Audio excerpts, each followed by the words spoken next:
So unless you've been living under a rock in the coaster community this past week, then you're probably already aware of the news that broke about the newest RMC. So without drawing this out any further, let's just get right into this. Rocky Mountain Construction's newest, incredible, extra most bestest, out of this world, twisted steel creation is going to the one, the only, Fun Spot America. No, not that one. Nope, not that one either. Okay, low blow. But it's going to Fun Spot Atlanta. Fun Spot Atlanta. Probably not the news that most coaster enthusiasts were expecting. But hey, I'm not complaining. It's my home park, and many people aren't familiar with it. So I'm going to give a quick overview before giving my thoughts on the ride. By using Google Earth and doing some math, this park takes up approximately 100 acres. And they're currently only using a whopping 30 to 40 acres. As you can see here. Wimpy little Fun Spot Orlando occupies only 14 acres. And Fun Spot Kissimmee comes in at a whopping 9 acres. Fun Spot Atlanta has room to make a serious impact in the theme park world. Remember, they showed interest in saving Indiana Beach at one point, and they've proven they can run multiple parks successfully and lucratively. They don't appear content with staying mediocre lately. Sorry, something was in my throat. Oh, you thought I was just passing on Six Flags. Well, let's face it. This coaster's probably still opening before Iron Quasi. Assuming Fun Spot pays for their coasters. Boom. Roasted. For the enthusiasts wanting how to get here, let me zoom out real quick. That's the Atlanta airport. One county over. It's about a 20-minute drive. Zooming back in now, I anticipate the new coaster will be going either here by the pond at the parking lot, or over here behind the Topgolf Experience and the Screamin' Swing. But I'm putting my money on the spot by the pond. It's right by the other two coasters and the entrance to the park. Now that we're done looking at an overview of the park, let's get back to the coaster. Following the announcement by Fun Spot, speculation has been spreading amongst enthusiasts that this is going to be the new family coaster that RMC just announced. But after reading the press release, that's not what I'm thinking. I posted my speculation on Instagram earlier this week, and I'll be taking a trip to the park this coming week to get some pre-construction photos and to scope out the area. So here's my speculation, and the cold hard facts surrounding this coaster. This is going to be the biggest investment that Fun Spot has ever made. Not just for the Atlanta park, but the chain as a whole. From what I was able to find online, the previous mark was set by Mindblower, which cost the chain approximately $6 million. To put that into perspective, Six Flags Over Georgia spent about $4 million to convert Twisted Cyclone. Kentucky Kingdom spent around $10 million for Storm Chaser, and Wonder Woman Golden Lasso Coaster was approximately $7 million. If Fun Spot is hyping this up as the most expensive edition yet, and billing it as, quote, the next big thing for Atlanta, in all capital letters, it's so big you'll say, it's huge, all capital letters, again, then I don't believe this is going to be a family coaster. Fun Spot purchased this park 2 to 3 years ago, and they're looking to make a splash. Other than Six Flags Over Georgia, there's not a big theme park competitor in the Atlanta area.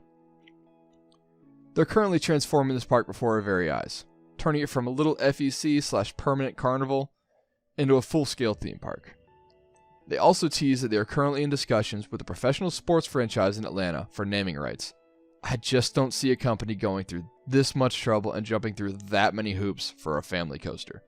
Yes, it is an RMC, and yes, it would be a world's first, but still. So what do I think it'll be?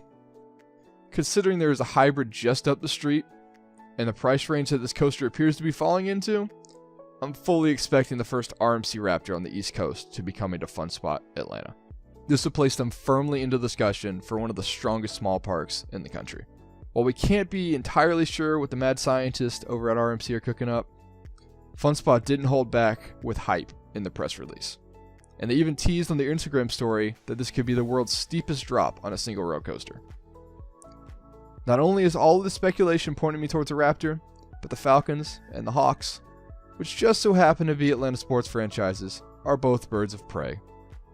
Or as they're also known, Raptors. End scene. Thank you all for watching. It means a lot. I've never done this before, so I hope you all enjoyed and found it entertaining, or at least informative. For those interested, I plan to continue to post updates throughout the construction process, both here on YouTube and over on my Instagram as well, which is at Dr_Coaster, as well as some other content.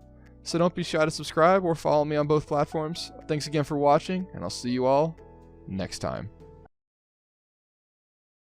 This channel has essentially become synonymous with FunSpot Atlanta and ArieForce One, and today I'm fully embracing that. Welcome to the most in-depth analysis of ArieForce One that you have ever seen.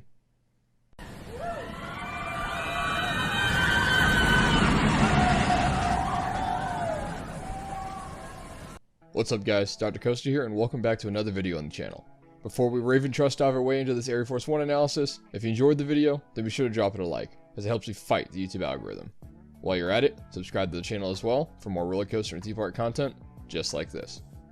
In May of 2021, FunSpot and RMC sent waves through the coaster world when they announced a partnership to build a new coaster at the recently acquired Atlanta location. Not many people knew much about this park, or that it even existed in some cases, but it is about to be home to one of the greatest RMCs ever created. The right place to start with this analysis is the name, ArieForce One. From what I've heard, many people still don't care much for the name, but there's a touching story behind that I'm not sure many people are aware of. The Arie family founded, and to this day, still operate FunSpot America. It all started when John Arie Sr. opened his first set of go-kart tracks in Ocean City, Maryland back in 1997. The success he saw there led to an opportunity in Orlando, where he opened what is now FunSpot Orlando, with his newly patented multi-level go-kart track technology. He and his family bought their second park just down the road in Kissimmee in 2007, and then finally FunSpot Atlanta in 2017. Now retired, this coaster is a thank you from his family for doing everything that he's done for them. He came out of retirement and risked everything to found FunSpot America.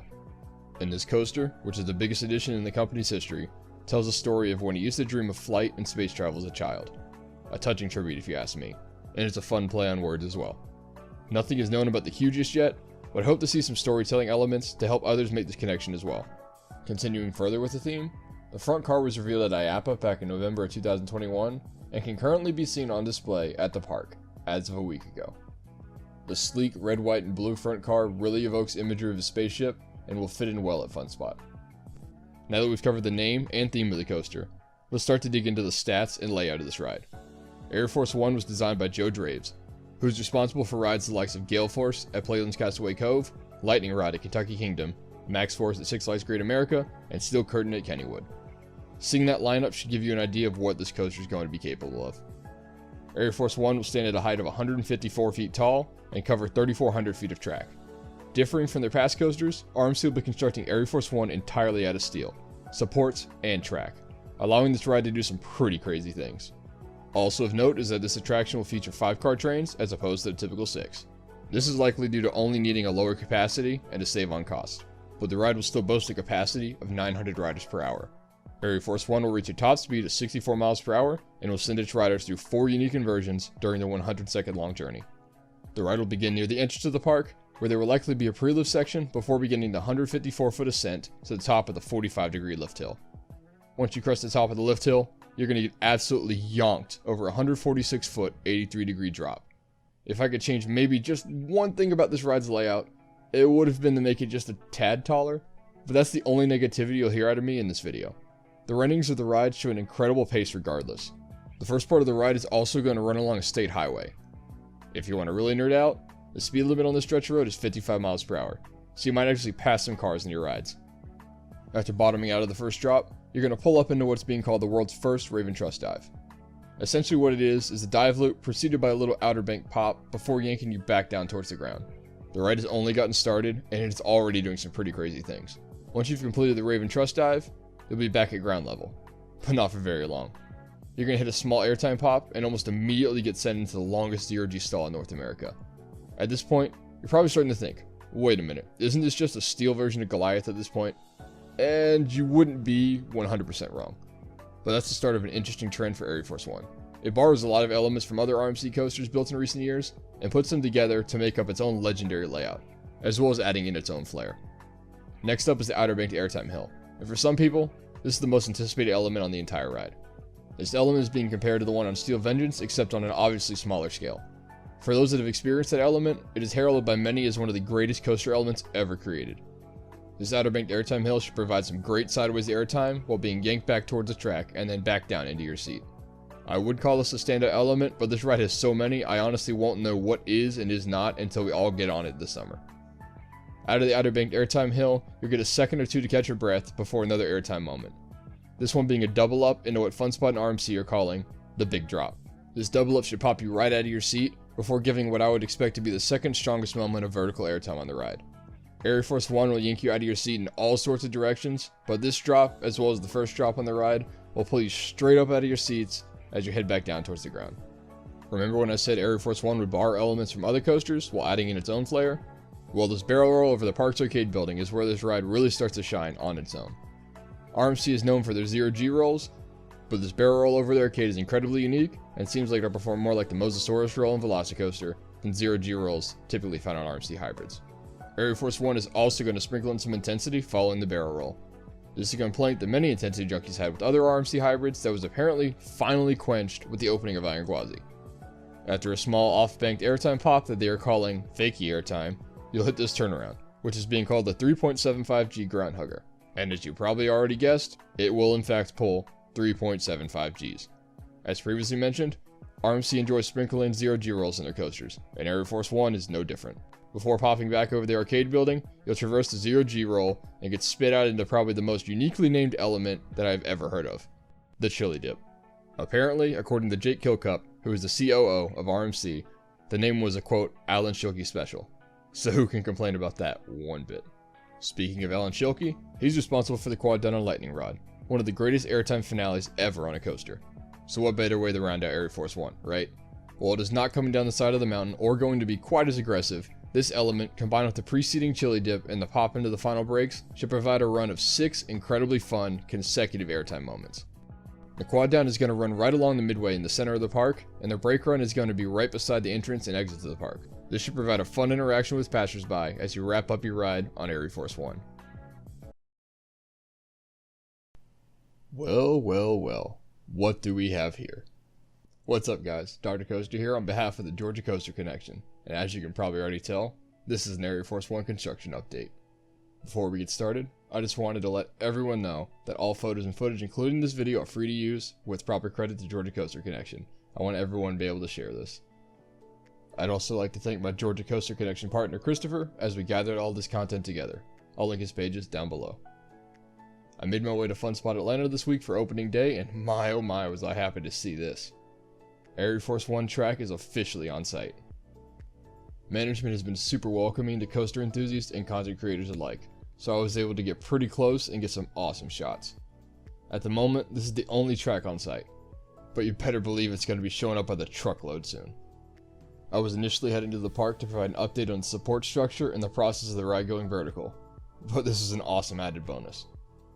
I was also able to sit and watch RMC build the support structure for a while, and they are really moving quickly. FunSpot wasn't able to break ground as soon as they wanted to on ArieForce One, but while the permit process was wrapping up, they were building the ride on site during the off-season. There hasn't been any word on an opening date yet beyond summer 2022, but it wouldn't surprise me if we see it earlier during the summer as opposed to later. They're about to start piecing together very large pieces of the ride that they already have constructed, and this is going to be progressing exponentially. I've been posting construction updates over on Instagram since the initial announcement, but I didn't want to start making video updates until it went vertical. And here we are. The first footers were poured, and as of February 14th, 2022, ArieForce One has gone vertical. Right here, we're looking at what is going to be the lift hill, Raven Truss dive, and the longest zero-G stall in North America. RMC was also hard at work on this side as well. Since this is a hard hat zone, it's difficult to get many decent pictures and footage of it. So here's some footage that we were able to get with the GoPro while safely driving by, as well as some photos we got from the Ferris wheel. Having the first drop run along the entrance this way is going to be incredible marketing for the park. This is a heavily traveled state highway going to and from the Atlanta airport, and FunSpot Atlanta has already been pretty busy lately. ArieForce One is only going to make business that much better for FunSpot. Going back inside the park now. Where I'm standing in this clip is the site of the Outer Banked Airtime Hill, turning down towards the arcade that the ride will pass over. This straight section of midway in the neighboring mini golf course that has been torn up will be home to the airtime hills going out, as well as the quad down and brake run coming back in. After checking out the construction site, I headed to the back of the park, to see if there's any movement with the second turnaround, but there's nothing to note there as of now. I'd imagine that this may be one of the last places we'll see any construction, but I could be totally wrong. Watching the layout of the coaster take shape is truly a sight to behold, and I'd encourage anyone to make it out to the park to watch the process for yourself. I've been following this since paint and markers appeared along the layout, and it's just fascinating to watch it happen. Thank you all for watching. That was the first of many ArieForce One construction updates to come.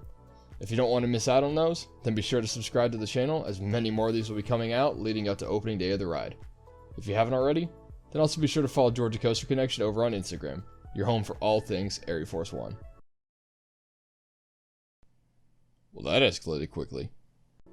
The week of March 6th to March 12th was a big one for Fun Spot Atlanta and the process of constructing ArieForce One. As you are seeing on screen, the park received more shipments from RMC within this past week. More red and blue track has arrived on site, and the construction crew has continued to assemble the support structure behind the parking lot. This area served as a sort of staging area for RMC before moving the pieces to their designated part of the layout, as you'll see later. After checking out the state of what was going on here, I moved on to check out the progress of the lift hill to see what was going on there. Upon arriving to the park, it was pretty clear that some huge progress had been made here, as this section of the ride runs along the entrance to the park. Since going vertical, RMC was continuing to assemble ArieForce One nearby before dropping it into place like they have been over the course of the last couple of weeks. I managed to get a ride on the Ferris wheel while RMC was working on the ride to get these great shots. As previously mentioned, the support structure that you're seeing here is that of the lift hill and the zero-G stall. At the moment, the structure stands at probably about 75 to 80 feet tall, maybe taller, and will be a whopping 154 feet once it's completed. While we haven't seen it yet, I'd imagine supports for the Raven Trust dive should be popping up in the very near future, as the RMC crew was also fast at work on the concrete footers for that portion of the ride as well. Other things to expect in the near future will likely be topping off of the lift hill and stall, and seeing the first few pieces of track be dropped into place. Moving on from the first out and back portion of the ride, I checked out the middle and the ending of the ride, where you'll be seeing the airtime hills and the quad down. But there's nothing to note as of now besides the markings that have been there since the beginning. The supports, however, are built, but they're just lying and waiting for the ground to be ready for them.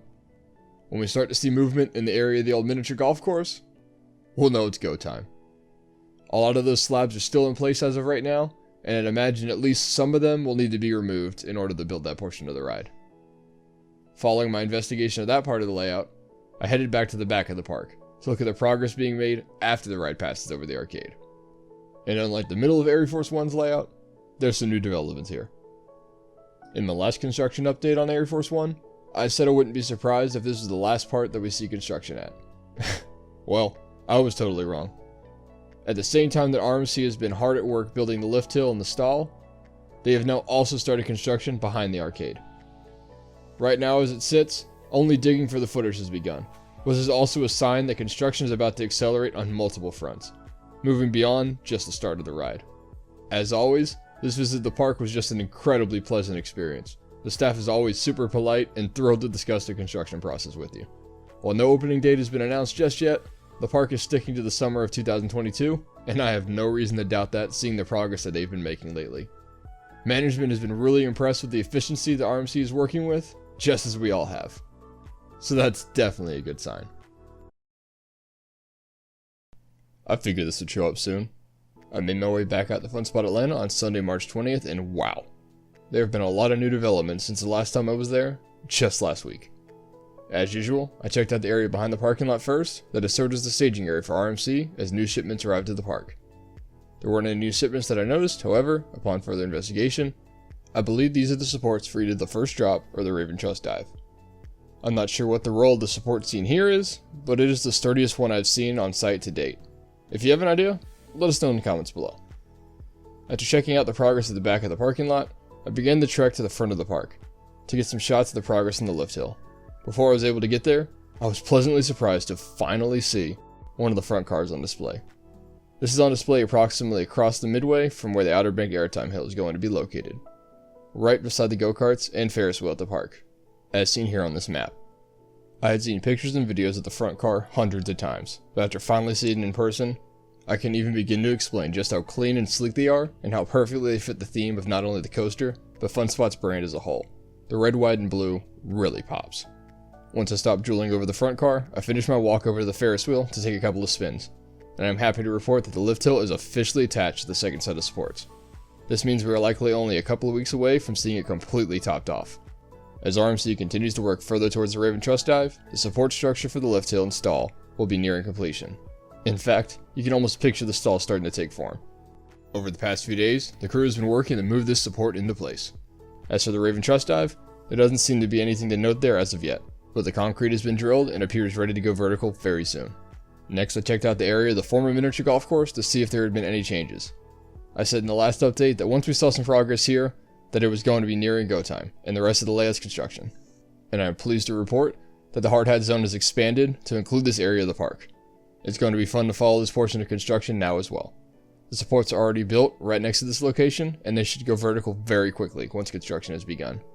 This portion of the ride will consist of the station, the Outer Banked Airtime Hill, and the brake run.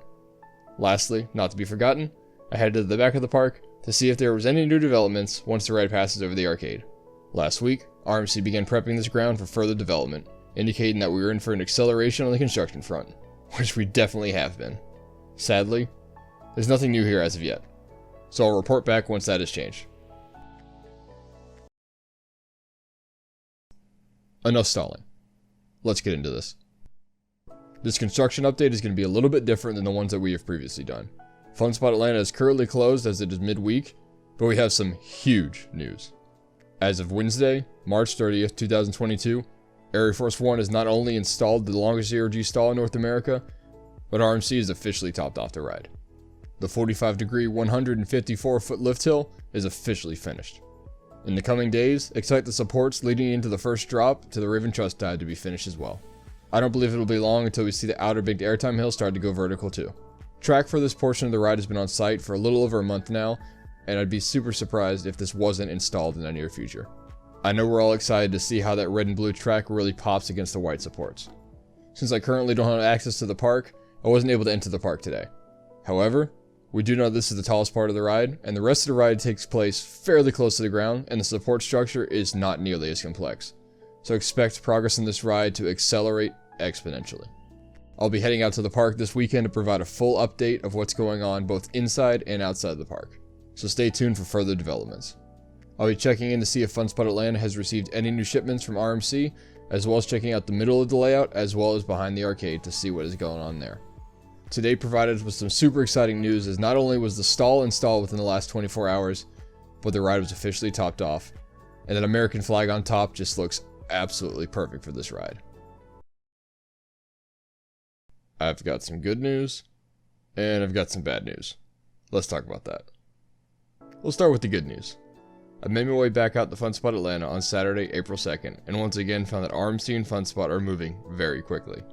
And there's a lot to update you on, even since my last update just 4 days ago. Like always, I started by walking back to the area behind the parking lot first, that has served as a staging area for RMC as new shipments arrived to the park. While I didn't notice any new shipments, it's of note that the large supports I mentioned in my last in-park update are no longer there, as well as some other key pieces that I'll mention later. This means that those last remaining large supports must have belonged to either the top of the lift hill and first drop, or the zero-G stall. If you missed my last update, ArieForce One was officially topped off towards the middle of last week, but I wasn't able to make it to the park as it happened outside of park hours. This is the biggest development to date on the ride, and a sign that the park and RMC are progressing well toward their targeted summer opening date. To change things up a bit from my typical day at the park, I headed to the back of the park instead of the front first, to see if there were any new developments behind the arcade. Not surprisingly, with how busy RMC has been at the front of the park, I didn't see anything new here, so I headed to the Ferris wheel. Unfortunately, the Ferris wheel was closed when I got there, so I improvised. After admiring the front car some more, I noticed a couple exciting developments that we have been anticipating. Those familiar with the construction know that the park recently expanded the hard hat zone, and as of this week, they've officially begun preparing the land for the station, Outer Banked Airtime Hill, and brake run. This section of the ride will send ArieForce One towards the arcade and conclude the ride. The foundations for what used to be the old miniature golf course are torn up, and only the Georgia clay remains. What is particularly exciting about this is that the support structure for the middle section of the ride is extremely simple compared to with what has already been completed. So once this starts to go vertical, it will happen very quickly. The next exciting piece of news is I was able to spot the first pieces of track that have arrived onto the construction site. All of these pieces are perfectly straight, so there's no doubt in my mind that we'll soon be seeing the red and blue track added to the lift hill. And this will give us an awesome glimpse of what the rest of the ride is going to look like firsthand. While this is happening, expect the Raven truss die to be installed as well. Now I mentioned at the top of the video that I also had some bad news. This may or may not affect you as a visitor to the park. It really depends on your preference. In their last newsletter to park guests and season pass holders, FunSpot Atlanta stated, quote, "Special notice. Our mini golf courses will all be closing soon due to space requirements for the new ArieForce One roller coaster. Come and play before it's too late." Now, there's a possibility that this could be temporary, as they might need the area for construction purposes, but I think the park would have specified if that was the case. I'm hoping for more concrete details and a closing date soon, and I'll be sure to share that once it's announced. I knew we were going to sacrifice one of the mini golf courses for ArieForce One and likely have to move the entrance, but I didn't realize it would be all of them. These mini golf courses are both absolutely beautiful, complete with a waterfall, river, and cave, and it's really going to hurt to see them gone. If by some chance FunSpot is listening to this, please, at least save their waterfall and rockwork, and somehow incorporate a sidewalk or a midway into it. It's such a unique spot in the park, and is a really impressive feature for a park this size. It elevates the atmosphere of this park above other parks like it, and it is just so peaceful. As an Atlanta native that enjoys the amusement industry, this definitely stings if it's permanent, since there's not many mini golf courses around. But if it allows this park to continue to flourish, I totally understand. The Arie family has my complete trust. Looks like construction is right on track. I made my way back out to FunSpot Atlanta on Friday, April 8th, and as usual found that RMC and FunSpot have been hard at work on ArieForce One's construction. The last update was less than a week ago, and I somehow have more to report than I thought I would. Let's start in the storage area behind the parking lot. Like always, I started by walking back to this area that has served as the staging area for RMC as new shipments arrived to the park. There wasn't much big news last week other than supports being moved from the site, but this week, I'm happy to report that since my last in-park update, RMC has delivered a fresh batch of white supports, as well as additional sections of track to be added in the near future.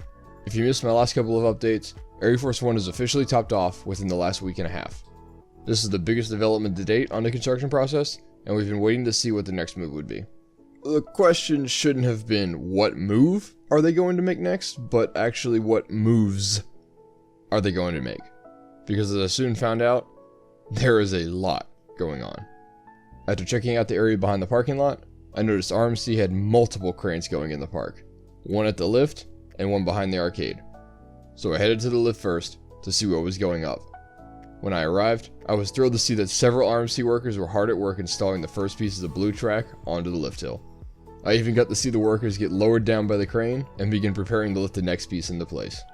As seen here, they are extremely close to installing the rest of the lift hill, as well as the beginnings of the first drop, and it wouldn't surprise me at all if it has already begun by the time this video is posted. From the Ferris wheel, I also noticed the Raven truss dive has officially begun going vertical as well. Super exciting news. Lastly of note, I saw that nothing new had developed in the expanded hard hat zone. I also tried to sneak a peek over the arcade from the top of the Ferris wheel, but the ride wasn't quite tall enough to give me that shot. So I headed to the back of the park to see what the deal was with the second crane. Before I was able to make it even a quarter of the way down the midway to the back of the park, something dawned on me. As we now know, the park announced last week that the mini golf courses would need to be removed to make room for ArieForce One. So I decided to walk the layout of the middle and ending sections of the ride where the double up and quad down would be located. While the hard hat zone was expanded recently, they still have several former foundations of old mini golf holes to remove, as well as the entrance and this mount seen here. Upon walking the rest of the layout pictured here, I noticed something had changed, but I wasn't quite sure what it was for a moment. Seen here is the site of a former mill that operated next to the entrance of the arcade. I hadn't realized that it was directly in the line of fire of the ride, so it is now gone, and is hopefully a sign that the construction over the arcade is coming very soon. This means that the only demolition that remains is the foundations and entrance that I just previously mentioned. Once I made it to the back of the park, I was excited to see that RMC had workers behind the arcade as well, and they were fast at work. Digging has continued back here after the initial clearing about a month ago.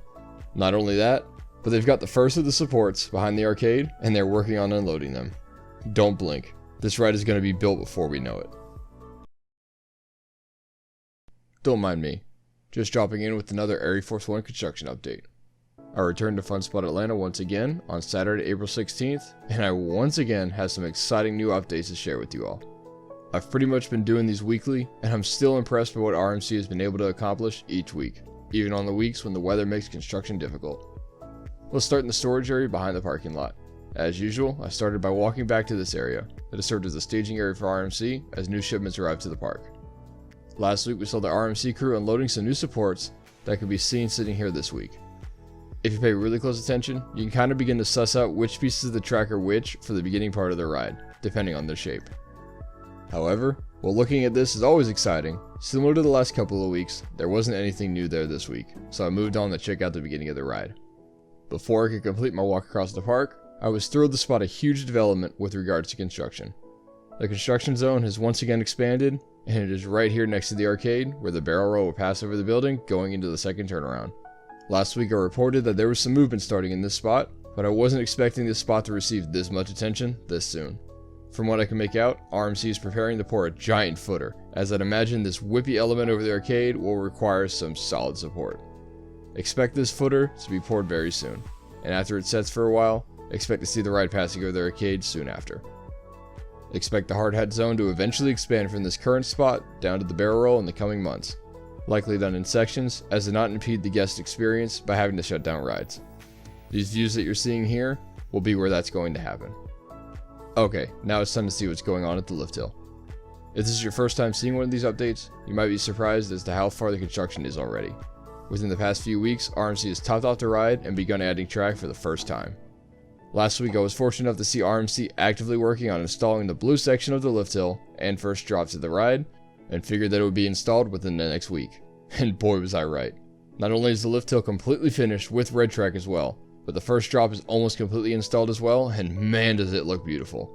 This truly is going to be one of the most photogenic coasters ever built. I didn't notice any new developments on the Raven Trust Dive during this visit to the park, but they've got the supports nearby, so I'd imagine this will be part of the next week's progress. After checking out the progress on the lift hill and the first drop, I headed to the back of the park to follow up on the exciting developments from last week, where we saw construction finally beginning behind the arcade. Apparently what I witnessed last week was the beginnings of the supports arriving behind the building, because today there's now a fat stack of these supports sitting in their spot waiting to be lifted into place. I'd imagine footers may need to be poured here as well, so it still may be a while until we see this happen, but it's still exciting to see this progress regardless as we get closer and closer to seeing this ride open this summer. I'll quit stalling. Let's get into this update. I made my way back out to Fun Spot Atlanta on Saturday, April 23rd, and as usual, found that RMC and Fun Spot have been hard at work on ArieForce One's construction. The last update was just a week ago, and I'm excited to share more awesome news with you. Let's start in the storage area behind the parking lot. Like always, I started by walking back to this section of the park that has served as a staging area for RMC as new shipments arrive to the park. There hasn't been much going on here recently, but this week it seems that since my last in-park update, RMC has moved some more of the white supports inside of the park to be added in the near future. There was also an exciting new development while I was in this area. I noticed a slew of dump trucks that were both entering and exiting the park, so I decided to figure out what that was all about since the dump trucks seemed to be heading to the back of the park. After seeing this new development, I decided to change things up a bit. I decided to check out this section of the ride first, behind the arcade, before moving on to check out the new progress of the things that I had reported on last week. If you missed the last couple of updates, RMC has finally started moving dirt behind the arcade building and has even moved a truckload of supports to the site. Unfortunately, the area that I usually get shots at the back of the layout was closed for a private event this day, so these were the best shots that I was able to get. Don't blame me, blame the Girl Scouts. From what I can gather, the dump trucks were loaded with rocks and gravel, and they were dropping them off by the truckload over and over and over again behind the arcade. After seeing the construction that had begun on the barrel roll the last couple of weeks, this progress behind the arcade isn't a surprise, and it should be a sign that we are close to seeing those supports going vertical very soon. Speaking of the barrel roll, let's follow up on what we learned last week. I started walking over to that spot of the former mill outside the arcade to see what RMC had been up to. From a distance, I could tell it was good. After arriving to the spot, I found one of the fattest slabs of concrete that I have ever seen. I mean, just look at this thing. It isn't too much of a shock after seeing the hole that was prepped for it last week, and since it will need to support that intense barrel roll.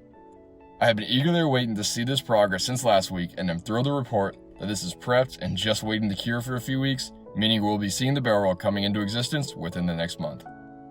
Moving on from the side of the future barrel roll, I noticed that the Ferris wheel was running, and wanted to make sure to capture some awesome shots of new progress at the start of the ride. From the Ferris wheel, I was able to notice that the first drop had been completely finished and the pull into the Raven Trust Dive is also in place. Not only that, but RMC has also begun placing track after the turnaround, heading towards the stall. I was wondering why the Raven Trust Dive hadn't been included in the construction quite yet, so I was assuming maybe they were waiting on that shipment, until I noticed some great progress elsewhere. Not only has more track begun going into place, but RMC is now almost completely finished with the supports for the exit of the stall, exiting down into the Outer Banked Airtime Hill. I had noticed in my previous updates and visits to the park, but the markers for the Outer Banked Airtime Hill and station are now in place, here as well, and have been for a little while. Buckle up, folks. This is about to get even better. Before I go, I do have one last little thing I want to include. It dawned on me recently that I haven't seen much ArieForce One merchandise, and haven't since I saw the packs that were given out at IAAPA, which I unfortunately was not able to attend. So I decided to search a little, but found nothing. One thing FunSpot Atlanta does currently lack is a traditional gift shop, and I'm hoping that'll change with the addition of ArieForce One, so suckers like me will blow all their money on nano coasters and t-shirts. The park does currently offer general FunSpot t-shirts and hoodies, as well as some themed to the Samson go-kart track. So FunSpot, if you're listening, let's make that happen. It'll be a nice additional source of revenue for the park. I've got some good news, and I've got some bad news. Let's follow up on it. I returned to FunSpot Atlanta once again on Saturday, April 30th, and I am returning with some more exciting updates to share with you. I've been doing these uploads weekly now for a couple of months, and I am still in awe of this coaster every time I make it back out to the park. I'll start out by saying that this appears to be the least productive week so far on the construction front, but place a heavy emphasis on appears, because the last time it seemed like a slow week, we were greeted by the lift and stall structure rocketing up into the sky at a rapid pace. So any work done this week is likely prepping for some huge developments over the next few. Something a lot of people following this process don't realize is that FunSpot and RMC had to weave their way through loads of governmental red tape to get the construction process underway. And while this was going on, they appeared to have had everything they needed waiting in storage. So let's start this update how we always do, by checking in on the storage area behind the parking lot. After speculating when the pieces of the track here would be moved, we finally have our answer. We hadn't seen much movement here in a while, and it's been pretty cool to see the amount of steel located here beginning to dwindle week by week. As to where it's gone and what it is, well, you're gonna have to stay tuned for that. Leaving the storage area, I really wanted to check out the back of the building first after the new developments last week. However, there was another private event going on in the pavilion while I was at the park. So this is the best film I was able to get. The park was absolutely slammed. This is the busiest I'd ever seen it. So I was just glad that I was able to get this. Fortunately, Christopher went early in the day and was able to get this shot showing that RMC continued digging this past week to prepare for installing this portion of the ride. I'm not sure if they'll have to pour concrete for this portion or not, but if that's the case, then don't expect much other than pouring and curing for the next month here. If not, expect some awesome vertical progress very soon. Next up is the side of the barrel roll, and spoiler alert, it's still just a big old hunk of concrete, and will be for at least another week or two until it finishes curing. All in all, I think its time frame will line up well with whatever is happening behind the arcade and at the beginning of the layout. When I was checking out the barrel roll, I was fortunate enough to run into another couple of coaster enthusiasts who were also checking out the progress themselves. They also have YouTube channels and Instagram pages where you can follow them at ThrillQuark and Enthusiast Review. I'll leave their links down below. Be sure to go check them out. I ended up concluding this visit by checking in on the soon-to-be longest zero-G stall in North America. If you remember the track that was missing earlier, well, here it is, primed and ready to begin being added to the ride in the very near future. I totally expect the approach into and the stall itself to be completed in the next week or two, leaving only the Raven Trust Dive to be installed before the beginning ArieForce One's layout is complete. Momentum seems to have slowed down a little, but they are definitely still on track for a late summer opening. Okay, and now for the bad news that I teased at the beginning of the video. As we already know from a recent release from the park, the mini-golf's days are numbered, in order to make room for future developments of the park. We weren't sure at first if this was going to be a temporary shutdown or a total demolition, but I received word this week from a reliable subscriber of mine, who is in touch with management, that not only would we be losing the mini-golf courses permanently, but we will in fact also be losing the beautiful waterfall and rockwork that surrounds it. I don't know about you, but I'm definitely bummed. I love the atmosphere that is provided, but I understand needing to move on to future projects. FunSpot is still in the process of making this park their own, and they've yet to do anything that hasn't made this park flourish. So I can't wait to see what replaces it in the future. It may not seem like much, but we've got some big developments this week. I made my way back out to FunSpot Atlanta on Saturday, May 7th, and I'm thrilled to share the progress that RMC and FunSpot have made on ArieForce One's construction this week. The last update was just a week ago, and as usual, there's a lot to talk about, so let's get into this. Let's start in the storage area behind the parking lot. Like always, I started by walking back to this area first, which has served as a staging area for RMC as new shipments arrived to the park. There hadn't been much going on here recently until RMC moved the remaining track to their designated areas last week. Following that development last week, well, there's nothing new this week. However, RMC did post this video of fresh new track that was ready to leave Idaho this week, so expect that to be on site very soon. From the looks of it, this will likely be the Raven Trust Dive, which would finally be coming together.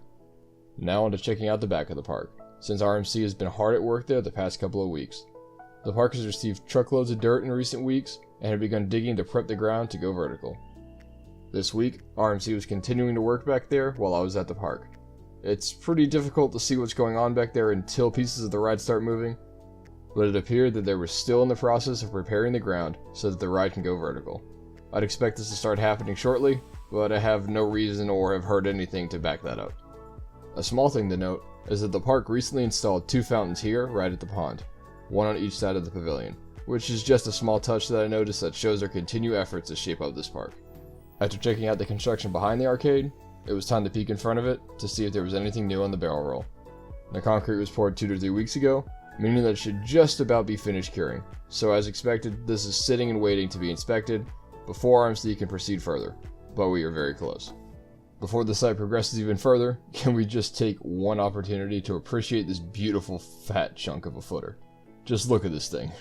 The barrel roll that is going to support should be even more impressive. Moving on from the footer for the barrel roll, it was time to check out the beginning of ArieForce One's layout. Last week, RMC continued prepping the supports for the longest zero-G stall in North America, as we eagerly awaited seeing the track get dropped into place. They also prepped track at the same time, but it was clear upon arriving to the spot that RMC had placed all their efforts behind the arcade this week, as I didn't notice anything new here as the Raven Trust Dive and stall remained in their previous states from last week. But it was while I was checking out this area that I noticed something new with regards to the middle of the ArieForce One's layout. This paint scene here is brand new, and it extends from the front of the park all the way down to what will be the entrance into the barrel roll. These flags were also staked out along this layout, which are from a local gas and electric company, meaning that FunSpot and RMC are prepping to break ground on the middle of the ride's layout, but first they needed to clear any gas and electric lines. It looks like we are getting very close to seeing movement along this portion of the ride. Before we wrap things up, just a message for anyone who is concerned about the pace of construction and whether or not the opening of the ride could potentially be pushed back. And my answer is don't. As soon as the park clears some more inspections and sorts their way through more government red tape, we will once again see construction resume at a rapid pace. RMC controls manufacturing, shipping, and installation of all of their roller coasters, meaning that they can build way quicker than other manufacturers. So expect this to be open by late summer. I told you things would pick up soon. I made my way back out to FunSpot Atlanta on Saturday, May 14th, and I'm thrilled to share the incredible new progress that RMC and FunSpot have made on ArieForce One construction this week. As mentioned, the last update was just a week ago, but wow, a lot has changed. Let's start in the storage area behind the parking lot. This area has served as a staging area for RMC as new shipments arrive to the park, but as you can see here, there's nothing crazy happening, if anything at all. There is supposedly a big shipment on its way, so we should see something new very soon, and I'll get back to you as soon as I can. Moving on from the storage area, let's check out the area behind the arcade where the ride's second turnaround will occur. And whoa, I was not expecting this. I knew they had been working back here for a few weeks, but as of last weekend, this was all just dirt. And it's not the only new development this week. However, for this construction site, expected to receive track very soon and hopefully connect to the barrel roll as it passes over the arcade. Speaking of the barrel roll, let's check in on its footer in front of the arcade as well. Yep, It's still just a footer, but it should be completely cured and ready to go vertical. While I was checking out the progress on the footer in front of the arcade, I couldn't help but notice the new facade that RMC and FunSpot put up this week, which is a total tease. I was expecting to see this as FunSpot teased it on Instagram this week, but this seems to have a deeper meaning. Notice it says Vehicle Assembly and teases the theme of ArieForce One. It's very possible that RMC has shipped the trains and they may already be hidden in storage in the back corner of the park. As for ArieForce One, it may be possible that the theming for this ride is going to be more elaborate than we previously thought. I'm not going to get too deep into speculation here as this is just a construction update, but let's flood the comments below with what we're thinking it could be. I expect the queue to be the most well-themed area at any FunSpot park, and I hope that ends up being the case. While heading from the facade to the beginning of the ride, I noticed the pavilion that houses the front car was now enclosed on 3 sides, lending to my theory that the trains are either on their way or are already here nearby. Turning around from the pavilion to see the first section of ArieForce One, I quickly realized that there's new progress here as well. The footers for what appear to be the pre-lift and outer banked airtime hill sections of the ride are now poured, so expect the supports to be completed within the next month to month and a half, depending on inspections and how long the concrete takes to cure. In the meantime, I expect the world's first Raven Truss Dive and the longest zero-G stall in North America to be the next developments we see here, as well as more concrete heading down towards the barrel roll. Lastly, I had the opportunity to interact with an RMC employee this visit when he saw my RMC t-shirt I was wearing, which I completely forgot I even had on in the first place. And he couldn't have been more engaging and genuinely excited to talk about their coasters, in just the same way management had been here at FunSpot as well. I've said it once, and I'll say it again. These two companies are made to work together. This is not the only project that they will collaborate on going forward. Finally, we're seeing some progress here. After being too sick to make it out of the park last week, I returned to FunSpot Atlanta once again on Friday, May 27th, and I am returning with several new exciting developments to share with you. I've been doing these updates weekly for several months now, and it is pretty crazy to see how much I could miss with just a week off. When we left off last time, RMC had just gone vertical behind the arcade, and a new shipment was expected in the near future. So let's start this update how we always do, by checking on the storage area behind the parking lot, which has served as the staging area for RMC as new shipments arrived at the park. I was told that there was some movement here last week, but I unfortunately cannot confirm or deny that as I was sick at home. From what I saw on this visit, if there was any changes here, everything must have already been moved to their respective sites. It's also important to note that FunSpot and RMC were teasing new shipments to track on Instagram once again with this picture that was posted last Friday. I just can't wait to see it show up so we can continue to see this ride taking shape. Knowing that RMC had been busy behind the arcade, I headed back there first to check out the progress. Side note, FunSpot has a family of geese living on site since these goslings recently hatched around here, and they're absolutely adorable. I passed them on my way to the spot of the park. Anyways, the progress behind the arcade has doubled since my last visit, and you can also see the rest of the concrete in these shots. All this, and RMC is no longer only focusing on one side at a time while waiting for various footers across the park to cure. Rather than tease that any further, let's move on to the footer for the barrel roll that has been chilling out in front of the arcade building for a while now. And it's still doing just that. Chilling. I suppose that this won't see much progress until the rest of the turnaround nearby is ready. But we'll keep checking in on it, because when this goes vertical, it means we've now connected the front of the park to the back of the park. Perhaps the most exciting news this week is over at the beginning of the layout, so I headed there next. As you can tell from this picture, more track has been installed, and we can see the start of the stall starting to take place. There's a lot of track prepared nearby, and I expect this to be done very soon. While checking out the progress in the stall, I noticed I was standing in a totally different location than usual, and that was because the hard hat zone had once again expanded and I didn't realize it at first. As seen here, it now butts up to the midway leading down towards the arcade. Not only that, but almost all the remaining concrete from the first of the former miniature golf courses is now gone, and RMC has begun preparing that land from the ride to head down towards the arcade. So those markers I reported on a few weeks back were certainly a precursor to further digging as we expected.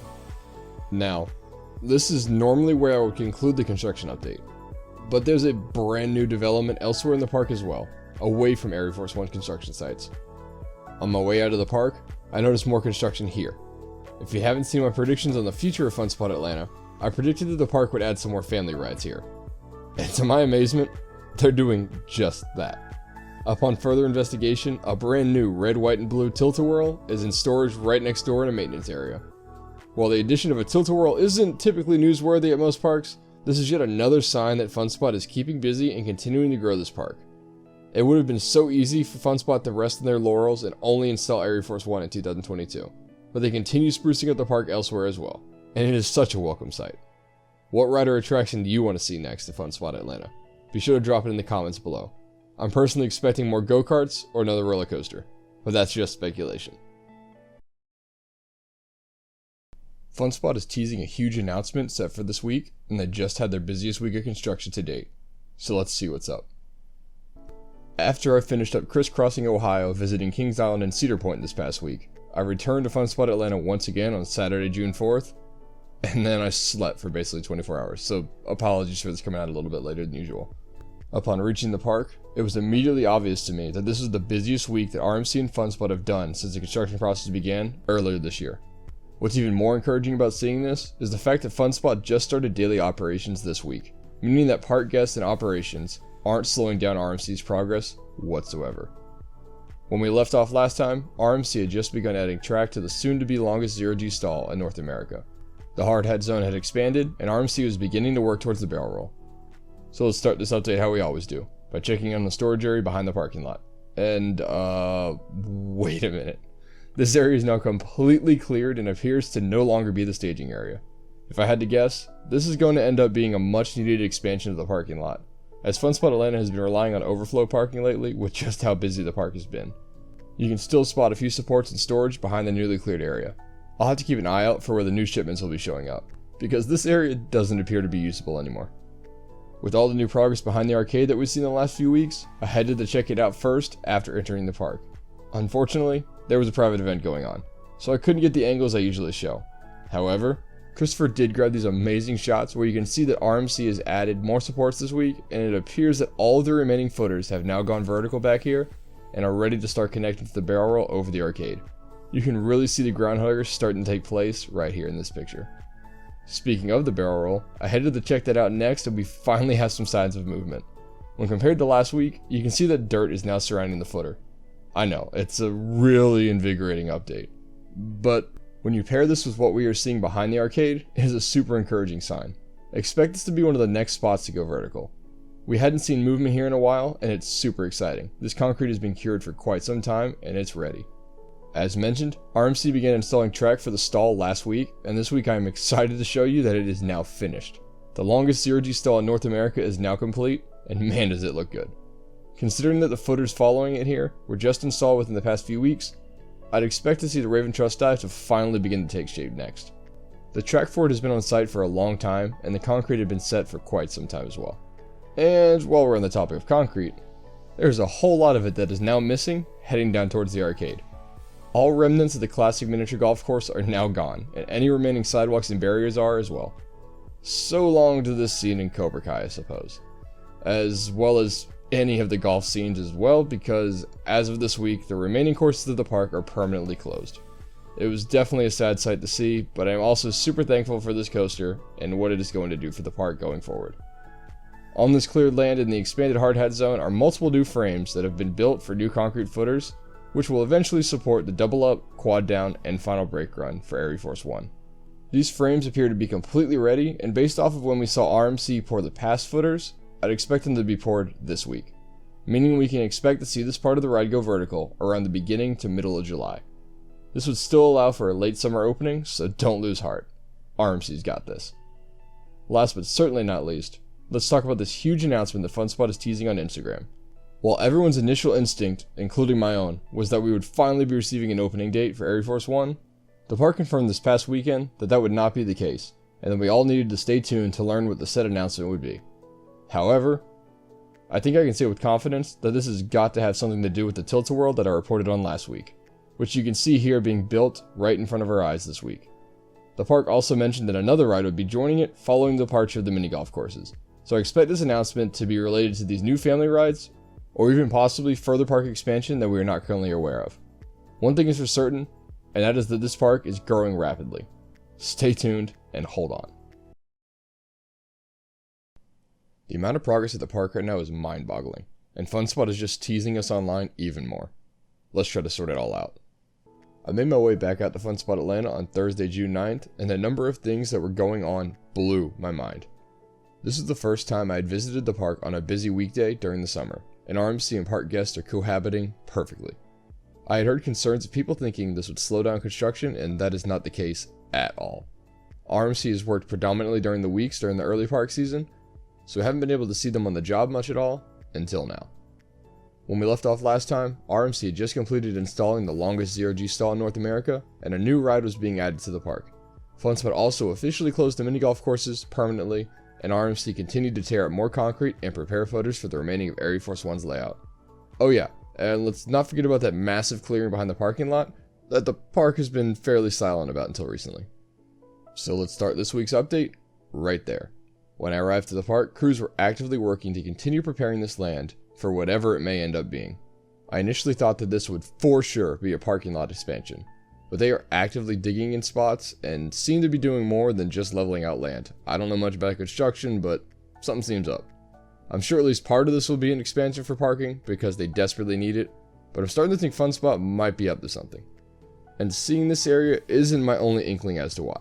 If you look back behind this plot of land, they were actively working back there as well, toward the back of the park's own property. This area used to be the storage area for RMC as new shipments arrived to the park, but that has since moved, and I managed to find out where this week. It was when I was checking out the progress of the section of the ride behind the arcade that I noticed vehicles going to and from this area seen here, back behind the beginning of the ground hugger. With all the continued progress, I knew steel must have been stored somewhere, and it appears to be here as a spot of the stack of supports sitting back there. Speaking of supports, it doesn't look like anything crazy happened behind the arcade this week, but don't worry. There's plenty of progress in ArieForce One elsewhere. Jumping from the back of the arcade to the front, I went to check in on the side of the future barrel roll. However, on my way there, you can't help but notice all the new awnings that the park installed this week across the park. One thing FunSpot Atlanta lacked before was shaded areas, and this took care of it across the park.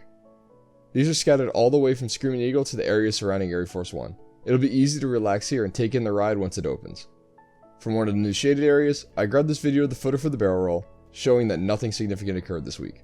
But if you turn around, it is a totally different story.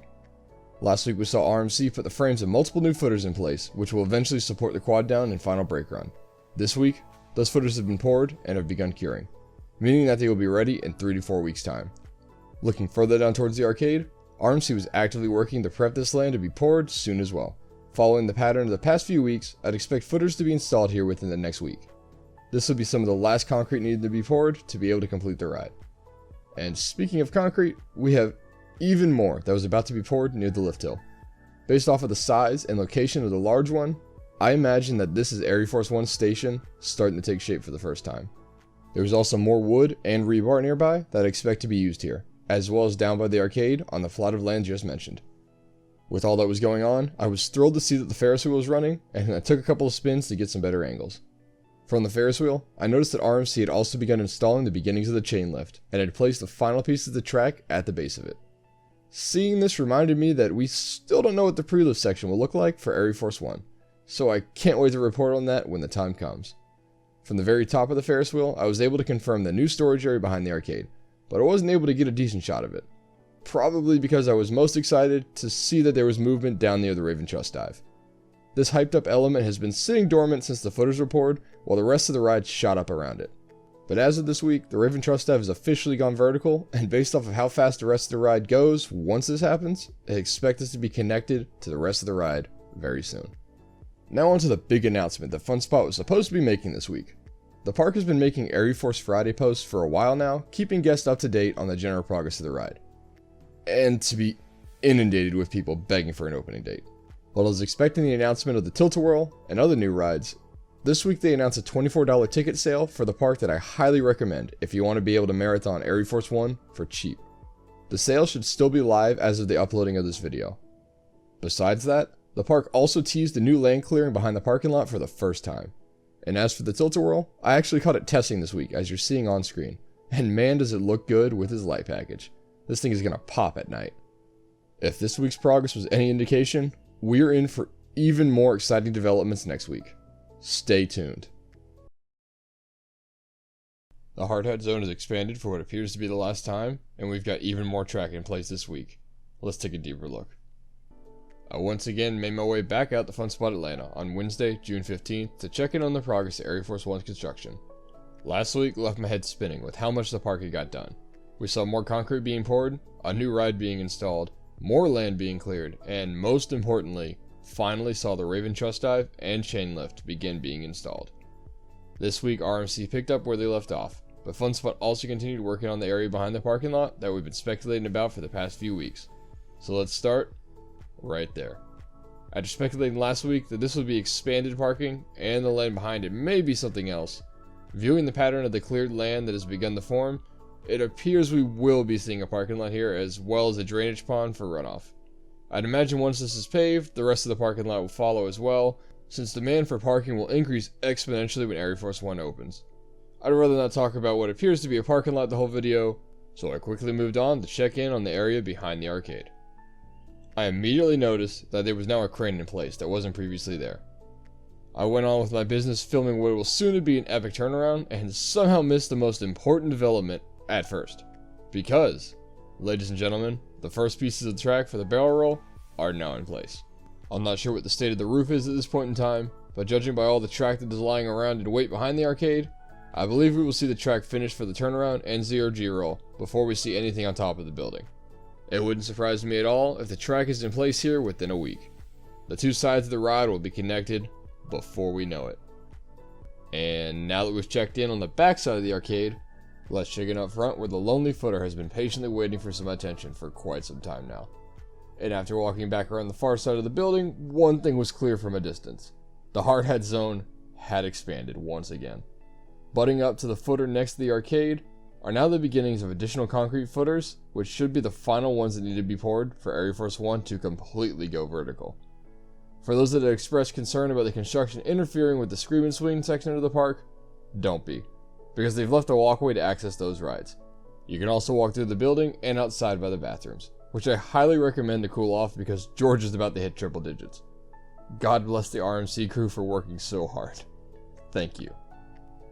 Moving on from the expanded hard hat zone, I checked out the newly cleared section that I reported on last week. Except this week we've got even more footers prepped. And I imagine that these ones have already been poured since filming this, since my last visit to the park was a few days ago. These footers will eventually support the double up and quad down for two of the most exciting moments of airtime on the ride. If we continue to walk down towards the lift hill, we just continue to see concrete footer after concrete footer after concrete footer that have been poured and or are curing over the course of the last month. Expect us to sequentially go vertical working down towards the arcade in the coming weeks. I normally try to get shots from the base of the lift hill, but there was caution tape blocking the way this visit. Which brings me to my next update, because I saw several electrical vehicles on site this visit working near the front gate. I also saw a vehicle leaving from the back of the park. It is entirely possible that Fun Spot could just be doing maintenance or even getting a new front gate. But it's also possible we are seeing the beginnings of electrical work done on ArieForce One. If you're more knowledgeable on this sort of thing than I am, and it's too early to be seeing this, then please drop it in the comments below and let us all know. As for the Raven Truss Dive, I think I just missed more of it being dropped into place. And from what I've heard from viewers, that appears to be the case. Dang, I wish I had caught that in person. Before signing off, I've been keeping everyone updated on the two new rides coming since the closure of the mini golf courses. And I'm happy to announce that the Tilt-A-Whirl is officially open, and it looks incredible. The red, white, and blue are perfect for Fun Spot and sitting in the shadow of ArieForce One. As for the other ride, I haven't seen anything yet, but as soon as the park announces it or I stumble upon it in person, I will be sure to drop it in here.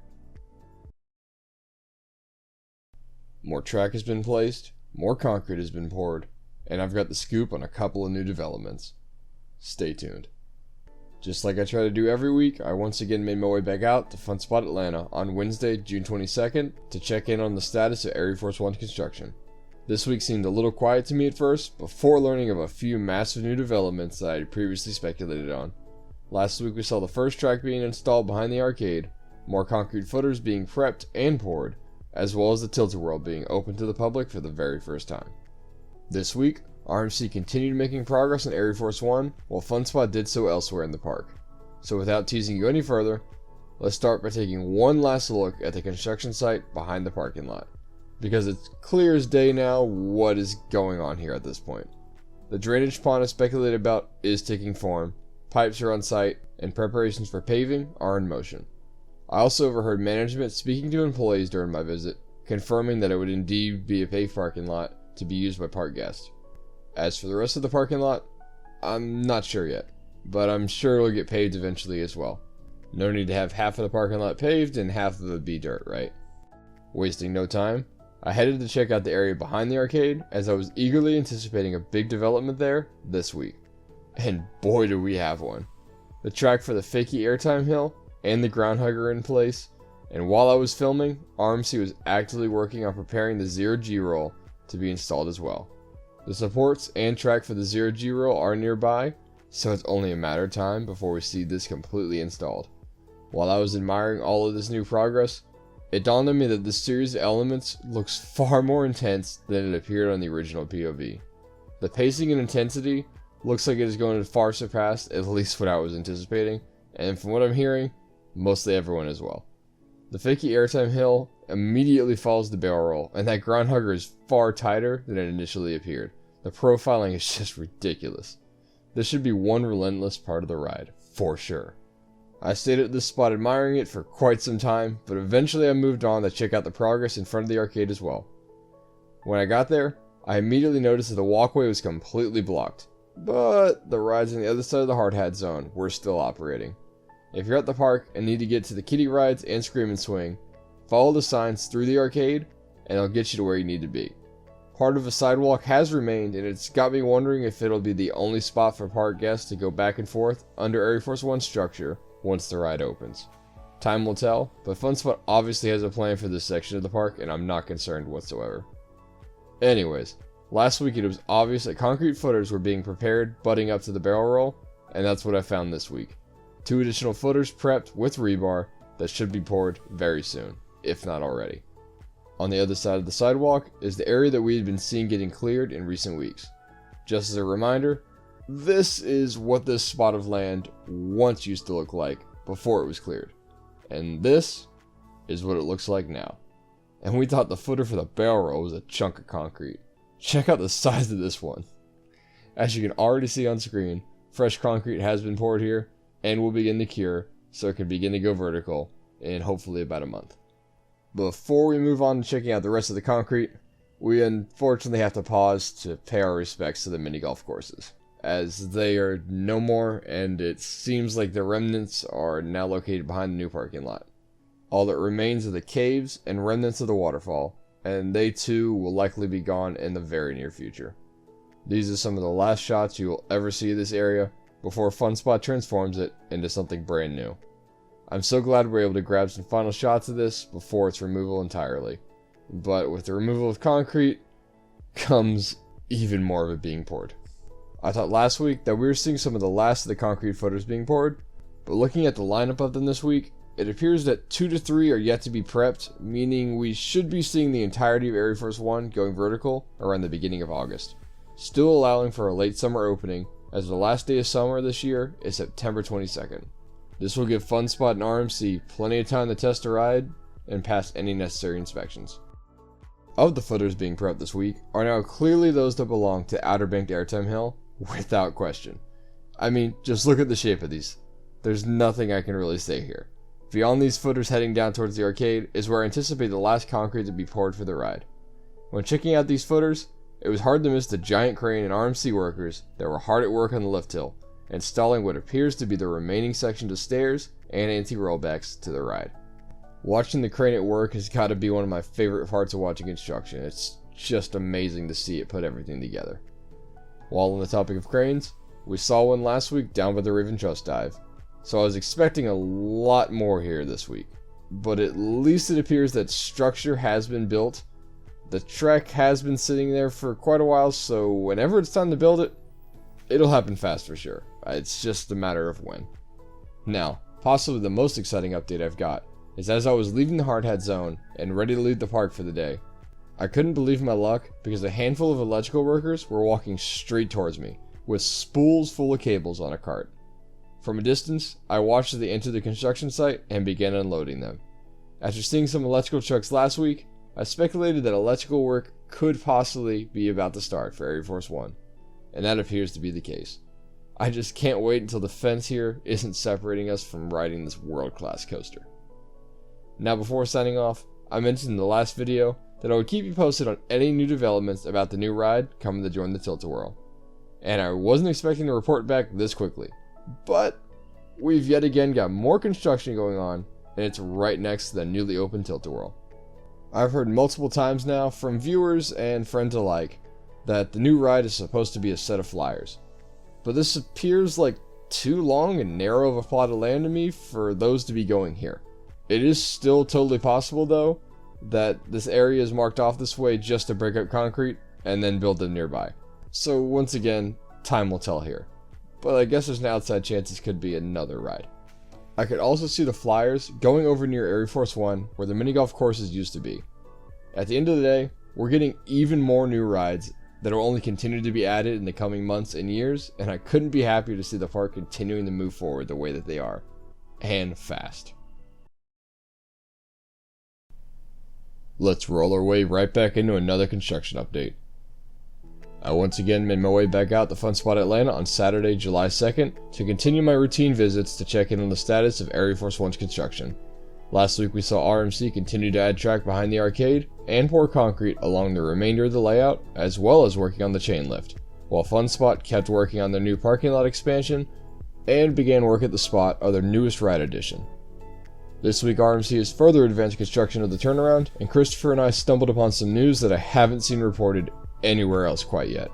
So without dragging this out any further, let's take a quick peek at the parking lot and what appears to be the remnants of the old mini golf courses way back in the back. As you can see, Fun Spot finished clearing this spot and has poured all the concrete for the curbs. Alright, moving on. I'll continue to show quick shots of progress here in the future, but it's a parking lot, and I'm sure we're all here for the coaster anyway. As I usually do, I headed straight to the back of the park to see how the progress was coming along behind the arcade. Last week I could tell that the 0G roll was getting very close to being installed, and I obviously just missed it because as you can see here, it is now completely installed, and RMC was actively working on this spot to prepare it for passing over the building for the second time. The remaining track for this section of the ride is nearby, so it's only a matter of time before we see this completed. As I said last week, this looks way more intense than I was anticipating, and I can't wait to see how it performs. After seeing the addition of the 0G roll, it was obviously time to check out the site of the future barrel roll. Upon arriving, I immediately noticed that there is a brand new sidewalk open between the two hardhat zones. So this will indeed be where guests will come and go between sections of the park as they walk underneath ArieForce One. There is no longer the need to pass through the arcade to get to the Screamin' Swingin' Kids rides, unless you want an excuse to cool off, of course. Couldn't blame you there at all. On the arcade side of the walkway, all the concrete here is now poured, and wow is it a lot of it. I was sure to get some shots of this before checking out the remainder of the footers and any development at the lift hill, as well as on top of the arcade. Walking down towards the Ferris wheel and the lift hill, I noticed that there is another footer prepped in front of the ticket booth, which dare I say is one of the last ones, if not the last. I thought this before, and I know I've said it before, and another few always end up popping up, but it seems if this is not the last one, there's only room for 1 to 2 more at this point. The Ferris wheel was open when we were there, so we were sure to take a spin to nab some shots. Before we get there though, just a reminder that 1 like equals 1 prayer for the mini golf courses. May they rest in peace. Just before getting on the Ferris wheel, I noticed that the components of the lift hill mechanism were being installed, and RMC was at the top of the lift hill working hard to get it completed. There was also an RMC employee at the bottom of the lift hill preparing the remaining sections of the lift. Since my last visit, the remainder of the stairs and anti-rollbacks have been installed, and the railing for the stairs has been added as well. Sadly, the flag on top of ArieForce One was no longer up there as it was a temporary addition, but I hope to see another one go up, or even multiple, like Fun Spot has in some of their other coasters at their other parks. If you remember from last week, I was fortunate enough to spot electric workers on site, moving spools of wire into the hardhat zone for ArieForce One. This week I unfortunately didn't notice anything new here, but another electrical development that is important to note is the fact that all the lighting from the mini golf courses still remain. I'd imagine that means that we definitely will be getting more attractions here in the future to stand alongside ArieForce One. As promised, I have some awesome news to break that I haven't seen anywhere else yet. It's amazing the things you find when you aren't even looking for them. Because as I was grabbing a quick shot of one of Screaming Eagle's old trains, something caught my eye. That something was the second lead car for ArieForce One, sitting just nearby. Partially covered, but enough showing to confirm its color scheme. Many have speculated what the differences could be, but I'm happy to confirm that the second train will also have a red, white, and blue color scheme. However, the second train has blue outlines instead of the red ones that we have seen on the first train for a while now. Seeing this lead car has me even more excited to see the remainder of the trains revealed as they start to be added to the track in the near future. I just can't wait to see those trains zipping around this track. One last update to follow up on before we go, and it's on the other ride coming to join the Tilt-A-Whirl. All the concrete work we saw last week was to close in the area surrounding the trees to spruce up the area a little bit. But this week, more concrete has been broken up behind there on a spot of land that is supposed to be receiving flyers in the coming weeks. I don't have a time frame on when these flyers will be coming, but it is supposed to be very soon. FunSpot just continues to add and enhance this park in every little way, and it's incredible to watch it unfold before me every single week I'm at the park. This is slowly becoming a must-visit park, and I want everyone to know about it. Diving our way into another ArieForce One update. After what seemed like a long week away from the park, I returned to FunSpot Atlanta once again on Friday, July 8th to check in on the progress of ArieForce One's construction. Last week, we saw RMC pretty much finish construction behind the arcade, continue pouring concrete, and install portions of the chain lift. All while FunSpot kept working on their new parking lot expansion and plot of land that will soon house their latest ride addition at the park. This week, RMC has continued taking ArieForce One vertical, and FunSpot just keeps on churning out positive changes at the park. So without prolonging this any further than I already have, let's take a quick look at the parking lot before jumping straight into the layout of the ride. This week, FunSpot has begun the paving process in the back of the lot and continued pouring the curbs, all while the retention pond starts to take shape. And enough with the parking lot already, it's time for everyone's soon-to-be favorite coaster. Y'all know the drill by now. Just as I always do, I headed straight to the back of the park to see how construction was coming along behind the arcade. Last week, we saw the zero-G roll get installed for the very first time. I sat and admired this soon-to-be relentless portion of the ride for a brief moment before moving on to check out the rest of the park, because there wasn't much going on here this week.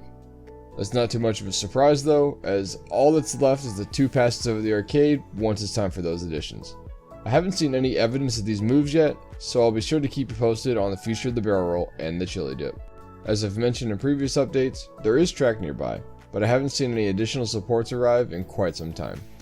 Not surprisingly, since we haven't seen any more supports arrive recently, there wasn't any progress in front of the arcade where the big drop into the barrel roll will take place.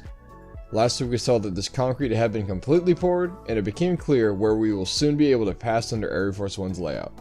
This spot will make for one awesome interaction with the ride once it's open. As I walked down towards the lift to install, I made note of the footers prepped in front of the ticket booth that should be poured very soon before grabbing some shots of ArieForce One's lead car to compare it to what we learned last week. If you missed last week's update, Christopher and I stumbled upon the second lead car for ArieForce One by total coincidence, and were sure to report about it as soon as we found out that the color scheme was in fact different. When compared to the original lead car that has been unveiled for a while now, the red and blue are inverted. A little more of the train was exposed this week, but we can't quite see the very front of the train. So feel free to use your imagination for this part, at least for now. Now, let's address the teaser at the top of the video, because we are at long last seeing the Raven Trust Dive come into form.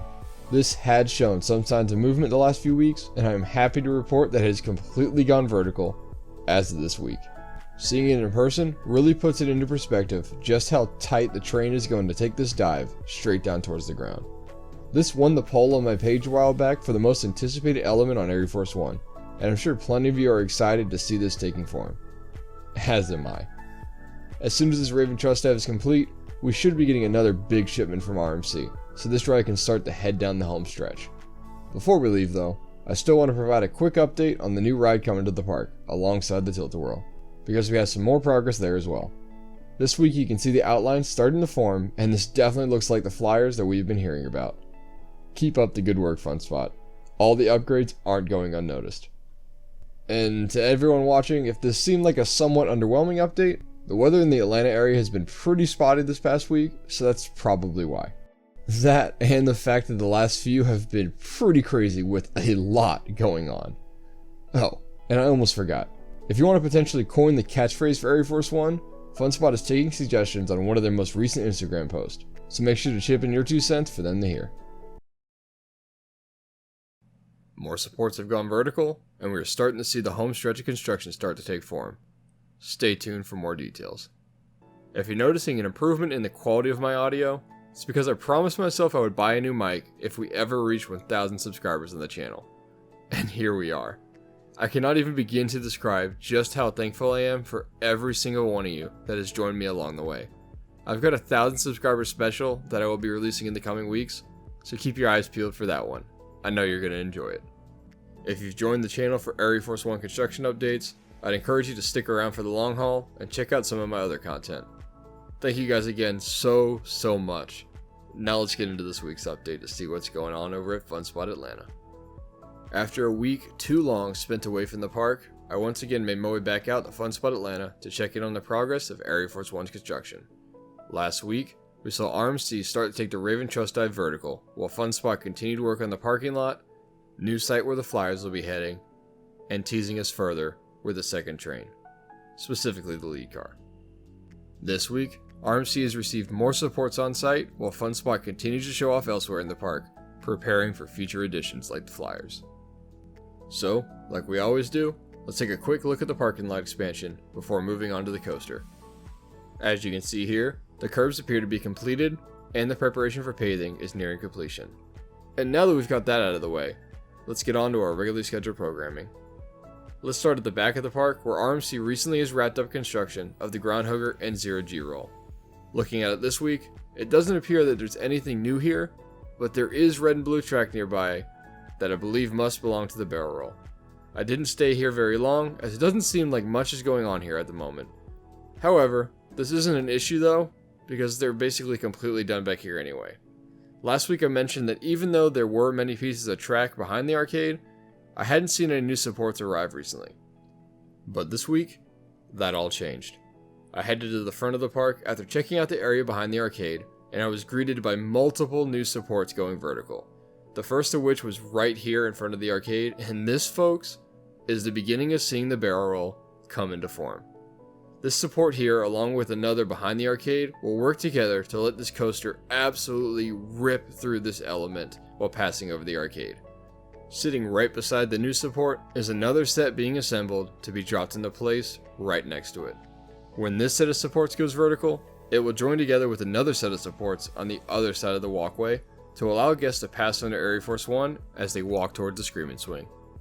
And speaking of that set of supports, they are also partially assembled right next door and are waiting for a crane to come by and drop them into their forever home.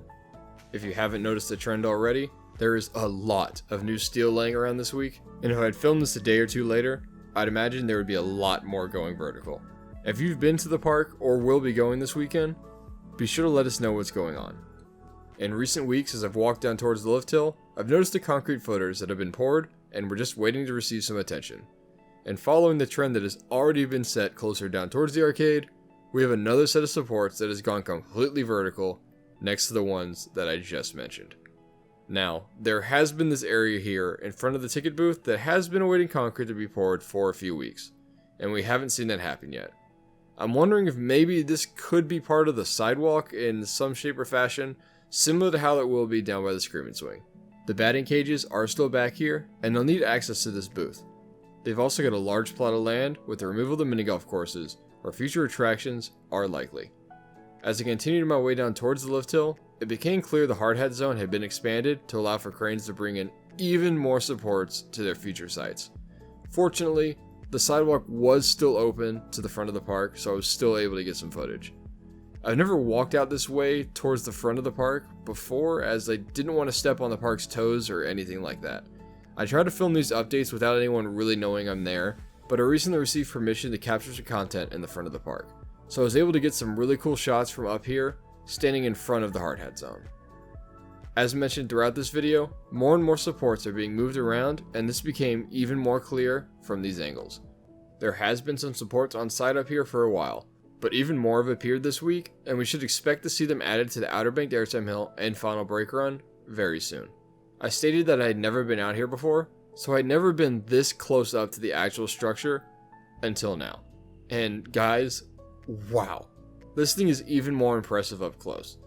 You can also really appreciate how insane the angle is going to be coming in and out of the 0G stall, and just how high off the ground you're going to be as you twist through the lift hill structure. While the lift hill and stall have been standing for a while now, I know there's another element nearby that some of you are pretty excited about. So while I was outside the park, I made sure to get some shots of the Raven Truss dive. Not only has more progress been made here, but more supports are built nearby, and they are very close to being dropped into place. Once that happens, the track nearby should join the supports, and that will wrap up the entire beginning portion of this ride. Now, before I left the park, I wanted to check in on the second train one more time to see if it had gotten uncovered any more than already had been. Because I feel like Fun Spot has been teasing us the last few weeks. We managed to figure out the color scheme 2 weeks ago.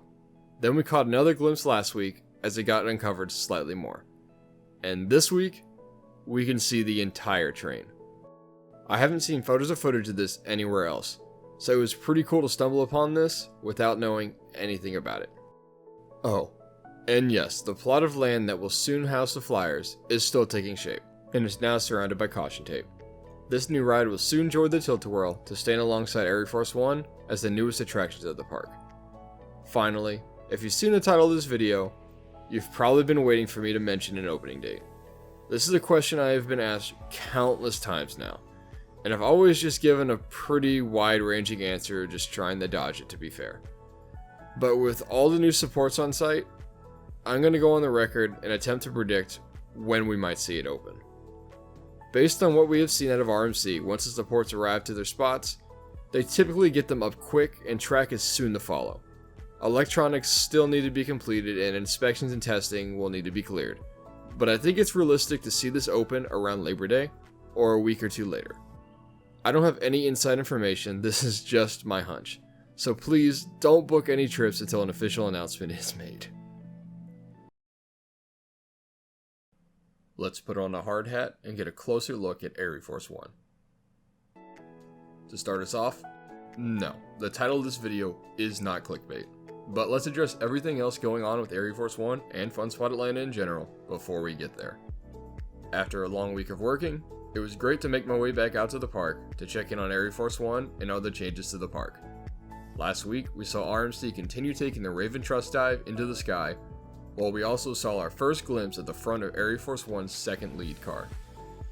This week, RMC has moved even more supports on site, while the Raven Truss dive continues to do its thing. Not to be outdone, Fun Spot is refurbishing a ride and continues to install a new one. Oh yeah, and don't forget the new parking lot. So let's start off right there. Prep for pavement appears nearly complete, and we should be able to park our cars on a fresh new parking lot very soon. And as usual, this isn't a parking lot update, so let's move on.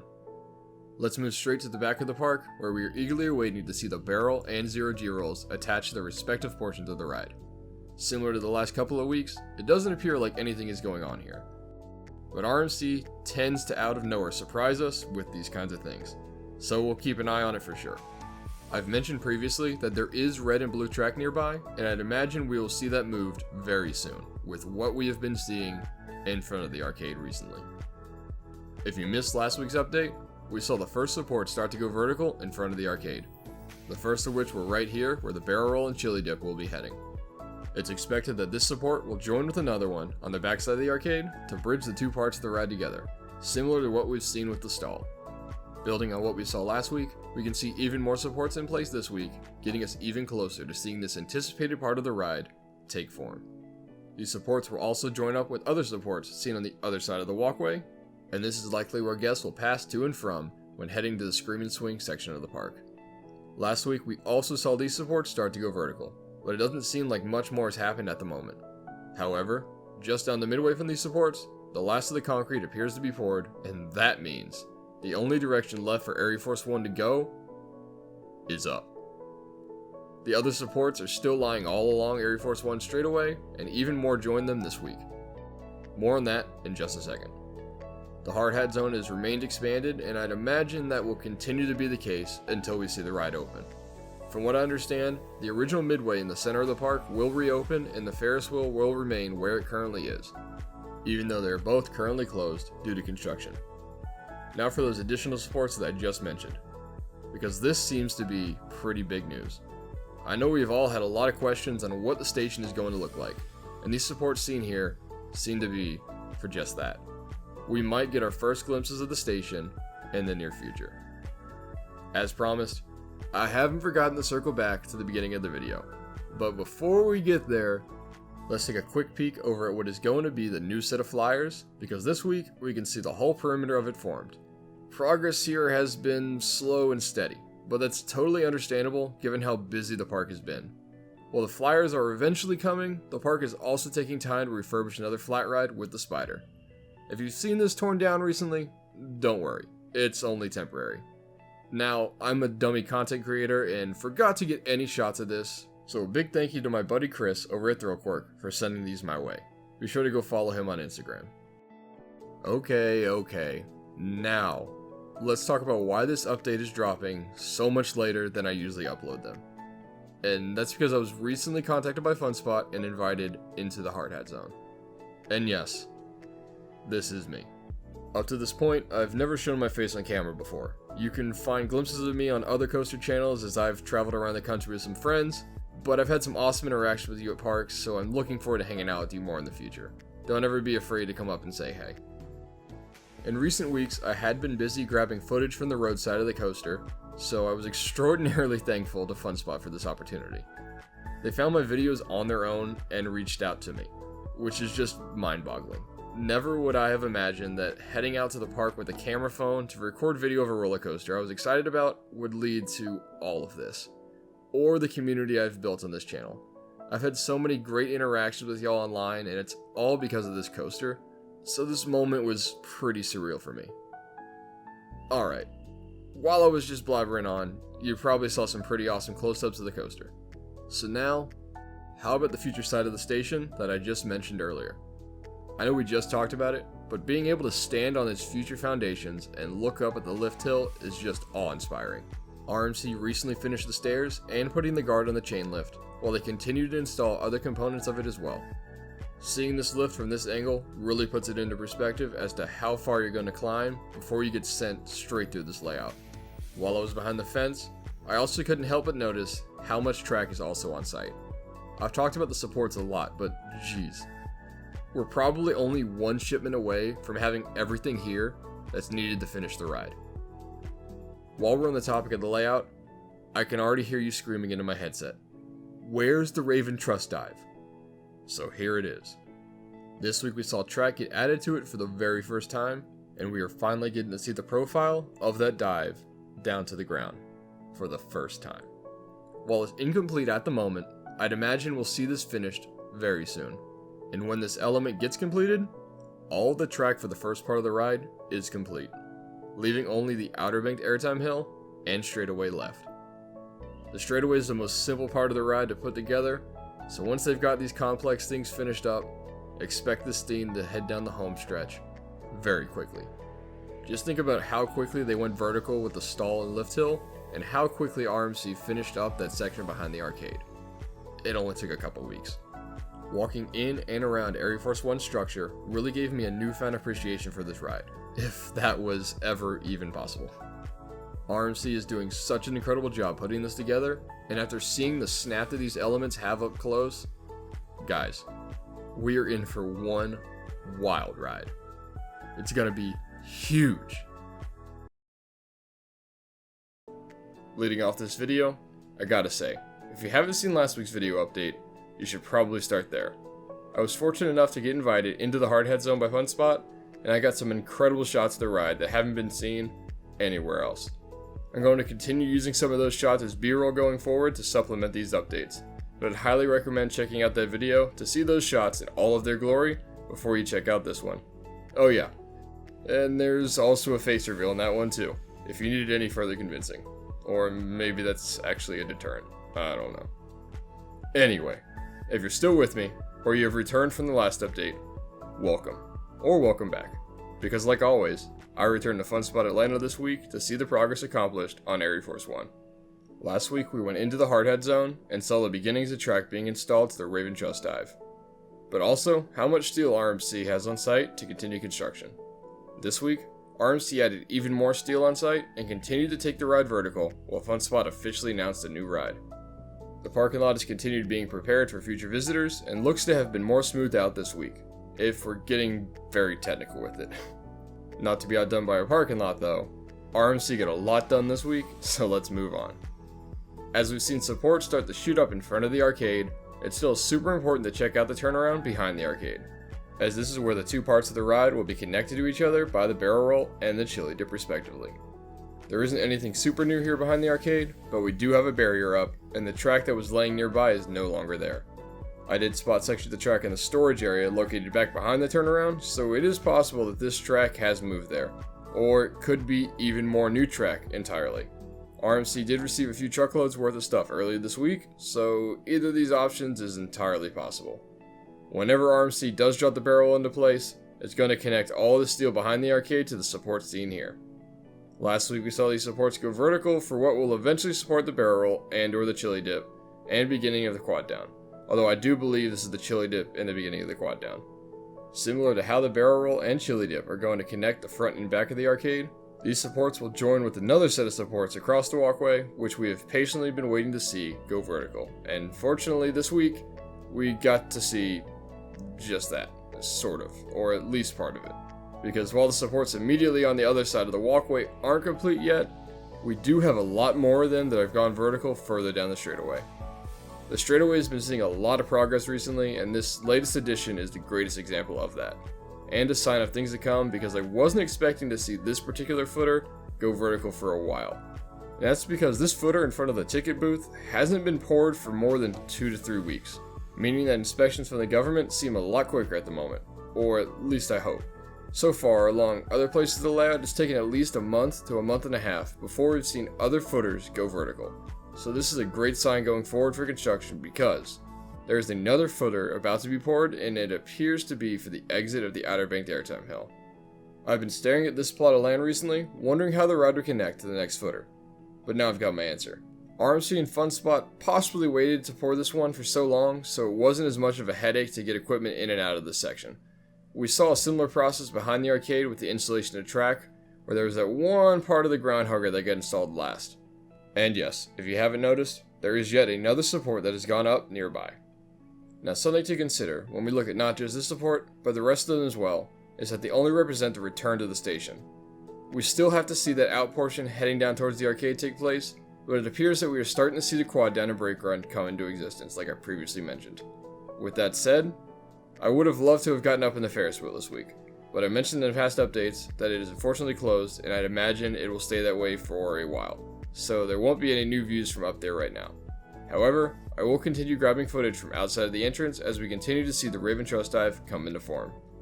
I know I've been out here a few times now, but it's never any less awe-inspiring for me standing beneath this ride.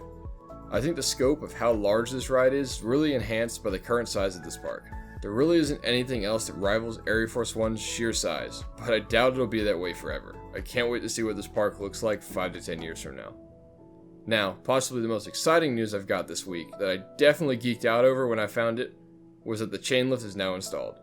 We had seen the components for this going in throughout recent weeks, but the chain itself had remained out of sight. I tried to zoom in the best I could, because looking back at some of my previous footage, this is definitely new this week, and I'm so excited to share it with you. While I was up in the front of the park, I also noticed a couple of large holes that have been dug near the future side of the station. I am completely unaware and have no clue as to what these are, but there are permits attached to a post nearby that I'm sure are related to it in some way. Maybe this has to do with the beginnings of electrical work. I'm not sure, but time will tell. Stay tuned. And yeah, I understand a lot of you are here to see the progress in the Raven Truss dive. So here it is this week. I wish I had a better update for you all, but it appears RMC really put a lot of their effort into the straightaway and chain lift this week. But don't you worry, they are still working on it, and they will have it done soon. And you better believe that I will be letting you know as soon as that happens. I mentioned last week just how much steel was lying around, whether that be track or supports. And this week, there just seems to be even more of it added as the other parts make their way vertical. It seems like the last bit of work that we are waiting on is the last footer to be poured and to let it cure and pass inspections. With that said, ArieForce One is getting so much closer to liftoff than many people think. Yeah, it's likely still a couple of months away, but it'll be here before we know it. Before we wrap up though, I've got some additional news. While I didn't check in on the Spider or flyers while I was at the park this week, FunSpot Atlanta did officially announce the flyers on social media this week with a picture of them, and wow, did they look good. That red, white, and blue color scheme will fit in perfectly with FunSpot Atlanta, as well as sitting next to the Tilt-A-Whirl and then the shadows of ArieForce One. It appears they're going to be called the Screaming Eagles, which leaves me wondering, what about the Screaming Eagle? So I'd imagine a rebrand could be coming, as that would be a bizarre combination.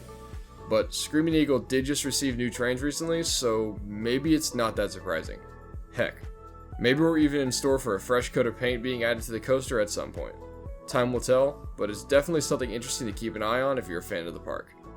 Lastly, if you're interested in how I create these updates each and every week, I took another camera along with me this week and filmed a behind the scenes video of how I put these things together.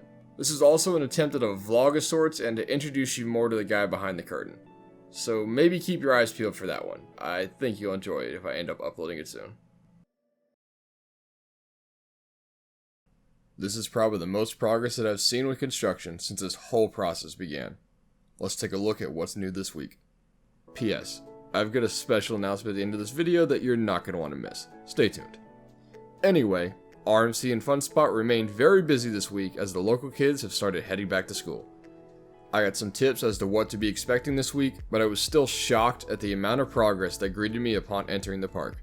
Last week, RMC continued prep on the Raven Trust Dive and continued taking the straightaway vertical, all while FunSpot officially announced a new ride and continued work on their new parking lot expansion.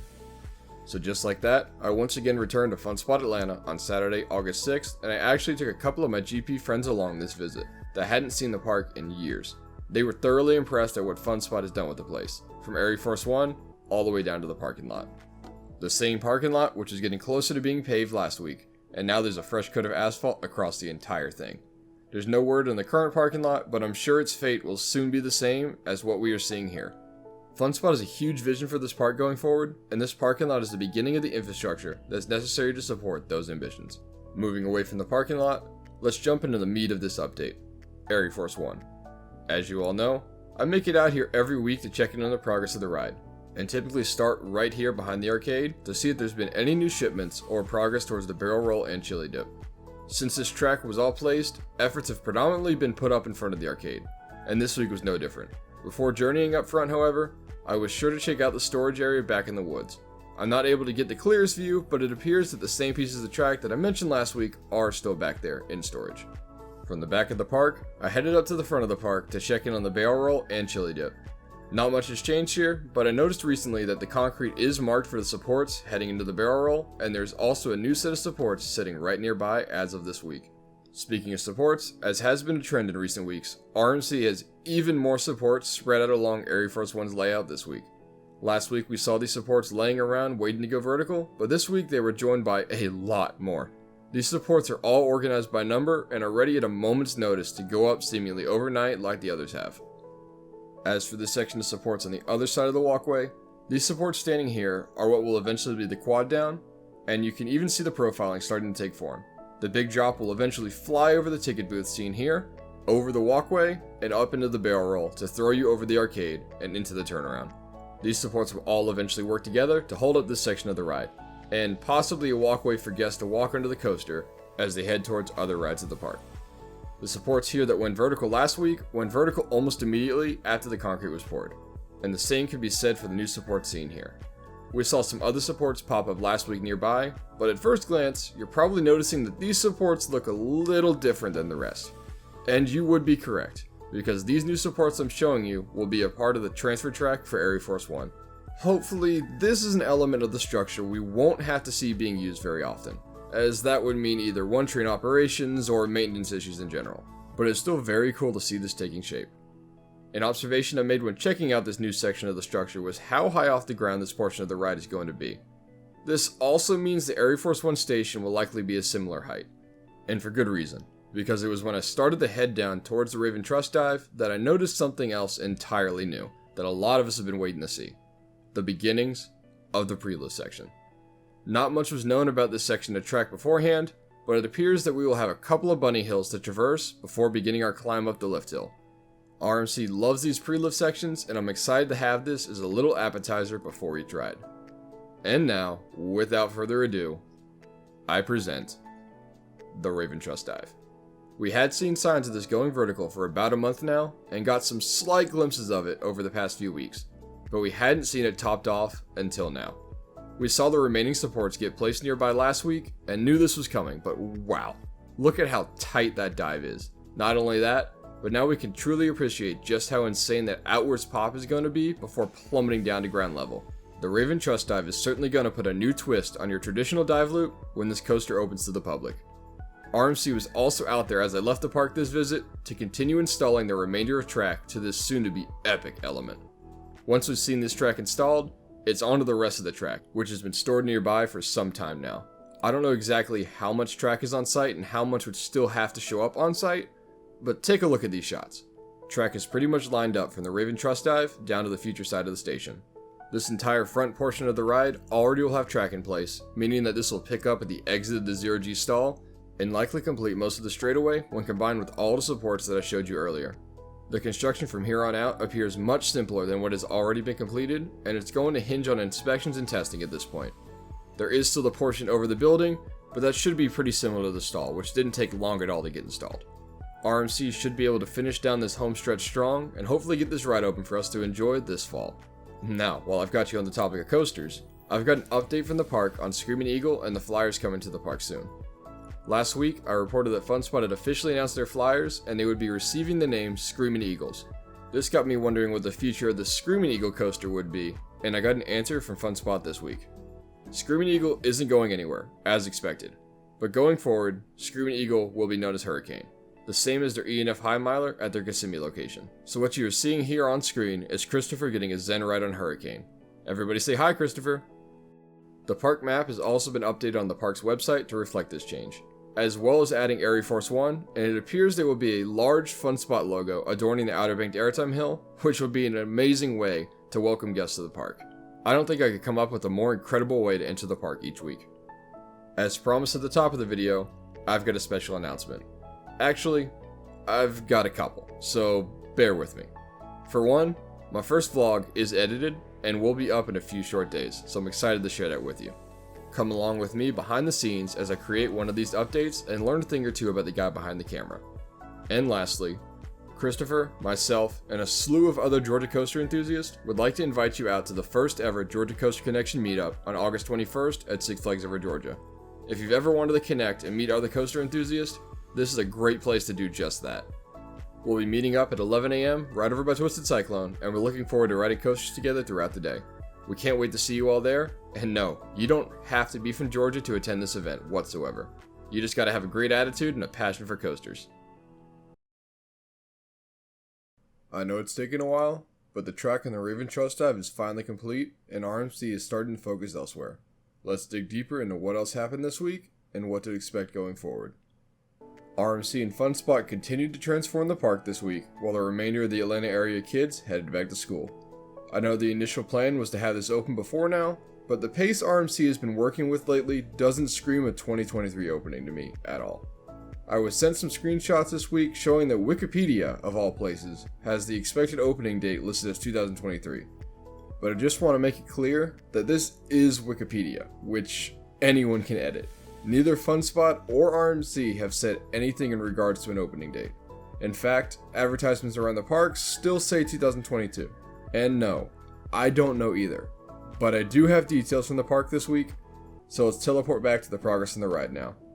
Last week we saw RMC top off the Raven Trust Dive, while also giving us peeks at the pre-lift and transfer track, for the first time. FunSpot also announced the renaming of Screaming Eagle to Hurricane, in order to make way for the new set of Flyers coming to the park. The parking lot expansion was also paved, so as always, let's quickly start right there. It looks like they let the asphalt set this week, and I'd expect it to be striped coming up soon. It seems like they started to work on the retention pond as well. And speaking of ponds, let's look at this one instead. As we all know already, this is where the barrel roll and chili dip will join the sections of the ride together. I make sure to take a look back here every week to see if anything is new. And while there isn't anything new on the track or support front, there is a new trench dug all the way around the pond, but I have no clue what it's for, so I'm not going to try to speculate too much. Maybe a future lighting package, but that's the only guess I've been able to come up with. I also took a gander down in the woods to see if those pieces of track were still there. While it may not be the clearest on screen, they are still back there, and I suspect this has got to be the track for the barrel roll and chili dip, since it is the only remaining track needed for this portion of the ride. So, let's head in front of the arcade to get another angle of where this track will soon be going. Before I even got there, I could tell a lot had gotten done this week. The walkway had shrunk on both sides, and we saw what is some of the last of the quad down supports getting installed. We saw a few supports laying near the arcade last week, but those had now gone vertical. Not to be outdone, however, the supports that we saw on the other side of the walkway that had been laying around for a few weeks have gone vertical as well. Whether or not this is going to remain a walkway beneath the coaster remains to be seen, but I could see it happening for sure. Especially the entrance to the ride will be nearby. More on that later. As far as supports for the barrel roll, in recent weeks we were still waiting to see some progress here. We had seen markings for the supports on the concrete, but no other signs other than that. This week, supports have been moved on site, and you can see the pre-work beginning to come together. And the same for the big drop. With the remainder of the quad down supports going vertical now, more supports have been organized nearby, and I believe these will be the bottom of the big drop. As we know from the animations and renderings that the double up will take place over the ticket booth seen here. While we're on the topic of renderings and animations, myself and a few others have noticed something recently. In the initial POV that we have probably all seen by now, the quad down seems pretty tame. I was concerned initially that this could be the only duller moment on the ride as it began to wind down into the brakes. However, if you take a close look at these supports here, these are installed at ground level, and have been for a while. In fact, it appears that this has always been the plan, at least since the graphics were released at IAAPA last year. Because if you look at the one for the quad down, it's the exact same profiling that we are seeing come together before us, right now. This drop will be the final element before you pop up pretty aggressively into the final brakes to round out your ride on ArieForce One. Walking along the straightaway, it was pretty clear that a lot of the supports last week had already been used or were being relocated to their respective locations. I was actually fortunate enough to watch RMC do some of this while I was there. Super nerdy, I know, but I don't care. Taking a look at the transfer track now, you'll see that RMC has moved some straight pieces of track to the site that will no doubt be installed here in the near future. And yes, as you've probably already noticed from some of these shots, all of the track is also on the Raven Trust dive. But we will get there soon. Don't you worry, I promise, it's coming. There's still a lot more going on that we need to cover before we can get to that. Which brings us to the pre-lift section. The second of the two bunny hills has now been installed, and RMC has also added more track to the exit of the 0G stall. We saw supports go in last week, but this week we've got track. That's not all, however, because if you take a closer look here, you'll see what appears to be the first signs of electrical work for ArieForce One. I was curious as to when this would begin, but it appears that we now have our answer. The timing seems to make sense as we are getting close to seeing the station and transfer track installed. At first glance while driving into the park this visit, I actually thought the station was starting to go vertical, but I later realized that these were pallets storing more supports. I believe these supports will begin taking form as the Outer Banked Airtime Hill in the near future, and the profiling in this track nearby seems like it would fit the bill of this element perfectly. I'd expect this element to be the next to be installed since we are seeing the exit of the 0G stall get installed alongside the pre-lift. While the profiling on both of these elements looks great, the exit of the 0G stall should give you some ridiculous pacing heading into the Outer Banked Airtime Hill. We should be seeing that in the station come into existence very soon. Now, about the station.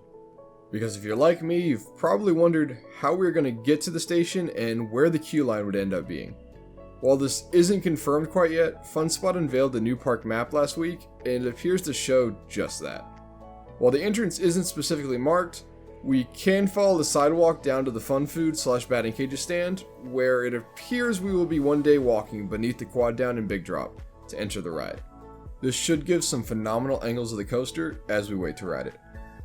Incredible angles can't even begin to describe what the RMC workers must have on the Raven Trust Dive. So let's take a closer look, because while I was at the park, RMC was hard at work finishing off the cross beams of the Raven Trust Dive. Looking at it now that all of the track is on and the structure has been topped off, I seriously can't wrap my mind around how we are going to pass through that structure, but I can't wait to ride it nonetheless. The profiling of this element is going to hammer riders with positive forces and will likely be the most intense element on the entire ride. Before, of course, balancing out those positive forces with an immediate airtime hill at a ridiculous rate of speed. I don't know how the mind of Joe Draves came up with this element, but I am so happy that he did, and I am thrilled to finally see all the track in place here. ArieForce One is about to head down the home stretch, so here's to hoping we get to ride it this year. While that still got your attention, I want to follow up on the announcement I made last week. If you missed it, we are having the first ever Georgia Coaster Connection meetup at Six Flags Over Georgia on Sunday, August 21st. We will be meeting and starting our day off at Twisted Cyclone at 11 a.m. We hope you will join us for an awesome day of fun, friends, and riding coasters.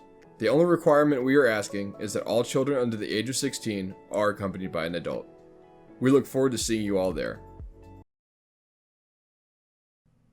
After taking a week off to hang out at some other parks, I've made my way back to Fun Spot Atlanta this week to discover a ton of new progress.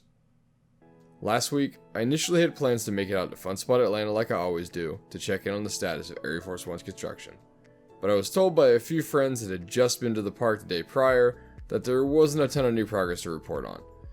So I went ahead and took a break, and now we're coming back to you this week. It seemed like the crews were focused on wrapping up the finishing touches on the Raven Trust Dive before moving on to the rest of the layout this week. And spoiler alert, that's definitely what I found during my visit. FunSpot and RMC continued their mission of transforming this charming little park this week, while I unfortunately once again started my coursework. Time has been at a premium, but I hadn't seen anything new posted to social media this week, so I was anxious to see what had transpired while I was gone. I know it's been a while, so let's do a quick refresh as to where we left off last time. Before my absence, RMC had begun installing the transfer track and pre-lift sections of ArieForce One, and we were starting to get a glimpse at the beginnings of electrical work on the ride.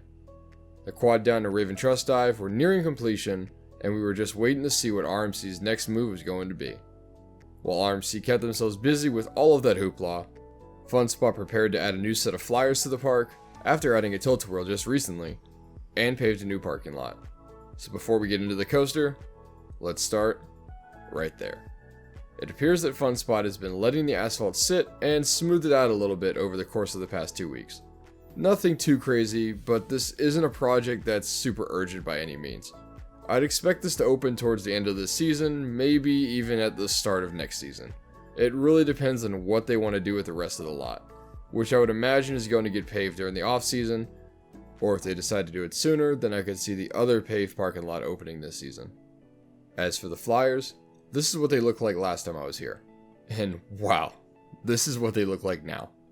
They are now completely installed, or at least close to it, with electronics and components installed as well.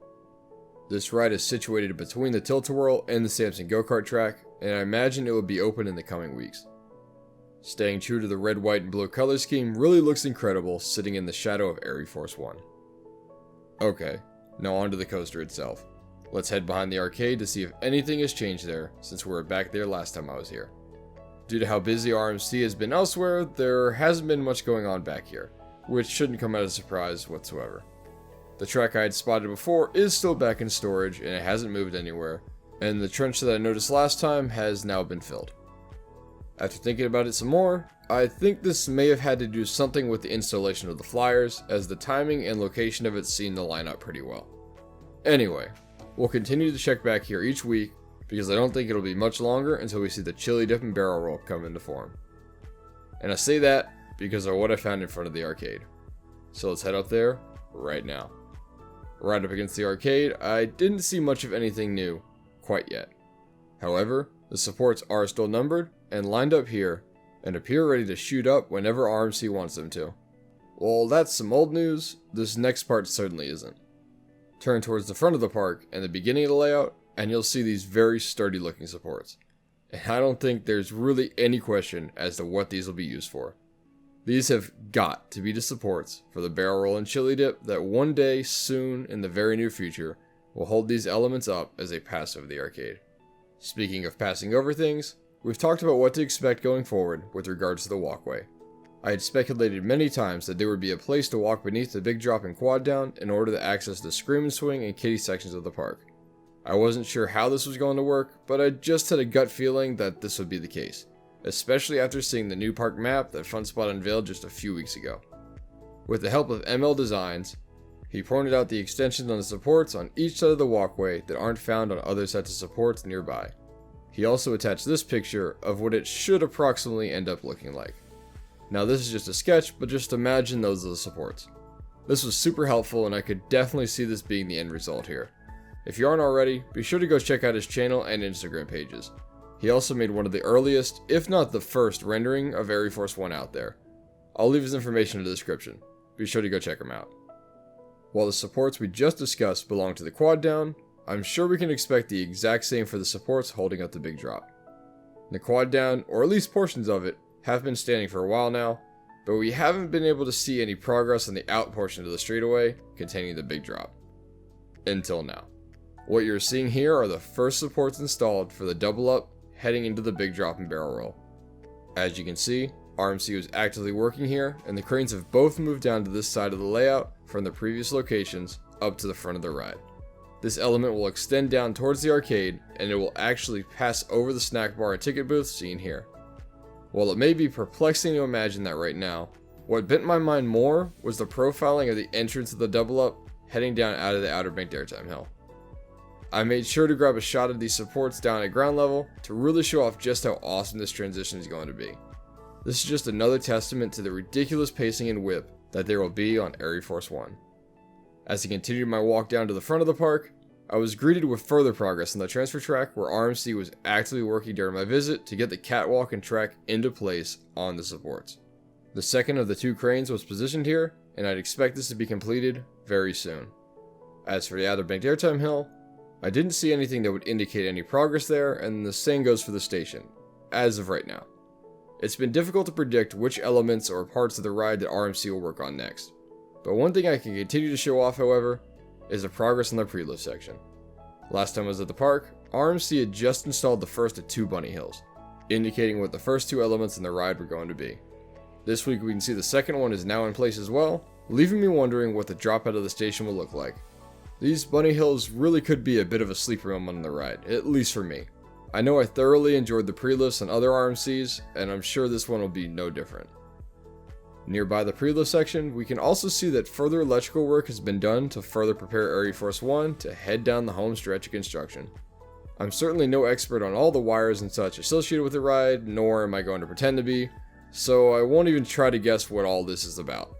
But it is near the chain lift and future side of the station, so my money would probably be on something involving that. Taking a look at the beginning of the layout now, it appears that RMC is completely done with this part of the ride. The chain lift, first drop, Raven Trust Dive, and Zero G Stall all look to be completely finished, and the other pieces of the track and supports that were lining this area have been organized and moved further down towards the future side of the Outer Banked Airtime Hill and station.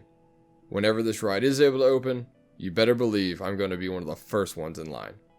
And while I still got your attention, if you're watching this and you were one of the nearly 40 people, yes, 40 people, that made it out to the first ever Georgia Coast Connection meetup last weekend, once again, thank you so much. The event was an absolute hit, and we've heard nothing but positive things. We're aiming to do 1 to 2 more meetups like that before the end of the year, and I'll be sure to announce them when the plans are solidified. The transfer track and station are in place, and it's time to launch our way into the final stages of construction. Stay tuned for further details. Last week I made it out to FunSpot Atlanta like I typically do to catch up on the park after taking a week off. Upon arriving at the park, it was clear that RMC was at it again with some quick-paced installs. This has been typical throughout this build process. A week will go by where seemingly nothing really gets done, everything seems to be moving slowly, or inspections are going on behind the scenes, and then boom, a ton of supports and tracker installed. This week, the case was no different. We saw last week that RMC had officially begun work prepping the supports for the barrel roll and chili dip, while also preparing the transfer track to be installed. The supports coming out of the outer banked airtime hill were also installed, and we saw the pre-lift section come together before our very eyes. All of this came on the heels of the Raven Trust Dive being completed, and RMC moving their efforts away from the front section of the ride. This week, RMC continued pushing towards the completion of construction, and they got some stuff done a lot quicker than I expected them to. They never ceased to amaze me, and this week was no different. They kept up their work while coexisting with FunSpot, and all of the improvements they continue making to the park, including, but not limited to, a new ride and a freshly paved parking lot. So let's start out by taking a quick look at both of them before getting into the coaster. Again, I'm not going to waste too much time admiring the parking lot, but based off of the new equipment on site, I suspect we should be seeing some more movement here soon. Some work also still needs to be done in the retention pond. Moving on to the flyers now, and there doesn't appear to be any crazy new progress here compared to last week, when we saw them go from literally just some rocks in the ground to a completely installed attraction. I haven't heard anything about an opening date for this, but imagine that as soon as it clears inspections, it should be open to the public the same way the Tilt-A-Whirl did. It's gotta be within a couple of weeks. Alright, now let's talk about the progress in ArieForce One itself. Let's start out where we always do, and see if there's anything new behind the arcade. Similar to the past several weeks, there doesn't appear to be anything new here, but with what we saw last week with the new supports arriving on site, I'd expect to see the supports here linking up with the new ones in front of the arcade within the next few weeks. While I was back here, I also checked in on the track that had been laying back in the storage area in the woods for quite some time now. This has been sitting back there for probably about a month, and I suspect this will be the barrel roll once it goes vertical. We'll keep checking back here each and every week for any changes, so we'll know exactly when that barrel roll and chili dip start to pass over the arcade. After finding the supports I found last week, I was eager to check out the status of what was going on in front of the arcade, so I boogied my way up there next to see what was going on. I could hear construction going on from the time that I arrived at the park, but I wasn't 100% sure where it was coming from until I got here. What I found was that RMC was fast at work putting the supports together that I just talked about, bringing us one step closer to seeing these anticipated elements installed. RMC was also using the crane at this location while I was at the park to bring more and more supports to the assembly site.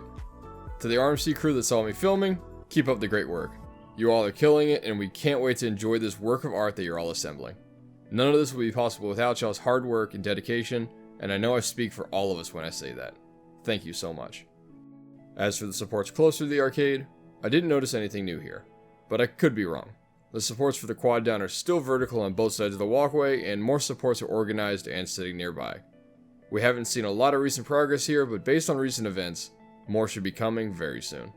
If you're watching this and you're not familiar with ArieForce One's layout, this is where a barrel roll or pass of the arcade building for one of the wildest coaster elements out there. Moving on to the double up now, I didn't notice anything too crazy here either, but something just dawned on me while putting this video together right now.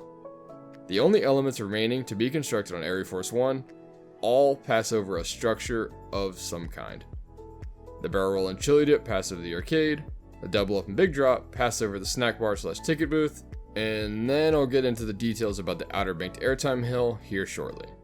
As for the double up and big drop, we saw this go vertical for the first time last week, and as I just mentioned, this will pass over the snack bar / ticket booth seen here. We should definitely see some progress here soon, but it's not a surprise that there's not too much to be seen here this week because of what I'm about to show you.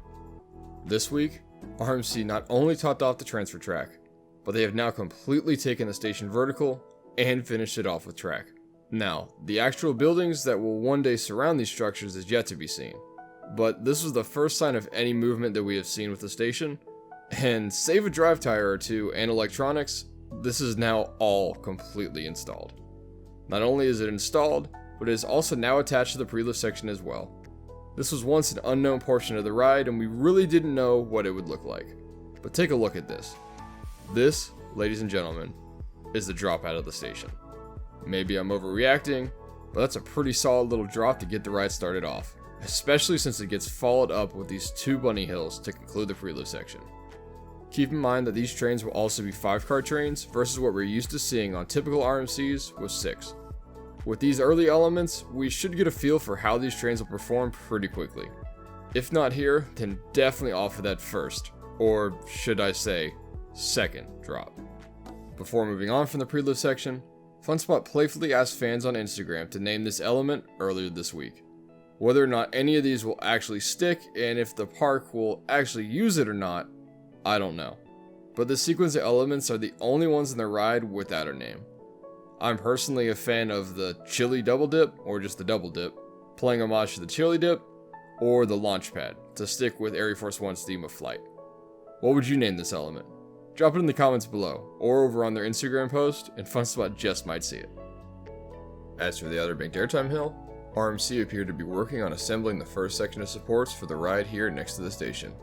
This element is going to be unique in the fact that it will be passing over the pre-lift section of the ride, before heading down into the double up. I'm not sure how soon we will be seeing this go vertical, but my current suspicion is that we will be seeing the remaining supports shoot up before we see much track added. I could be totally wrong, however. Lastly, when I was filming last week's video, I totally forgot to go check in on the Raven Trust Dive one last time. I hadn't really grabbed any footage of the element since they had wrapped it up, so this week I wanted to showcase it a little bit to wrap up this update. What I really want to show you is just how close these supports are to the track and how the train is going to seemingly just squeeze through the truss structure. The head and hand choppers here are going to be, I'm just going to say it, possibly the best out there. And I can't wait to ride through this and watch other trains pass through it as well. ArieForce One's construction continues to progress, and whenever it does open, all these elements that we see coming together are sure to deliver.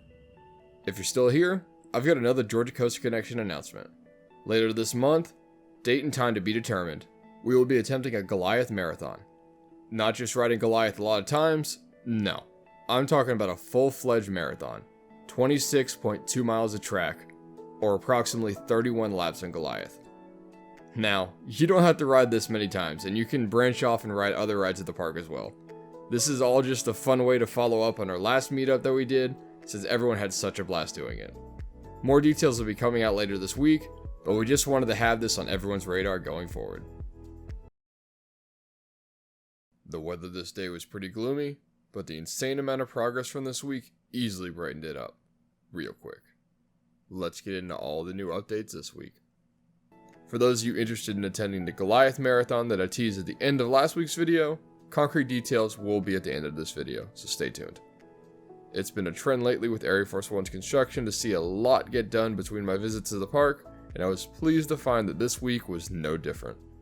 Last week we saw supports for the barrel roll and chili dip start to be assembled, and perhaps most importantly, we saw the transfer track, station, and pre-lift section all get attached to each other to give us a look at what this sequence of the ride would look like for the very first time.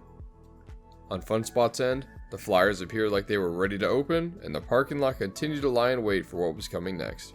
So before getting into ArieForce One itself, let's check out some general FunSpot updates first. Upon arriving to the park, I was greeted with new signs on my way to the parking lot, including this one for ArieForce One, which continues to read simply, "Coming soon." The same way the billboards around town have for some time now. Starting off at the parking lot, and there are no longer any vehicles here. I have no clue what this means, but there is a big old machine of some kind now sitting over there in the corner. We'll continue to keep an eye on this, but if someone is more knowledgeable on construction than I am, please let us know in the comments what this thing is. Before I left the parking lot, I ran into a park employee that apparently watches my videos. That was pretty cool, and then he gave me the scoop on the flyers, knowing that I was about to head right there. It was a pleasure meeting you, and thank you for making the park such a wonderful place to visit each and every week. Alright. Now let's take in this view, because the flyers are finally set up and running, and man, do they look good. It's crazy that just a few weeks ago, this is what we were looking at here. But it sure is great to see them running now. They are clearly an instant hit at the park, and we're getting plenty of rides from park guests while I was there this week. The Screaming Eagles in their red, white, and blue color scheme look incredible sitting in front of ArieForce One, and I can't wait to see what rides join it next. FunSpot has been on a hot streak lately with adding new rides, and I'd imagine that this is only going to continue going forward. More on my speculations on that later in the video. Finally, it was time to check out the layout the same way I always do, so I headed back behind the arcade to check out the progress in the chili dip and barrel roll. And folks, we've finally got something here. I know I've been showing the same shots here for a while now, but here's our first view of the chili dip and barrel roll. These supports have been being assembled in recent weeks, but now they've gone vertical. We can see the track for the back end of the barrel roll, but it doesn't seem like that of the chili dip is present yet. There's still some track back in the woods, but I'm unsure if some of these got moved from last week or not. It's just too far away for me to be 100% sure. What isn't too far away, however, is the new supports that have moved on site, signaling that we are getting close to seeing this portion of construction completed. Seeing all the progress behind the arcade got me itching to head up front in front of the arcade to see what was going on there. While approaching the area in front of the arcade, it didn't seem like anything had gone vertical, but there was still some awesome progress overall that I found once I got there. On the site where we saw the crane last week, the supports for what appears to be the actual pass of the arcade seem to be completed. On the backside of the arcade, we saw the exit of these elements, and you can see a little bit of it here. When this is completed, it should create a truss that will be similar to the one on the lift hill install structure, as well as what we see on the top of the Raven Truss dive. Some of these supports could also be used for the pass over the ticket booth and snack bar, however. During last week's update, I made the observation that the only remaining elements in ArieForce One to be installed all pass over something. And this week, we're beginning to see these start to come together. Moving down further towards the front of the layout now, let's check in on the progress of the double up. First off, looking back at the last couple of weeks' footage, I realized that during last week's update, there was more progress in the double up than I initially thought. And this week, RMC added even more to it. I'm not sure if this is the max height of it yet or not, but it's certainly getting close. Now, possibly the biggest surprise of this week occurred while I was right here filming the double up, and that's this portion of the supports right here. We all knew that FunSpot was going to have a way to get to and from both the future expansion of the park, but also the entrance to ArieForce One. The way the ride is set up, we hadn't seen where this was going to be quite yet, but this has got to be it. Surely, this is where we will enter not only ArieForce One's queue, but also access to future rides at the park. I did a whole video on what I thought the future of the park would look like, and I'll be sure to put it in the end card of this video. What would you want to see go over in this section of the park? I know I've got my ideas. Keep in mind that FunSpot owns more land behind here as well, so be sure to drop your ideas in the comments below. Moving on from that exciting development though, let's get into another one, or multiple, because as you're seeing this panning shot, you're probably noticing numerous things that are new here. So let's start with the most obvious. Supports for the Outer Banked Airtime Hill are going vertical for the very first time. The ones that you're seeing here are going to be the beginning of the hill as it pulls up out of the longest zero-G stall in North America. It's kind of hard to picture it from these angles, but the Outer Banked Airtime Hill is going to pass over the pre-lift section like we are seeing here, and then connect over here at the beginning of the double up. So the profiling of the element, like many of them on ArieForce One, is going to be just ridiculous, and I can't wait to see further progress here in the coming weeks. And based on all of the supports and track lying nearby, we should definitely expect to see that very soon. Lastly, before we conclude this update on all the progress this week, let's take special notice that even more electrical work has been done near the base of the lift hill. We had seen many wires and cables installed here in recent weeks, but this green box, or whatever an electrician would call it, is now installed. I'm definitely no expert here, but this is clear progress, even to the uneducated eye. That'll do it for this week's updates, but I can't even begin to imagine what we will see coming up in the next update. RMC has been keeping busy, and I'm excited to share it with you when the time comes. Now, for those of you that have expressed interest in the Goliath Marathon, I'm excited to announce that it will be taking place this upcoming Sunday, September 18th. I apologize that this is relatively short notice, but that's why I made sure to bring it up in last week's video and post further details on my community page as they became available. We will all be meeting by Goliath to begin our marathon at noon when the park opens. We're asking that everyone try to arrive 25 to 30 minutes early because we will be tracking our rides with a wristband system. Each rider will be given 4 color-coded wristbands to begin the day. One for a 5K, one for a 10K, one for a half marathon, and another final one for a full marathon. This will be a fun way to track your progress with your friends and other enthusiasts you meet along the way. If you're concerned that Goliath is too much to take that many times, then that's perfectly okay, because others will be branching off to ride other attractions throughout the day. We are asking that all children under the age of 16 are accompanied by an adult, and that you would kindly RSVP at the link in the description so we can have a rough head count for the event. This is entirely free, and we hope to see you all out there. Please do not hesitate to reach out with any further questions. More track is installed, more supports were being bolted in while I was at the park, and we finally have a hint to an opening date. Let's get into this. After making it out to the park the past several weeks, I was excited to see how RMC had progressed on ArieForce One's construction this week. Last week, we saw supports for the barrel roll and chili dip get dropped into place for the very first time. Not only that, but we also saw more progress in the double up and big drop respectively, including a potential entrance to the ride taking form. Oh yeah, and let's not forget about the Outer Banked Airtime Hill shooting up, or the installation of more electrical work near the future side of the station. And that's just what RMC got done. FunSpot installed new signs leading up to the entrance of the park, and opened the flyers to the public for the very first time. The parking lot also appeared completed, but I spotted a piece of equipment that may point to future plans for the park. So let's start with some quick general FunSpot updates first, before jumping into this week's progress on ArieForce One. Now that the flyers have been installed, we aren't going to be seeing them in these updates anymore. If a new ride is rumored, I will be sure to cover that, but this is the last you will be seeing of the flyers. As for the parking lot, last week I asked what this piece of equipment was here, and I was told by numerous people that it's used for digging up asphalt and laying down a fresh layer of it. We've all speculated for a while now that the rest of the parking lot would also get paved, but it's also still just a dirt parking lot, so this wouldn't make 100% sense here. For me, I still think that this will be paved, but I also believe that this upcoming off-season we will be seeing the road leading into the park get some work done as well. This road was paved long before FunSpot ever owned the park, and it was in iffy shape before all the heavy trucks and machinery have been driving across it over the course of the last year. So I fully expect everything to have a fresh coat of asphalt for the 2023 season. Alright, now let's get into ArieForce One, because there's once again a lot to cover. Just like every other week, I started off by heading to the back of the park to check up on what the ride looks like after it passes over the arcade. Last week, we saw supports and tracks start the shoot up here for the exit of the barrel roll and the entrance of the chili dip.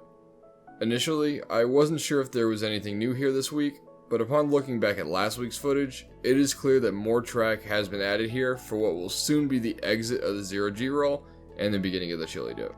This will all occur as we pass back over the arcade to wrap up our ride on ArieForce One. As for the track that has been sitting back in the woods, I still spotted a few pieces sitting back there. There are also still several stacks of supports lying around nearby the ground hugger as well. RMC was actively working back here while I was at the park, so I definitely expect more to get done here in the very near future. With that portion of the layout well covered, it was time to move in front of the arcade. Over the past few weeks, we had seen RMC assembling the supports for what appears to be the pass over the arcade, but I didn't notice much new here this week. All these supports remain assembled and lie in wait for what happens next. The supports up against the arcade also don't appear to have anything new going on quite yet, despite what we are seeing behind the arcade. While we wait on the supports over the walkway and arcade to go vertical, RMC was still busy elsewhere, because nearby they were actively working on the double up. And not just the double up, but actually passing over the ticket booth. I captured this progress from multiple different angles, but as you are seeing here, the support being installed is what will hold up the double up as it passes over the ticket booth and prepares to send riders into the big drop. With this element now taking shape, we have what is probably only about 10% of ArieForce One supports left to go vertical. So I'd fully expect this to be done by next week, and we might even see the big drop start to take shape as well. The airtime that this combo is going to provide is the most slept on of the entire ride in my opinion, and I can't wait to see more of it really soon. While RMC was hard at work here as well, they were also dividing and conquering elsewhere in the layout too. Not only did I see them behind the arcade and working on the double up, but they were also up front continuing to install the Outer Banked Airtime Hill. If you compare this footage to last week's, you'll notice that we not only have more supports installed here, but we're also starting to see track get added to it as well, or at least the entrance to it. Coming out of the 0G stall, you really aren't going to waste much time at all getting sent straight through this element as it passes over the preload section of the ride. The pacing of these elements just continue to amaze me as we see more and more of these elements get installed. And yeah, sure, we still need to see it run to be 100% sure of its pacing, but with RMC's track record, I have no doubt in my mind that this is going to perform phenomenally. Other than that, other track and supports continue to lay nearby, and RMC was busy sorting and putting them together while I gathered this footage. The supports on the Outer Banked Airtime Hill continue to grow, and this should be complete in the not too distant future. Now that almost all the supports are complete, I'd imagine that we will continue seeing more track added to the ride in the next few weeks. Lastly, as I'm sure many of you are all wondering, I mentioned a hint at the opening date at the top of the video. And that is because the European IAAPA Expo was this past week in London. At the RMC booth, they were actively advertising ArieForce One as we would all expect. What wasn't expected, however, was the opening year of the coaster to be revealed. I know many people, including myself, were wishfully thinking that this coaster would open this fall. But we can't really be surprised that ArieForce One will be opening in 2023, following the various delays that we have seen throughout the construction process. I myself had come to accept this when Labor Day had come and went, and we were clearly still a ways away from even seeing construction complete, let alone testing and actual opening.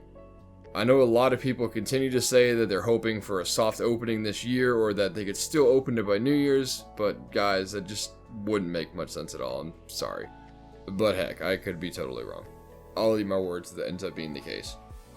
To my knowledge, this is the first time that either FunSpot or RMC has publicly stated anything resembling an opening date since the initial announcement last year. Knowing that the opening will be in 2023, I had fully expected to coincide with opening day at the park in some way, meaning that we should expect to see ArieForce One open around the first weekend in March. It's definitely a shame that the park wasn't able to get the ride open sooner, since I'm sure they were counting on additional revenue to continue investing in this park, but at least we have something relatively concrete now that we can look forward to. If you're still with me, the day that I am posting this update is the day of the Georgia Coast Connection Goliath Marathon. We will be meeting at noon, and it is never too late to have you show up and get some rides in with us. We will be there for several hours, and it shouldn't be too hard to spot a big group of people lapping Goliath together. It's going to be a lot of fun, and we're expecting a good turnout. If you're able to show up, we'd be happy to have you. The Outer Banked Airtime Hill and Double Up continue to progress as we are now closing in on the final phases of ArieForce One's construction. Let's check in on this week's updates. Another week had gone by since I had been out to FunSpot Atlanta, so it was once again time to make it out to Fayetteville to check out this week's progress on ArieForce One's construction. Last week, we saw the Outer Banked Airtime Hill pass over the pre-list section as it continued to grow, and we saw the Double Up expand over the ticket booth. While all of that was going on, we also saw another few pieces of track get added to the chili dip and exited the 0G roll behind the arcade. RMC has been moving very quickly as of late, and with Hershey Park expected to announce another RMC project in the not too distant future, it only makes sense that they are trying to wrap up this project as efficiently as they can so they can focus their resources elsewhere. We've been covering a lot of other FunSpot Atlanta updates lately, but those seem to have slowed down for now. The parking lot continues to kind of chill out while we wait to see what will happen next there. If you missed the last couple of updates, I think we are in store for a huge paving and resurfacing project this off-season to pave the existing parking lot and entrance into the park. Now, let's get into the holy grail of these update videos, the latest progress on ArieForce One's construction. I've been making these updates for over 6 months now, and when I find big progress on the ride like this, it never fails to bring a smile to my face. So I hope this video will do just the same for you. Let's start out by checking in on the progress behind the arcade, where the second turnaround on the ride will take place. Last week, we saw some track get added to what will soon be the chili dip, and we noticed that new supports had been moved nearby to continue working on the pass over the arcade. However, since RMC has been putting in such an effort elsewhere up in front of the arcade, it wasn't too much of a surprise to not notice anything new here this week. It seems like RMC will finish ArieForce One's construction with the barrel roll and chili dip at this point, starting up at the front of the park and moving their way back down towards the arcade. The supports we noticed recently are still lying nearby, and the few pieces of track I noticed are still back in the woods. It should be interesting to see when we see the next progress here, considering what I found up in front of the arcade. So I headed up there next to continue filming this update. When I got there, I started out by checking out the area up against the arcade. I realized something this visit that somehow had gone completely over my head during other visits to the park and throughout any and all content creation on the ride. I always found myself wondering why at this side of the construction we hadn't seen any more supports go vertical the way we did with the beginning of the quad down. And well, Duh. This is going to be at least part of the bottom of the big drop before it rips back up into the barrel roll. So there won't be nearly as many supports going vertical the way we saw with the quad down. The supports we are seeing here are very similar to the ones we've seen coming out of the Outer Banked Airtime Hill down at ground level. While we likely won't see that many supports, we had still been waiting to see what the truss structure would look like that will hold the barrel roll up as it passes over the arcade. And folks, I'm pretty sure this is it. I found this leaning up against the quad down, so maybe we aren't as far away from seeing this go vertical as I previously thought. Seeing those shots, you probably already noticed what I'm going to get into here next. And that's because there has been some serious progress in the double up. So let's go ahead and get into this. Looking over from the other side of the walkway, you can see that the ticket booth is now completely enclosed in a maze of white supports that now tower over the midways of the park. I'm not sure if this is the max height of the double up yet or not, as it heads down into the big drop, but we are getting very close. To put it into some perspective, this drop on its own will rival the height of the first drop on Twisted Cyclone just up the road. To think that this drop is coming this late in the ride is just bonkers. And that it's the predecessor to the barrel roll makes it just that much more mental. The pacing of this ride is going to be off the charts. I continue to walk around this part of the ride for a while as I admire just how much steel it uses and how tall it actually is in person. While walking around, I also notice there's considerably more steel that still needs to be attached. Whether these supports will take this element even higher, or if they will be part of the drop remains to be seen. But one thing is for sure, these have got to be getting installed here next, and I will be sure to show you what they look like next week. The double up and big drop are proving to be one heck of a duo, but one of the next updates may even top it. Before we get to that update, there are several other things that I found that I wanted to be sure to share with you all. While I was heading up towards the entrance of the park, I noticed dirt that was freshly dug up. This obviously caught my eye, but I wasn't exactly sure what it was at first. It wasn't until I found remnants of pipe that were laying around and new infrastructure in place that I realized what was going on.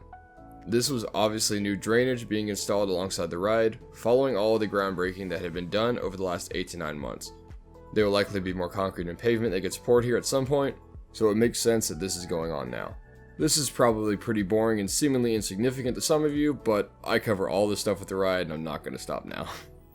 Something a little bit more interesting that I did find is I also found a ton of new rebar that is lying around the future side of the station building. This prompts me to wonder when we will be seeing this begin to be built.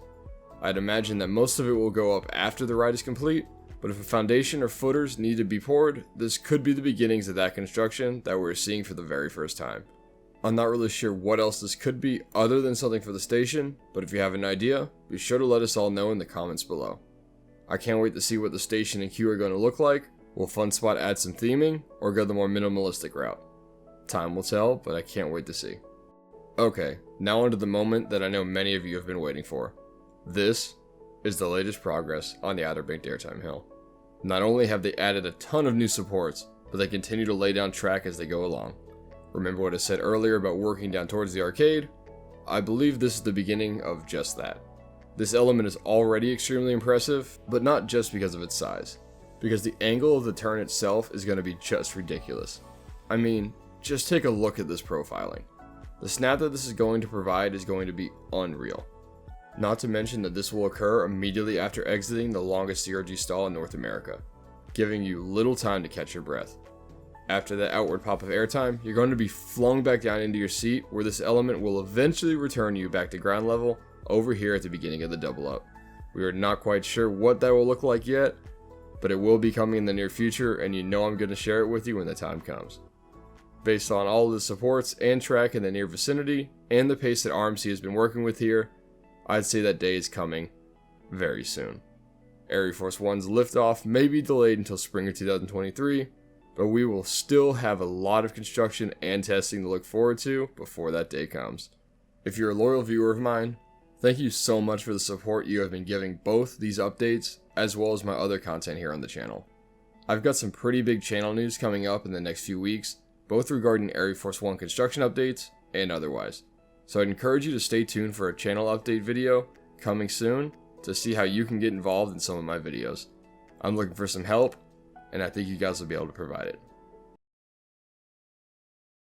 RMC continued work on the Outer Bank Daytime Hill and Double Up this week, and we've got new signs of when the barrel roll might be coming. Let's talk about this week's updates. Fall is now in full swing down south in the state of Georgia, and Fun Spot's big summer event has come to a close. All the Fun Spot photo spots have now been exchanged from summer to Halloween. If you're looking for some family-friendly Halloween fun in the Atlanta area, this is definitely a place to check out. The skeletons are riding the mine carts and there's pumpkins everywhere. The atmosphere is just incredible. Getting into the ArieForce One construction updates now. I made my way back out to Fun Spot Atlanta this Saturday to check in on the progress of ArieForce One construction, and I was super pleased with what I found. Upon entering the park, it was clear that RMC had continued construction on not only the Outer Bank Daytime Hill, but also the Big Drop. So I went ahead and headed to the back of the park to start these construction updates how I always do, by checking in on the progress behind the arcade.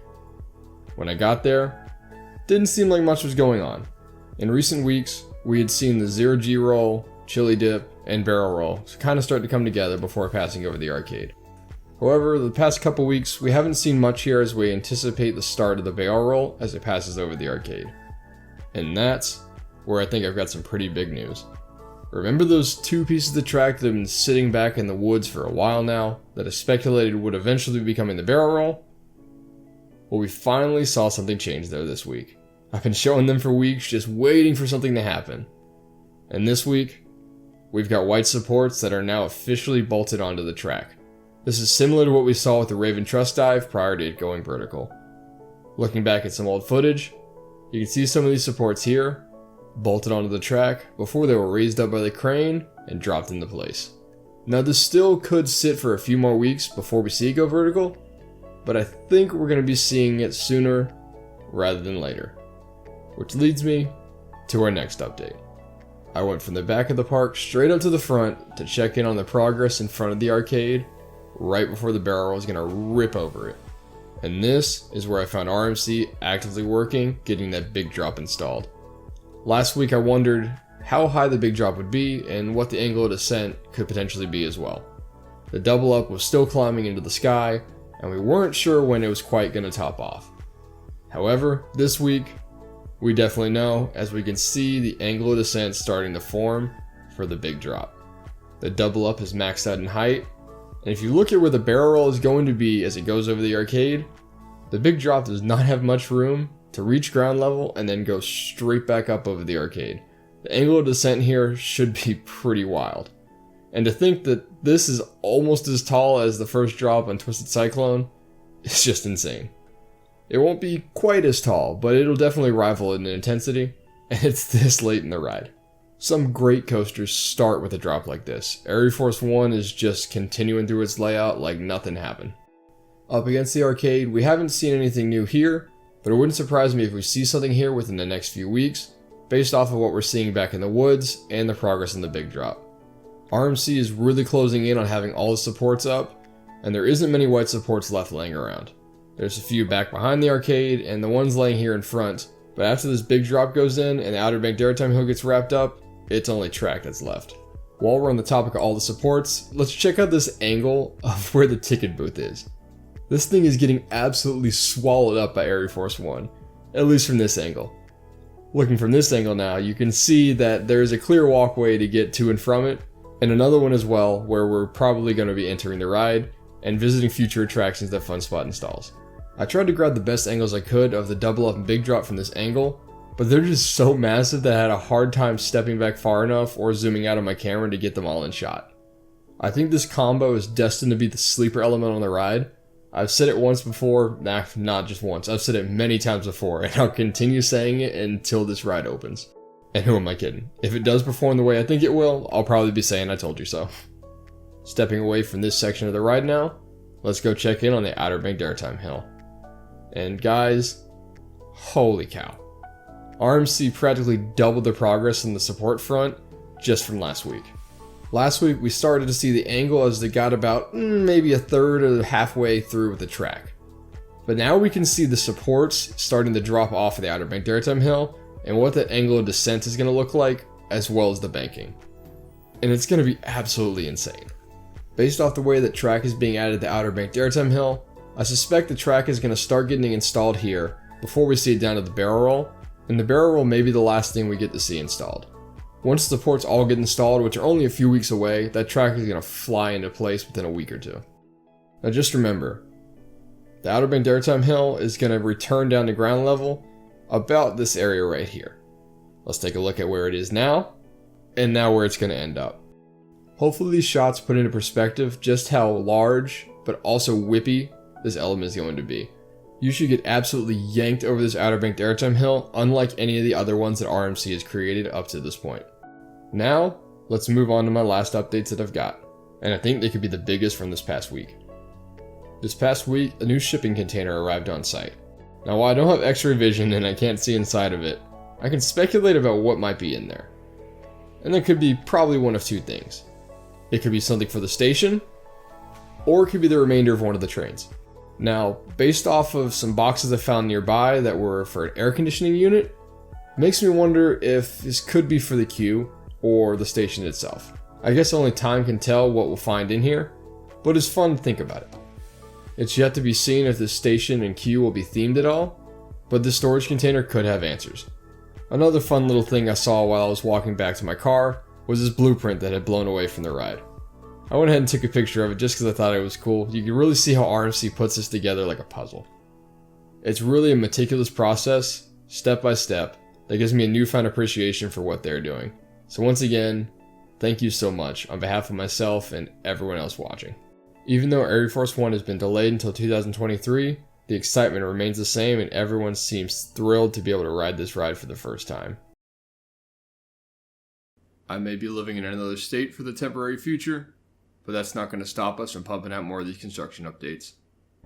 Last week we saw the Halloween festivities start to kick off, while the Double Up and Outer Banked Airtime Hill continue to rocket up into the sky.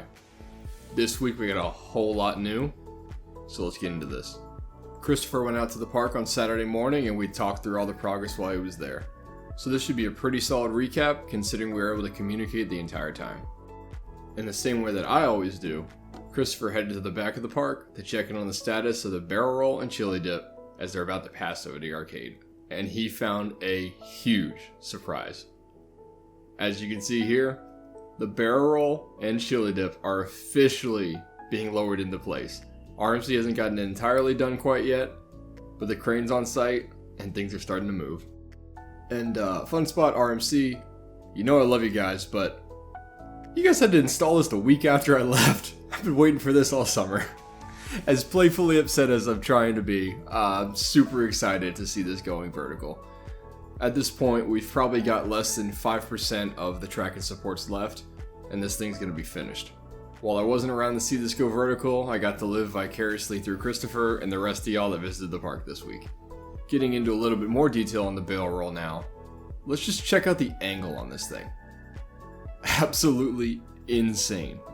This was definitely pretty expected considering what we saw in the renderings and what Joe Draves has proven to just be absolutely bonkers so far with the ride. But I just rode the Mosasaurus like 3 days ago and this looks like it rivals that in whip. In fact, this is probably the snappiest of an element like this that we've seen since the barrel roll got removed off of Maverick shortly before its opening date. Showing you some more angles in front of the arcade now, that angle is just even clearer. Also from these angles that I'm showing on screen, you can see where the track is still laying around and that there's still some supports that need to be dropped into place as well. Considering that RMC has kind of jumped around from the Outer Banked Airtime Hill to the Double Up and now the barrel roll, I'm expecting them to stay here until this is finished, considering that the crane is now on site right here in front of the arcade. I could of course be totally wrong, but considering how much they got done in this location this week, it seems like they could wrap this up and then end up connecting it to the big drop here in the near future. Last week we talked about the drop out of the big drop and how it didn't have much time at all to whip up in the barrel roll. So that means there's not going to be nearly as many supports with the big drop as we saw with the Double Up reaching its maximum height. So between the barrel roll and the big drop, not going to be a whole lot that needs to get done.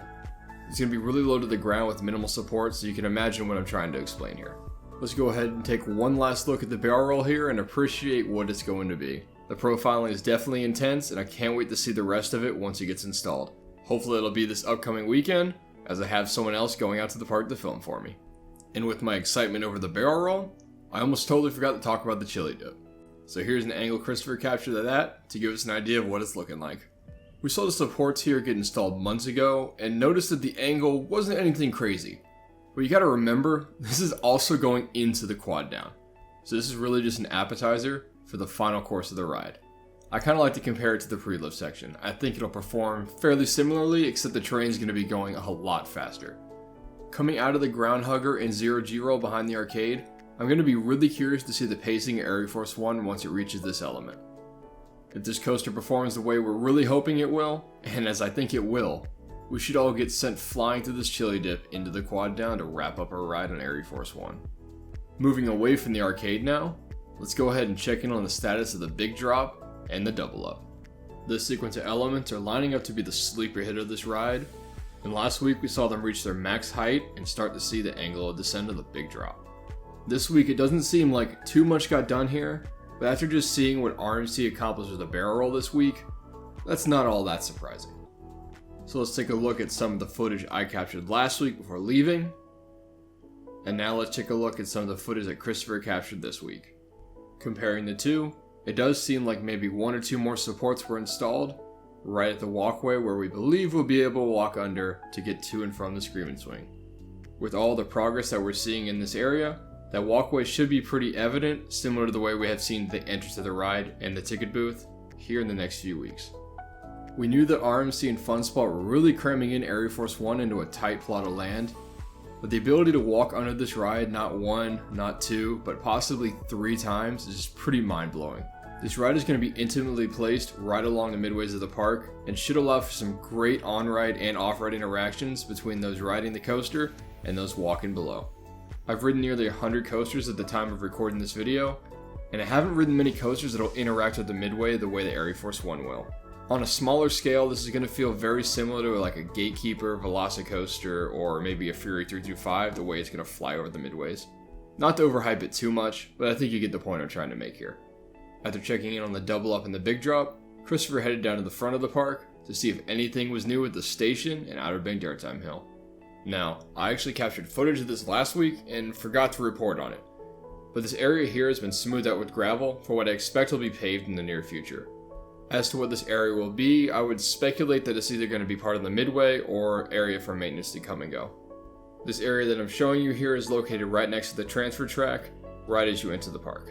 So this is going to be one of the first areas you see upon arriving to FunSpot Atlanta. With regards to the station itself though, we didn't see anything new here. However, there's definitely some new supports added to the Outer Bank Airtime Hill since the last time I was here.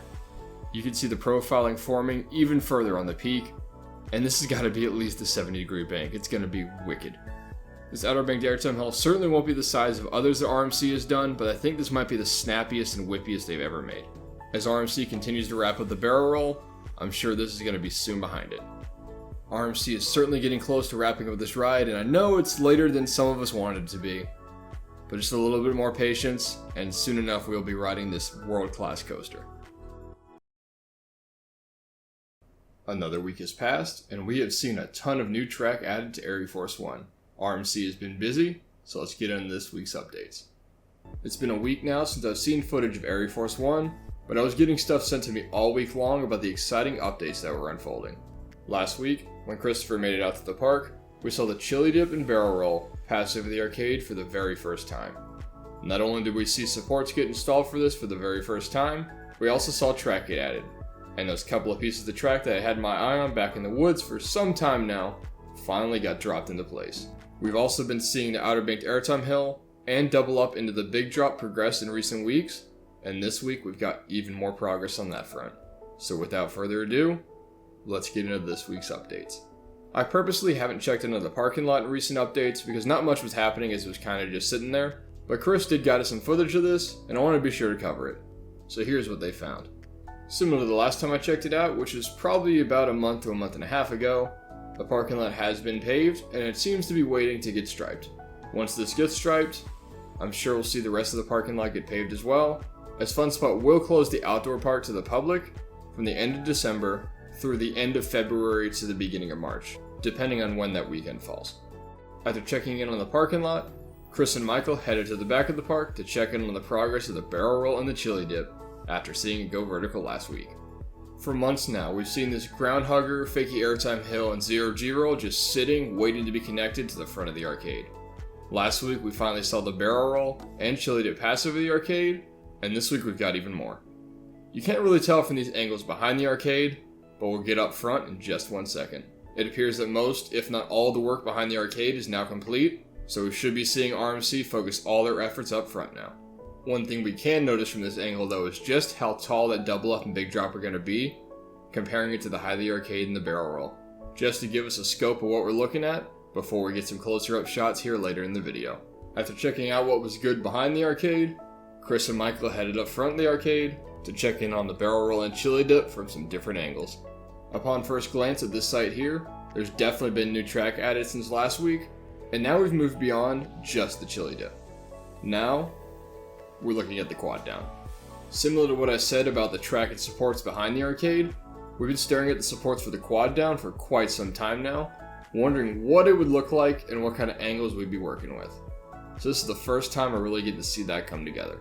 Before we get to that though, let's just check in on a few more angles of the barrel roll and the chili dip. Christopher managed to get some great shots at this last week, but here's some different angles that Chris and Michael managed to get. And I know I've compared the barrel roll here to the Mosasaurus roll 1 or 2 times, okay, probably way more than that at this point, but I just rode it again a few days ago, and the way that that ride takes that Mosasaurus roll head on after a small airtime hill is going to be pretty comparable to how we're going to approach this barrel roll. Obviously it won't be over water, but we will be passing over a building in such a tight window. For those that haven't had the opportunity to experience the Mosasaurus roll yet, it's an element that many enthusiasts unanimously rank as their favorite inversion on any coaster they've ever ridden. And I've got to agree. After staring at and riding the Mosasaurus roll multiple times over the last few weeks, this is definitely going to be the most comparable experience to the Mosasaurus roll that we have, at least in the US, on a much smaller budget. You could probably be able to ride ArieForce One for $10 to $15 without having to break the bank at Universal. With the same pass over the arcade, we're also getting more of an idea of what the profiling of the chili dip will look like as it goes into the quad down. And it appears that it's going to be just as the name suggests, a dip, giving you a tiny pop of airtime rather than some straight track before heading into the quad down. While little pops of airtime like this are always appreciated, it's not going to compare at all to what we experienced in the big drop, which we're also seeing good track this week for the very first time. And I've got to admit, the profiling of this element isn't as steep as I was expecting it to be, but considering that you're coming out of a double up on the way into this drop, you're going to get whipped over the top no matter what. So in the back row, this element should really have some bite no matter what the angle of descent is. We've also got to keep in mind that ArieForce One is likely going to be hauling at this point, and it's about to enter the barrel roll. So it can only get so intense. This ride is going to throw one element after another at us, so even just the slightest moment to breathe might be appreciated. I don't know. Guess we'll find out. Jumping back down over the quad down now, and this appears to be sort of a series of chili dips, if you will. This isn't going to compare to the quad down that we've seen on Lightning Rod coming down the side of a mountain where it's just absolutely yonking you out of your seat with every transition. This is going to be semi more tame, but I think the most accurate comparison here would be the airtime run to finish off Steel Vengeance. I think the hills in Steel Vengeance will be a little bit more intense, but this is probably still the best comparison. If I'm remembering correctly, Steel Vengeance ends with a run of 6 airtime hills, and with a chili dip going into the quad down, we'll be finishing with a total of 5 here. While the profiling may not look like much, if the pacing is what we expect it to be, this should still be a solid element to round out our ride on ArieForce One. Now while the big drop and quad down were receiving track this week, we didn't see much get added to the double up quite yet. It seems the RMC is working both from the arcade down towards the Outer Banked Airtime Hill, and from the Outer Banked Airtime Hill down towards the arcade. So the double up was kind of in limbo this week. So while the double up did not receive any track this week, you better believe the Outer Banked Airtime Hill did. So here it is. The Outer Banked Airtime Hill, completely finished. Chris and Michael were awesome enough to capture this Outer Banked Airtime Hill from not one, but multiple different angles.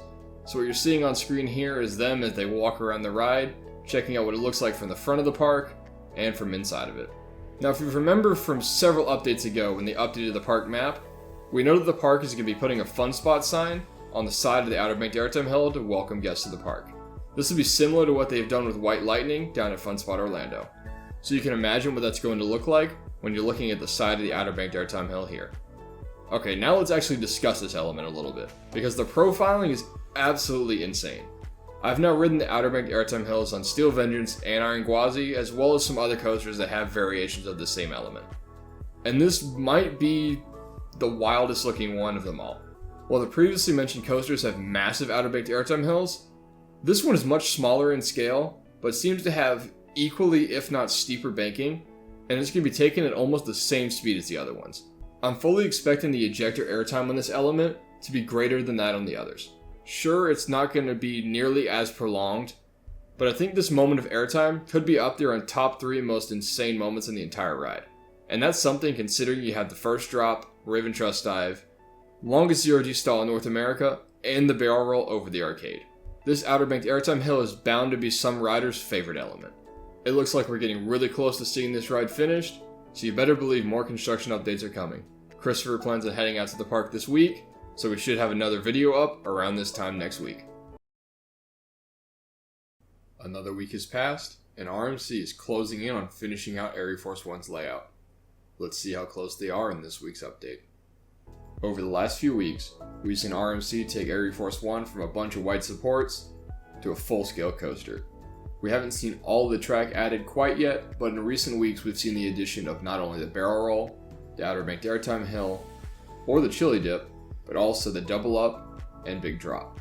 On top of all this, last week RMC started taking the quad down towards the brake run, to conclude the remainder of construction before ArieForce One can get operational.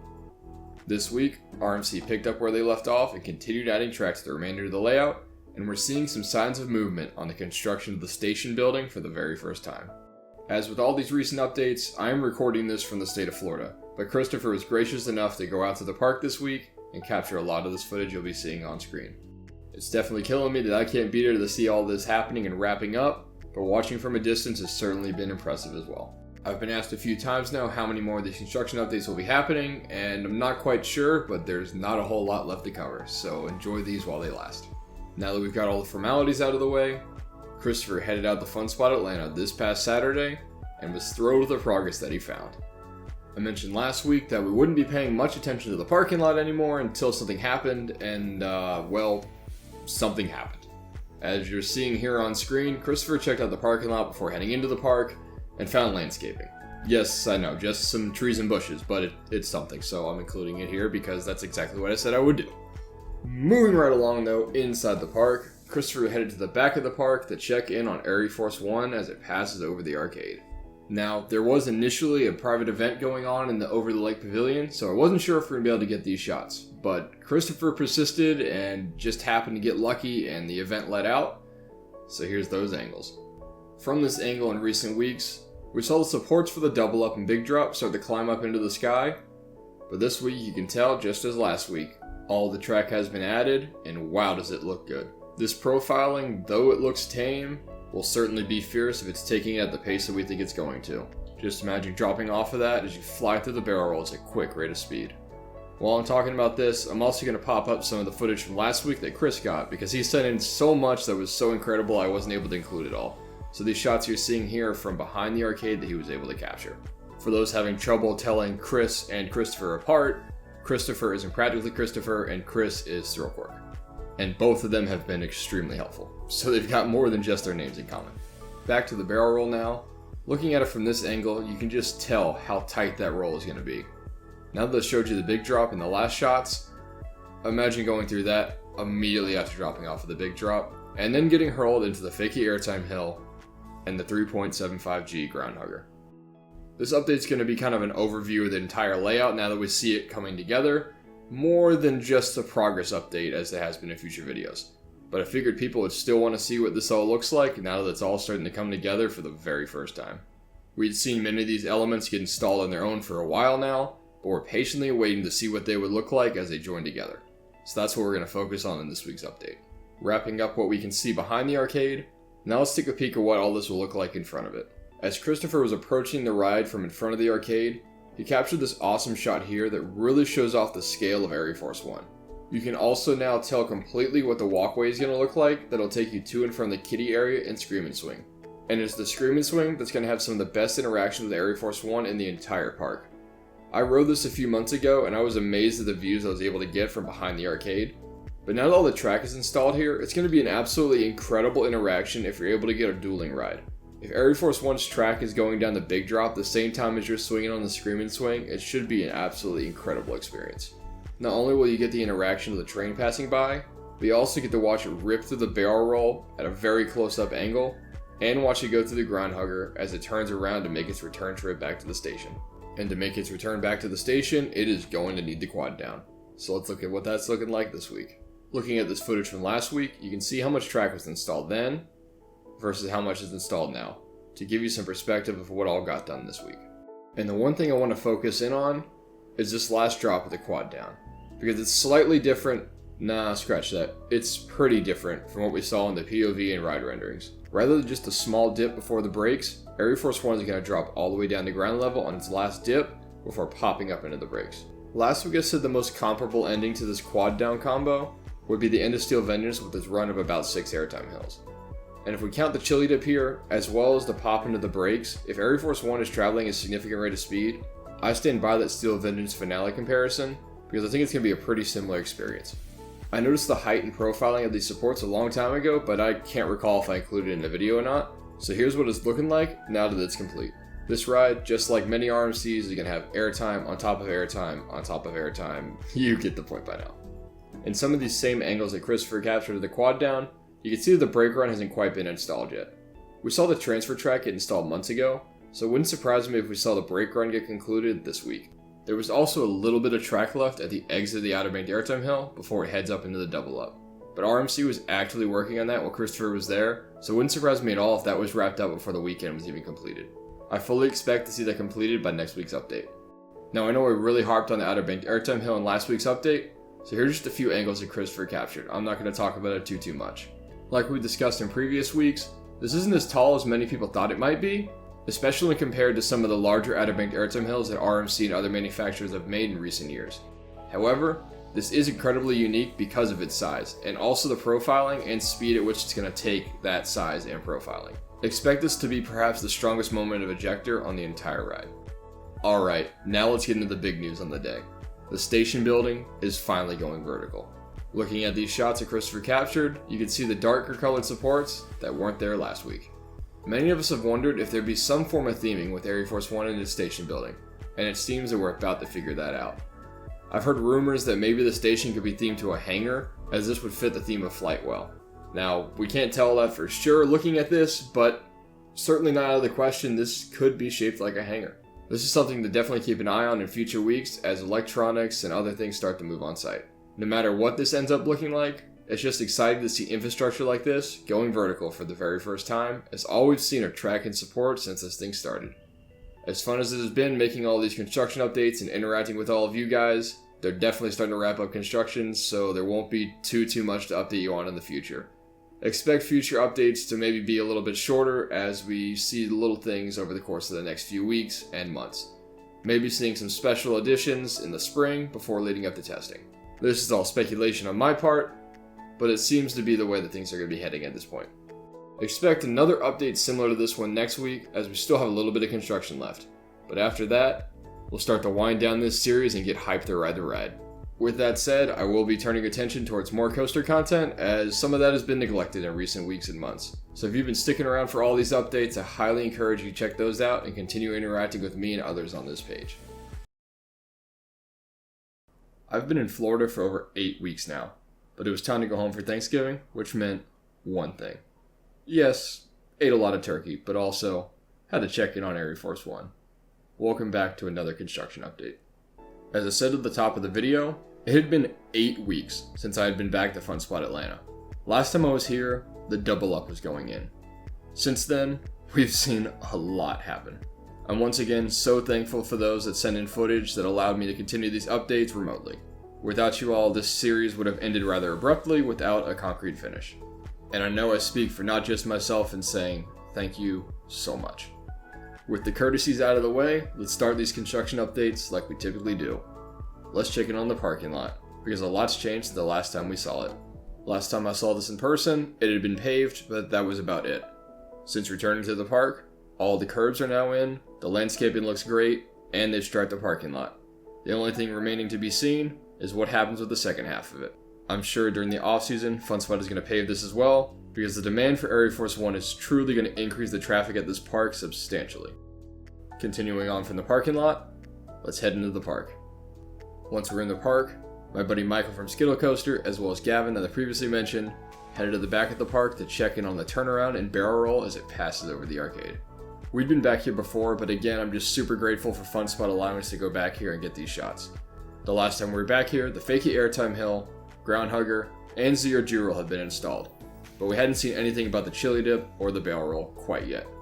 However, upon returning, and as we knew for previous updates, those are now installed and it looks incredible. Something that really dawned on me during this visit to the park is this is the shortest part of the entire ride, but yet it still feels so massive when you're standing up next to it. The way it just dwarfs the arcade as it passes over it is truly a sight to behold. FunSpot and RMC definitely went all in on this coaster, and it makes me so excited to see what the future of this park holds. While we're able to capture some angles of the barrel roll and Chili Dip from back here, there's definitely a lot more to catch up front. So we headed on up there first, where I was greeted by the first of a couple of surprises. The first surprise I noticed was a new facade on the outside of the arcade building. This section of the arcade houses the snack bar and the bumper cars, as well as the dining area. But this facade is entirely new, and it definitely didn't look like this the last time I was there. I definitely like the minimalistic look, and I'm curious to see if FunSpot's going to paint this during the off-season. The second of the surprises, which is glaringly obvious once rounding the corner, is the repaint on the Screamin' Swing. It now shares a color scheme with ArieForce One of red, white, and blue. It used to sport a previously pretty faded white and red as it had been there since the early 2000s, and it definitely looks a lot better now, especially sitting next to ArieForce One. Those colors just go so great together. And while taking in this new color scheme, it's also clear at this point that the entire layout for ArieForce One is complete, from start to finish. We saw RMC out and about while we were there, and they were really just putting in some of the last of the supports and tidying up some things that need to be tightened. As sad as it's going to be to see them go, they'll probably be out of here within the next couple of weeks, at least most of them. And then we'll get to see this baby start to test. I have no idea what the concrete date of that beginning is going to be, but considering the ride is going to be opening the first weekend of March, I'd expect they'd want to see this thing testing within the next month. Knock on wood, let's hope that the age of permit stalling is behind us. After taking in almost the entire layout from this point of view, it was time to do something I'd never done before. It was time to walk under ArieForce One. Having talked about this so many times and knowing that it was coming, it was pretty cool being able to finally do it. Now we just gotta be able to do it with the train soaring above us. Seeing this coaster squeezed in here gave me a even more newfound appreciation for the way that FunSpot and RMC squeezed this onto this plot of land. They saved so much space in the process, and once again has me so excited to see what the rest of the park's gonna look like going forward. They could have easily cleared land or just plopped this down on an open field, but I'm so glad they put it where it's at. I took the rest of my time at this spot to take in the barrel roll and the Chili Dip up close, before moving on to the front of the park to check in on the status of the Outer Banked Airtime Hill and the station for the first time in person. When I left for Florida, the Outer Banked Airtime Hill was just starting to sprout up out of the ground. We could see what the angle was going to be, but I didn't know what the second half was going to look like until I saw it in person. I had seen plenty of photos and videos of this, but I just needed to see it with my own eyes to let it sink in. And boy did it. Because the angle of this airtime hill is just demented. I got off of Iron Gwazi just a couple of days earlier. The one on ArieForce One definitely doesn't size up to it whatsoever. But the width that this is going to provide could be even greater than Iron Gwazi. And for those that have ridden that coaster, you know how absolutely relentless it is. ArieForce One will definitely have a few slower portions that Iron Gwazi does not have, but some of these elements should hit just as hard. And I'm only really comparing it to Iron Gwazi because it's the most recent RMC I've ridden, and I've ridden it plenty of times recently. Sitting just behind the Outer Banked Airtime Hill, however, is the station, and it's the first time I've laid my eyes on this in person. We'd heard rumors that this was going to be themed to an airplane hangar, and that certainly seems to be the case based off the shaping of the roof that's taking form. It also appears that the station is going to be completely enclosed, unlike current stations that we've seen on the likes of Mindblower and White Lightning. I'm not sure what it will look like on the inside yet, but we might be in store for some theming, whether that just be some artwork or something more elaborate. Time will tell, but I think there's more to this than people are expecting. Perhaps the most notable development up here with the station is also the electronics. We had started to see some components of these going in the weeks before I left, but now there's an entire shed that's been assembled and it seems like all the electronics are in place, which once again has me thinking about testing. It seems like the only thing left is to get the trains on the track and to tighten up whatever loose ends RMC's got left. While we were at the park, we tried to see if we could find the trains, but to no avail. We know that the 2 lead cars are on site, but I can't wait to see the rest of them. We've yet to see what the rest of the train looks like aside from the animations, so it's going to be an awesome sight when we finally see them on the track. Fun Spot Atlanta's been doing a great job of keeping people updated on their Instagram as far as how the coaster's coming along, so be sure to stay tuned there because that's probably the first place we're going to see it. I mentioned at the end of my last update that the updates were going to be a little bit farther apart now, and this is going to be the first of one of those sporadic updates. Fun Spot will close for the off season at the end of December, but I will continue to go out there once home for the holidays. If I get word that the coaster's testing, you better believe I'm going to be there to capture it and share it with all of you. No, your eyes aren't deceiving you. ArieForce One is testing. It is finally testing. Now I know you probably don't want to hear me blab much, so I'm going to jump right into the footage here in a little bit and not talk the rest of the video. However, if you are interested in attending the Georgia Coast Connection meetup tomorrow and potentially have the shot to see ArieForce One testing for yourself, be sure to stay tuned to the end of the video for details on that meetup. So just to set the stage for the testing footage just a little bit, some friends and I have been passing by ArieForce One and Fun Spot Atlanta every day this week trying to get an idea of when we might see this thing test. We're starting to put the pieces together as the trains went on the transfer track last weekend, and throughout the week we gradually saw them start to move and eventually sit in the station, which led us to this morning.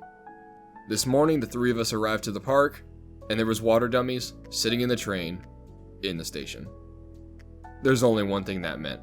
So we got in our places, scoped out the angles we wanted to film from, and we parked ourselves there for hours. It was a chilly day in Georgia and we were really starting to get sick of it, but as soon as that thing started running, everything was worth it. Never have any of us run faster in our lives to get to other angles to be able to film this ride. With all that said, I'd like to thank Fun Spot and RMC, management especially, for being so welcoming to us running around the park filming like maniacs today. This coaster is absolutely world class and it's been a pleasure to show it off over the last 10 to 12 months. With all that said, I'll stop my blabbering and start to roll the footage that we got of ArieForce One from as many angles as we could possibly get. Enjoy.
Ladies and gentlemen, we finally have an opening date.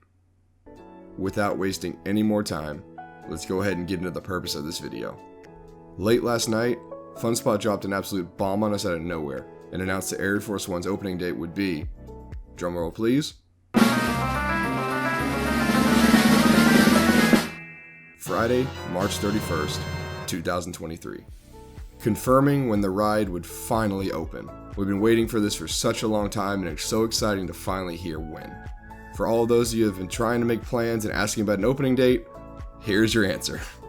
I still have no clue where the March 3rd rumor came from, as FunSpot never even hinted that that would be the opening date. This is the first time they've said anything about a specific opening date.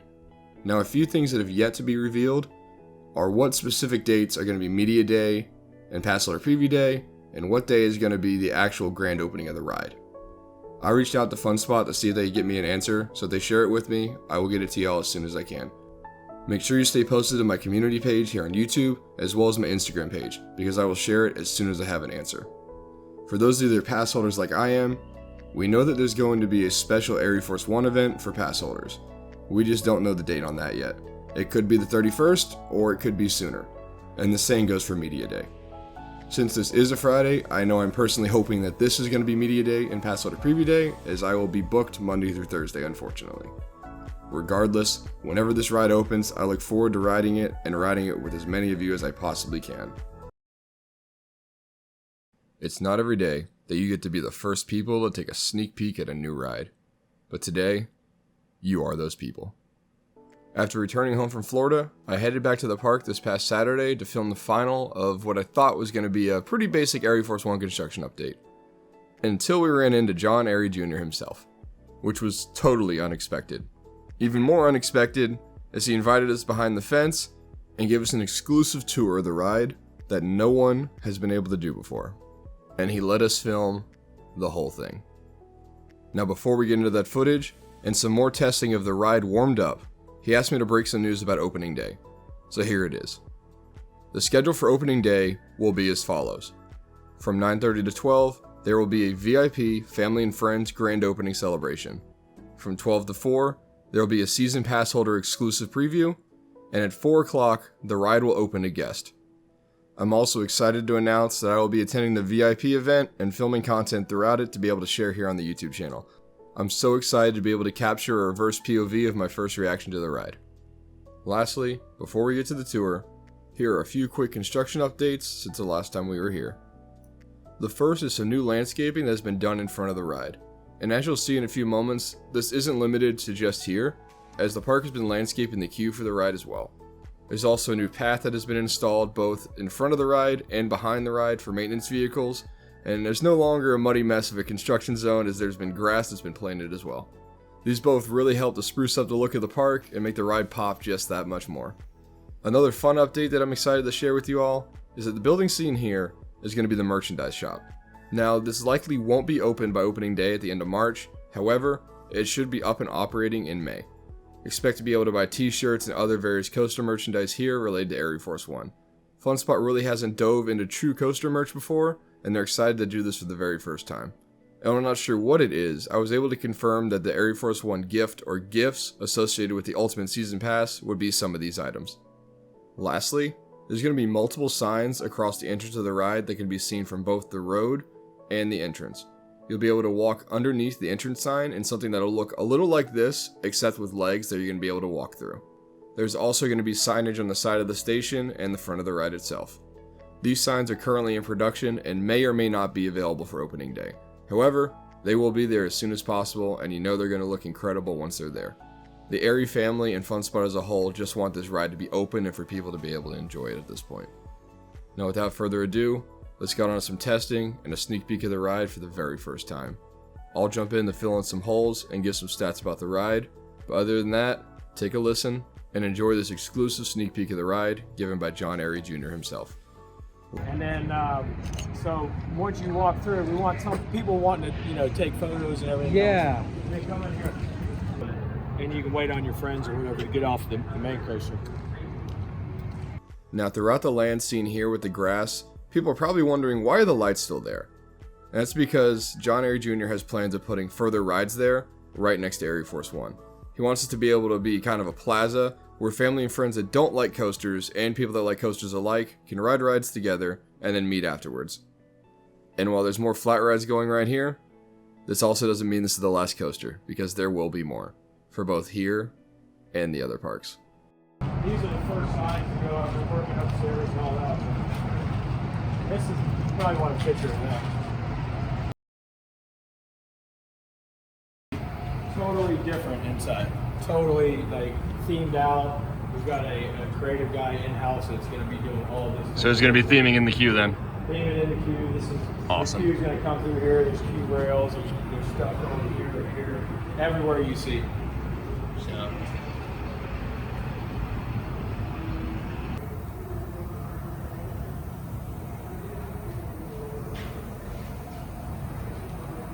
Oh yeah, it's like a million views for the I haven't even let our marketing team make any of this.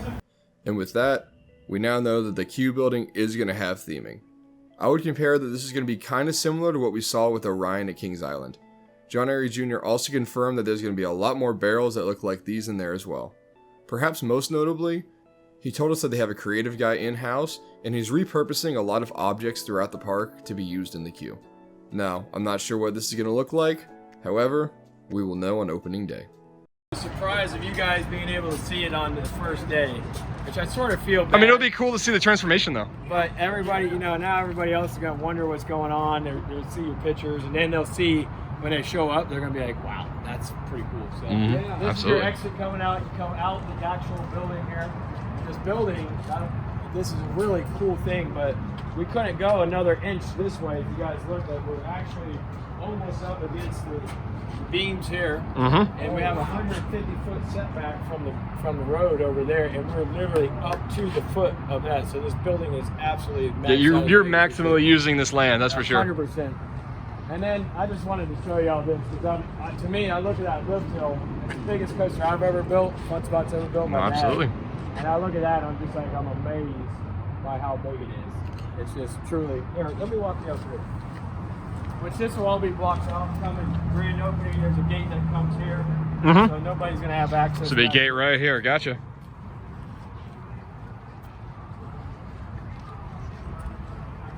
This is the MCC building, where all the controls are. We're obviously working on. There's Brian. There's the mastermind behind all the electronics. Thank you. Good work. Yeah, this guy is a genius. He's awesome. You know, he's done a lot of the coasters that we've done before.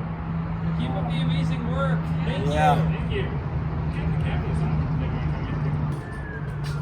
Doing a little bit of modification at the moment, but Absolutely. this guy right here is the brains of everything. That's the brains of the whole ride right there. Yep, that's the PLC. This is basically our inputs and outputs, which goes to all of our sensors, all of our lights, solenoids, everything that runs the ride. So this guy makes the decisions, tells these guys what to turn on and off. Our power supplies, everything's connected on Ethernet, so we've got little remote boxes everywhere. And then we have drives. Drives are almost like their own little computers that control motors. So we have them. This is for the transfer motors, and then. So what do we have over here in this cabinet? Yep, are the station motors. Station motors. Yes. Station 1, Station 2, storage, transfer table, and this big guy. That's the lift. That's the lift motor. You can see the size of the cables down there. That's incredible. Yeah. So that's our big guy. That's what takes care of us, getting us on top of the lift, pulls all that weight up. Can't wait to be on it, yeah. Power through cables. Thank you so much for showing us this. Oh, sure. No worries. Like, for me, I look at that and I'm just like, wow. Now that's Just in awe, right? huge, right? Tell me that's not amazing. You can look at it from a distance and everything else, but when you get up next to it, that's when you realize it's truly almost 160 foot. And that's just, that's huge! Huge. Huge! Thank you so much. Get back to Orlando. It's funny, I was here one of the days that it was in testing, that's why you called me right now. Oh, that is And with that, the exclusive tour came to an end. but the day was not done as they still had more test cycles of the ride to do. When we were talking with John Arie Jr., he shared with us that they have shaved 3 seconds off the runtime on this ride, and it's totally obvious in this footage if you put it side by side with some of the footage we took back in December. This thing is flying. Now again, we are all extraordinarily grateful for this opportunity. Getting this kind of exclusive access was phenomenal. He even let us hold the entrance side to the ride. It doesn't get much better than that. With the tour now done, let's get on to some final testing footage of the ride.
Thank you all for watching. That was the 36th and most likely final ArieForce One construction update. If you don't want to miss out on more exclusive ArieForce One content just like this, then be sure to subscribe to the channel, as many more videos like this will be coming after the opening of the ride. If you haven't already, then also be sure to follow Georgia Coast Connection over on Instagram, your home for all things ArieForce One. If you're feeling inclined, then you can follow me as well at Dr_Coaster. Thanks again for watching, and I'll see you in the next one.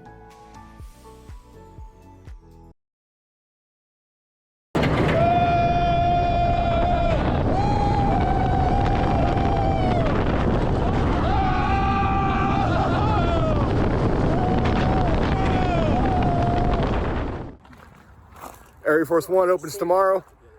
We're here at the park for our first rides. Let's go!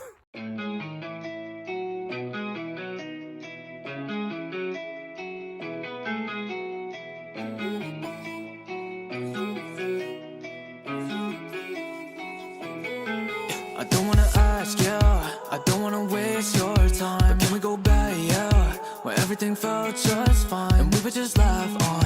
I hate that we argue all the time. I should've read between the lines that you did last night. We're fucking young and we're dumb, but we're so far away. I'm 21, getting drunk, taking blunts to the face. So what, LOL, this is perfect for me. Going off's never fun, and I don't wanna be 21 and waiting for someone to save me. I'm drinking too much and it's driving me crazy.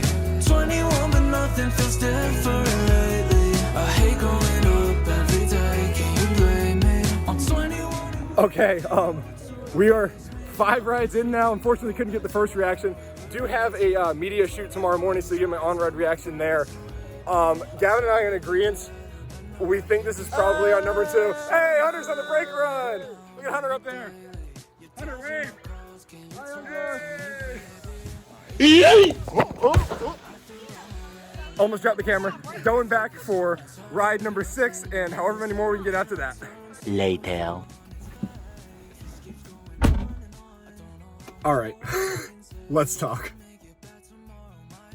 I gotta admit, I'm obviously gonna be biased. I'm on an adrenaline, endorphin, dopamine, whatever high you want to call it right now. That's easily top 3 of the 108 coasters that I've ridden. It might be my favorite RMC.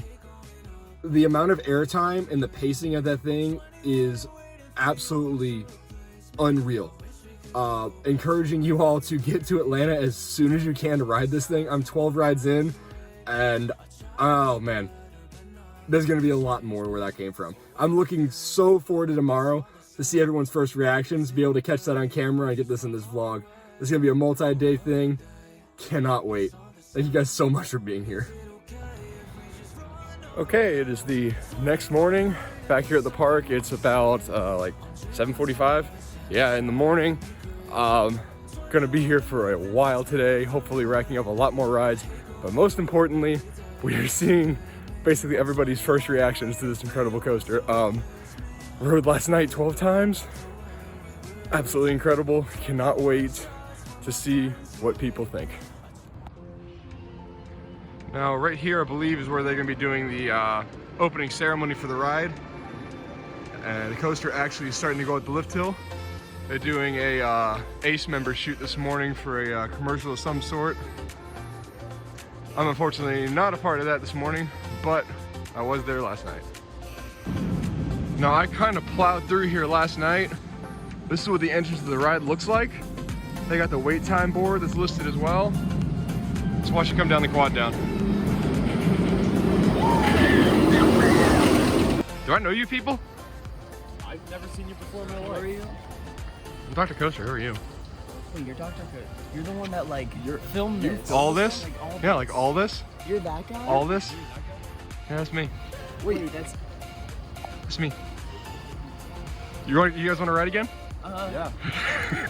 All right, so here's the station. Fun fact, the astronaut who's gonna be here today is gonna sign that board there. So that's gonna be there permanently. Just get a good walk through the queue. You got your signs, the rules, and obviously all that stuff. And all these barrels you got here. A lot of this stuff is actually repurposed junk from FunSpot that they've used in the past. Pretty cool. And you got the ArieForce One sign here. You got Hunter being interviewed. Yep. Then we're gonna head upstairs.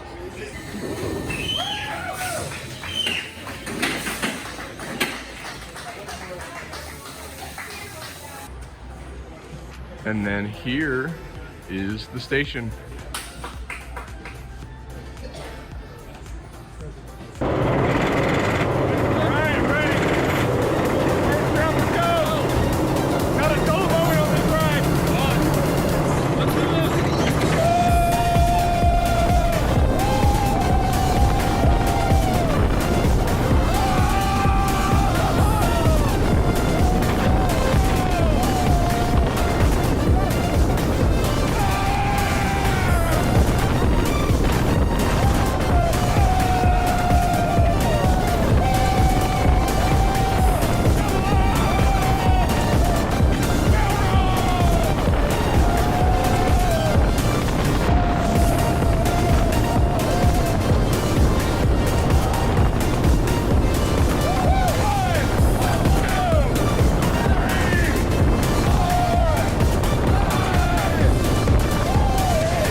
Gosh, it doesn't stop. So good.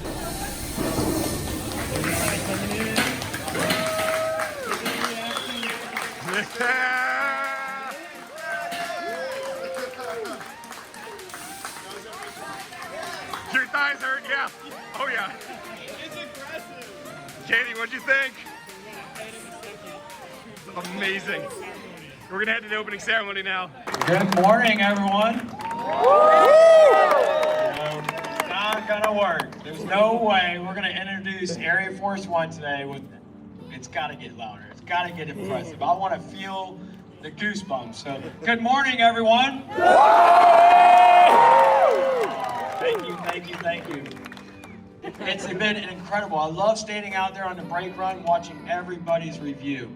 Everybody's face. I've seen smiles. I've seen slobber coming out of your mouth. I've seen tears coming out of your eyes. And it is just so thrilling. From the moment that you drop in that 160-foot lift hill, almost 160 foot, till the time you hit that brake run. There is no break. There's no losing of the pace. There's no dull moment.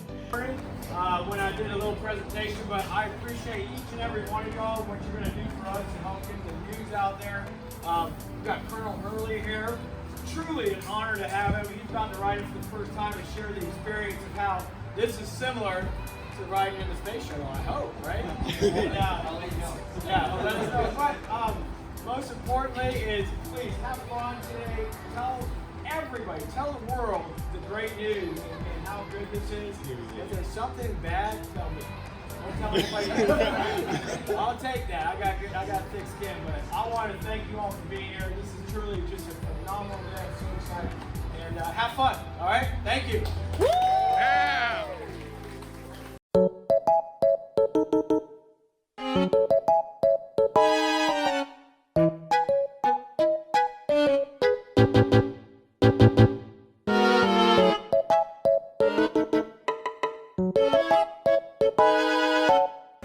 Okay, we're getting a rewrite, I think. They told us to stay up here.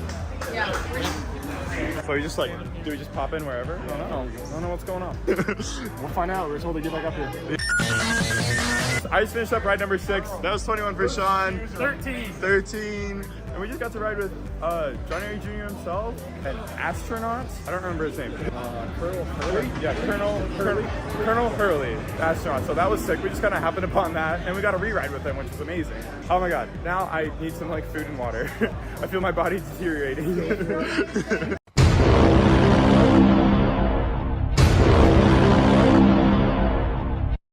And here's the new sign that they installed. Looks absolutely incredible with the landscaping and everything. Get a good view of the trains as they're rolling in as well. We're gonna head up front and get some more shots.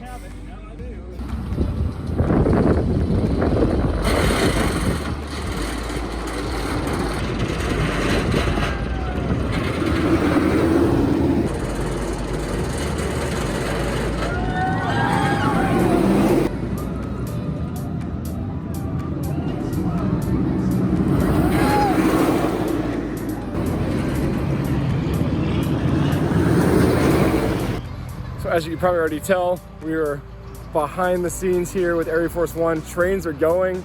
Got access to film all of this.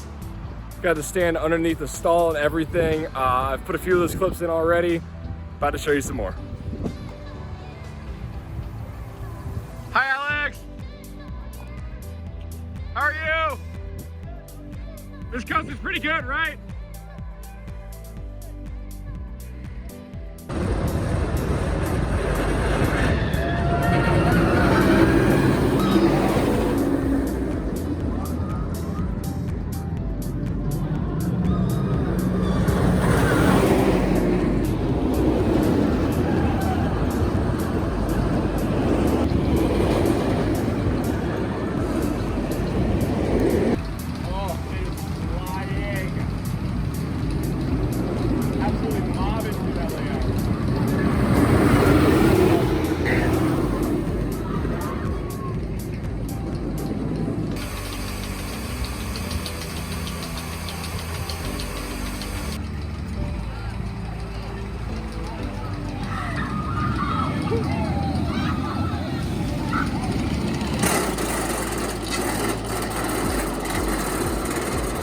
All right, merch has been acquired.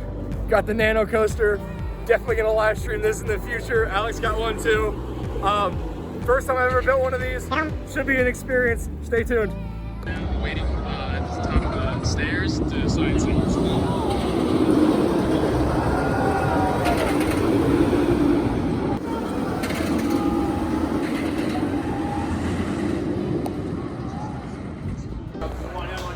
All right, fast forward another like, I don't know, half hour here with Alex, here with Miguel. I'm about 21 rides in now. It just keeps getting better. It's unreal. Just got word that there's donuts, so BRB. Gotta hit that up. BRB. Unfortunately, all the donuts are gone. They're already starting lunch. I got distracted riding the coaster, but got some sliders and some fruit, so we're still carb loading. So, no donuts, but we do got sweets. Look at that pretty patty. Pretty patty. It is a pretty patty. number 46,853. So Alex and I have lunch with the view. Look at that. Here it comes. You're my best view.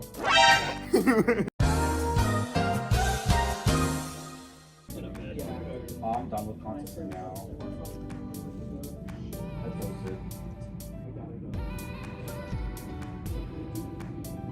All right, it's currently 4 o'clock. The ride count is now up to 33. However, we're gonna take a break, got some water, gonna go ride Hurricane. It's gonna be a pretty sporadic vlog, just hanging out with a lot of awesome people and getting a lot of rides in ArieForce One. Trying to get to 50 by the end of the day. Let's see how that goes. All right, some of the guys picking up the kitty credit.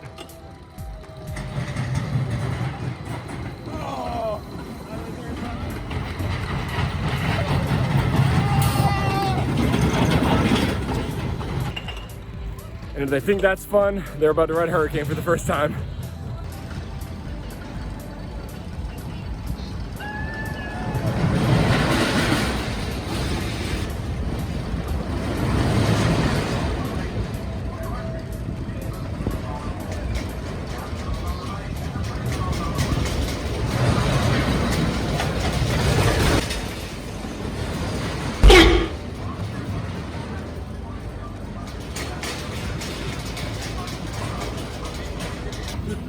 All right, Hunter, so what do we think? Better than Florida? Oh, he's so much Oh, better. right? He's so enjoyable. I've been trying to tell people for years. Absolutely. Enjoyable, and the air time's like deadly.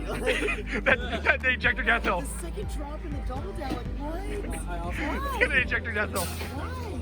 Choose your fighter. 3, 2, 1, go!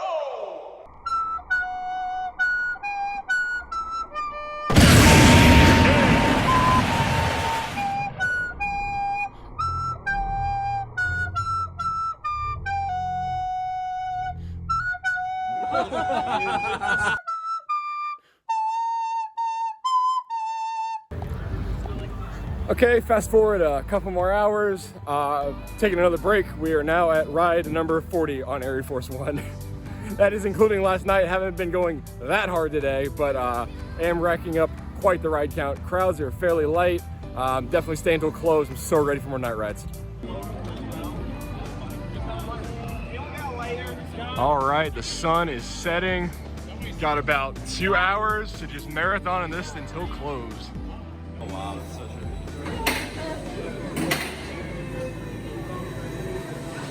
2 hours later.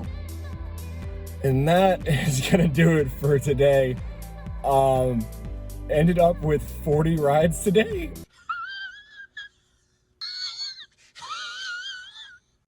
Voice is cracking a little bit. You can tell I've been yelling a lot. That brings it up to 52 total rides. People were like asking me throughout the day how many rides I got, and then I told them, I was like, I'm aiming for 50 total today. Let's see how this goes. And people just like egging me on and cheering me through the station. It was amazing. Absolutely blown away by this coaster. Fun Spot is just doing tremendous work here, and my legs are paying the price, but it's totally worth it. I hope you guys enjoyed this vlog and a first look at ArieForce One. Make sure you get out here and ride it as soon as you can. Thank you guys for watching. I'll see you in the next one.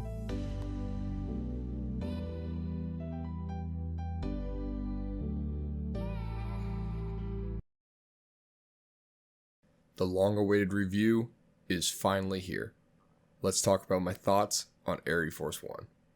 At the time of writing this review, I've ridden ArieForce One over 100 times, so I think I've got a pretty accurate account of what it brings to the table.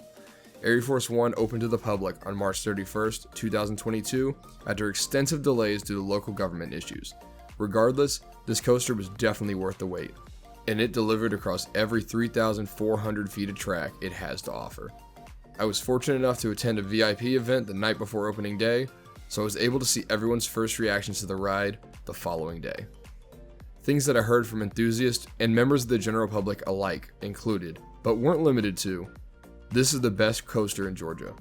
This might be the best RMC. Six Flags ain't got nothing on this. And I can't believe how great this ride is. What is it doing here? With testimonials like that, you already know that the Arie family and FunSpot have got a winner on their hands. I can also say with confidence that this isn't the last time that you will see RMC and FunSpot working together. They are about to make even more noise in the coming years, and it won't be limited to just this park. Without further ado, let's get into this much anticipated review of the ride. I lost count of how many times I was asked during opening weekend when it would be coming, so here it is. I've watched this coaster come up from the ground for over a year now, and it's finally time to give this review. So let's go ahead and start with the theme surrounding the ride itself. As many already know, the theme of ArieForce One revolves around the concept of aviation with a heavy emphasis on space travel.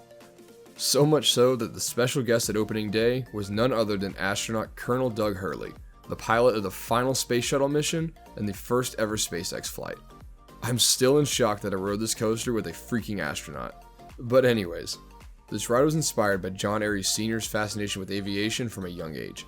For those of you that don't know, John Arie Sr. founded FunSpot America before retiring and selling the company to his son, John Arie Jr., who is now the CEO of the company. Naming this coaster meant a lot to the family, and I don't believe they could have executed the theming any better. Many will recall that this was originally supposed to be themed to Atlanta sports franchise. Now, I'm pretty sure that was the Hawks, but it ended up falling through. However, I don't think it could have worked out any better than it has now.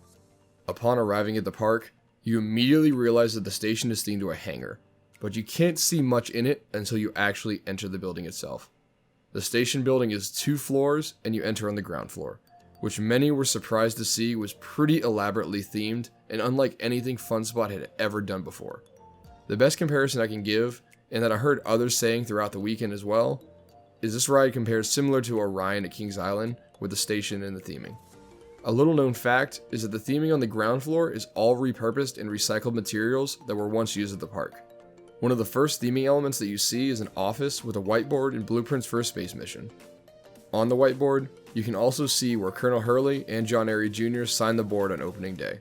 The surrounding area also features a lot of barrels, pipes, banners, and tubes. The red tubes seen here were actually once part of the playpen that used to exist at the park, and many riders once actually crawled through these, including myself. Not to be outdone by the ground floor, once ascending the stairs, riders are greeted by a station adorned by even more banners displaying facts about the ride. There's also a themed control booth and a themed ride monitor that displays the status of each seat. Those that have ridden coasters in the SeaWorld chain are very familiar with this.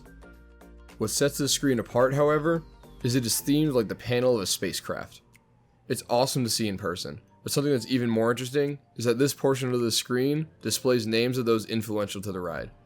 You can only read them when zoomed in on camera, as this is an Easter egg, but they include the names of FunSpot and RMC employees, and even Scott and Jack from Upstart Media. It's a pretty cool added touch.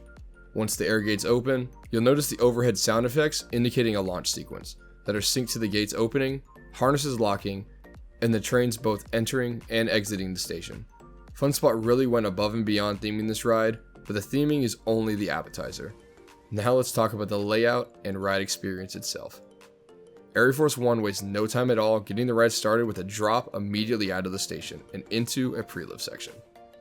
This section hits surprisingly hard in the back of the train, and the front gets progressively more aggressive as the ride warms up throughout the day. The drop followed by 2 bunny hills really start off the ride well, but this is also nothing new on an RMC. Next up is the 154-foot tall chain lift hill. Obviously, nothing too special here. However, you get a great view of the city of Atlanta from the top of it, and if you ride later in the day around golden hour, you can watch the shadow of the train climb the lift and all the way down the first drop. I would highly recommend watching that to anybody riding during sunset. It's incredible to see. The first drop performs just as expected. If you're familiar with RMC coasters, you already know that you're going to get launched in the back row, and the front row won't hit quite as hard. However, that's pretty much where the comparisons between front and back rows stops with this ride. ArieForce One hits hard in every row from here on out. The first drop is only 146 feet tall at an angle of 83 degrees, but it doesn't feel that way at all. You haul over that first drop and pull some serious positive G's before you fly up into the world's first Raven Trust dive. This element is one that many people were super curious about, including myself, and it delivered better than I could have ever imagined. That outward pop just before you enter the dive towards the ground brings you out of your seat, and you don't touch it again until you're already at the bottom of this element. It also flings you forward in the process of all of this, increasing the insanity of this element. Combine that with the head and hand choppers of diving through the truss structure, and you've got a wild element that I think will be making more appearances on future ground-up RMC coasters. Then there's the speed hill, that you take at an absolutely breakneck pace. This airtime hill is an absolute thigh bruiser and takes you by total surprise if you don't know what's coming. Many riders are focused on the 0G stall coming up ahead before getting absolutely launched up into their restraints. This is probably the most slept on element of the ride leading up to opening day, and it absolutely delivered beyond what anybody thought it would. Losing barely any speed, ArieForce One rockets us up into the longest 0G stall in North America immediately after the speed hill, and you can feel every second of this stall. On a cool morning, that stall lasted probably 3 seconds long, if not longer. We were having full-on conversations during it and playing rock, paper, scissors throughout the weekend. Now, if you want to get really crazy on this ride, try playing a 4-round tournament of rock, paper, scissors on every inversion. Absolute madness, especially if you play with somebody in front or behind you. Even later in the day, as the ride warms up, this stall still performs incredibly. The last thing to note about the stall, before we move on to the Outer Banked Airtime Hill, is the entrance and exit of this element, because they are steep, and the exit provides for excellent speed into the Outer Banked Airtime Hill. I've stated repeatedly that I don't have a favorite element on this ride, but if I was forced to pick one, it would likely be this one. The Outer Banked Airtime Hill is the element that Joe Draves designed this entire ride around, and after experiencing it, I totally understand why. This element feels like it's never going to end as you fly over the station completely out of your seat. RMC has done several Outer Banked Airtime Hills, but never one at this type of an angle. It might look small compared to the ones on Steel Vengeance and Iron Gwazi, but I can say with 100% confidence that it performs just as well, if not better. This is the standout airtime moment on the ride, without question. Not to be outdone too far by the Outer Banked Airtime Hill is the double up. If there was one element that shocked me the most, it was definitely this one. I was not expecting the amount of airtime that I got cresting over the second hill. The first hill provides a sharp pop of ejector before you go completely airborne for a couple of seconds on the second hill. I just love flailing my arms and ragdolling my body on both this second hill and the Outer Banked Airtime Hill. From listening to what others were saying throughout the weekend, it seemed like this element took many others by surprise as well. It doesn't look that steep, but the way it's profiled and the speed at which you take it turn this thing into a complete beast. Before you can even catch your breath, it's time to get spun through the barrel roll. I still can't wrap my mind around this one, and it was initially supposed to be even more insane. I had the ability to talk to RMC throughout the weekend, and their initial pitch to the fun spot was for the barrel roll to actually go through the arcade in an acrylic tube, rather than passing over the building like it is now. I would have loved to have seen that, but for making things a little easier on construction and dealing with less bureaucracy, I totally understand why they went with it the way that it is now.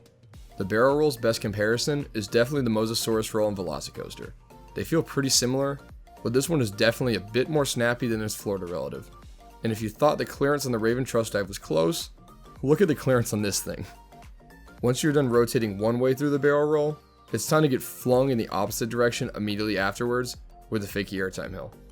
I'm still not exactly sure why this element is called the Fakie Airtime Hill, because there is nothing fake about it whatsoever. This is a straight ejector moment that flings you up and to the left. This is probably the one element on the ride that is definitely better on one side versus the other, because you get flung a lot harder on the right side of the train here. But there aren't many moments like that on the ride whatsoever. Every seat is incredible. This hill and the speed hill after the truss dive are probably the two most rapid fire moments on the ride. Now that you've experienced a ton of negative G's up to this point, it's time for the ground hugger. This supposedly pulls 3.75 positive G's, but it felt like more. This may have felt that way because I rode it over 100 times, but the general consensus throughout the weekend was that ArieForce One was flying quicker than it was expected to. This is definitely a gray out moment on the ride for some people as ArieForce One rips through this helix before its final inversion. Speaking of that final inversion, this final 0G roll doesn't even seem like it should be there, but I'm so happy it is. This thing was definitely squeezed in to make this ride just that much more crazy. It doesn't feel as snappy as the barrel roll, but isn't taken head on like the barrel roll either. This feels more like the typical RMC 0G rolls that we were used to, but a lot closer to the ground to set up the final sequence on the ride. Starting with the chili dip and ending with the final pop into the brakes, ArieForce One ends with one of the most violent airtime finales ever seen. I'm just going to go ahead and throw out the term quad down because that isn't what this ending is whatsoever.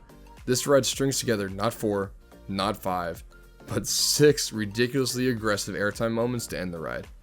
In the back, this thing is almost too much to handle, especially later in the day. As this ride warms up throughout the day, this sequence of elements is the most relentless on the entire ride, which is hilarious because I think it got written off by a lot of people following the initial animation. What a way to end the ride. Wow. I can't even imagine what this coaster is going to be riding like in the heat of a Georgia summer. ArieForce One is the best coaster in the state of Georgia, and I have no reservations in saying that at all. It is also located the best park in the state in my opinion. Another popular talking point throughout the weekend was how welcoming and kind the staff were at Fun Spot compared to Six Flags Over Georgia. They were also consistently operating their rides at full capacity. Many people I know went to Six Flags Over Georgia on Saturday, the day after opening day, and left the park to come back to Fun Spot instead because of how poor the customer experience was at Six Flags. It's only a matter of time before Six Flags is forced to take notice of Fun Spot and the 116 acres of land that they have at their disposal. If ArieForce One is just the beginning, imagine what is coming in the future. RMC and Fun Spot just created one of the greatest coasters ever built, and to no one's surprise, I'm giving it a 10 out of 10. Let's talk. I don't think I really need to explain why I'm making this video, but if somehow you're unaware, Fun Spot Atlanta will be closing for good August 2nd, 2026, which obviously means we will also be losing ArieForce One. It took me a couple days to find the wherewithal to type this script up, but here goes. First off, let's just not beat around the bush. This will go down as one of, if not the worst financial investments in theme park history. I was convinced Fun Spot must have been sitting on a gold mine for years, and they were finally ready to spend on some big projects. I did one of my favorite videos ever on this very topic of the future of this place. But I was clearly very, very wrong. I grew up going to what was previously known as Dixieland. I had my birthday parties here. I played in the arcade. I played in what used to be the giant playpen that was unmatched to this day by anything else I'd ever seen. I have plenty of home videos from this place that I unfortunately do not have on hand that I would have loved to have included here. This park was part of home for me. The park fell in some hard times as I grew up, but Fun Spot had really seemed to turn it around. I was pleasantly surprised when I returned to the park for the first time in years. Then, there was the big announcement. Somehow this FEC in my small little hometown was getting an RMC. And that's when I just started joining coaster social media and casual content creation. ArieForce One was more than a coaster. It's how I joined the coaster community. It's how I made 99% of the friends I have in this community and built a relationship with a park, management, and even ownership. It's where I went on the first date with my girlfriend. The memories here are endless, and I dreamt of taking my own family there one day. In short, this hurts. I championed this park, and the chain as a whole, and essentially became a free billboard out of excitement for what was to come. If I only knew. I can't say I'm surprised, as attendance has been very poor, despite a good ad campaign in the Atlanta area. I just expected so much more. I moved to Orlando, Florida about 1 year ago, so this blow has at least been softened by the roars of Velocicoaster and Cosmic Rewind, among many other world-class rides. Albeit, ever so partially. Since moving, I haven't frequented the other Fun Spot parks because they could never stack up to what I previously had in my own backyard. And I hope that would eventually change. But obviously, this company is struggling financially, or this wouldn't be happening. So those that have hopes of the ride relocating and still being able to enjoy it, I hope so too.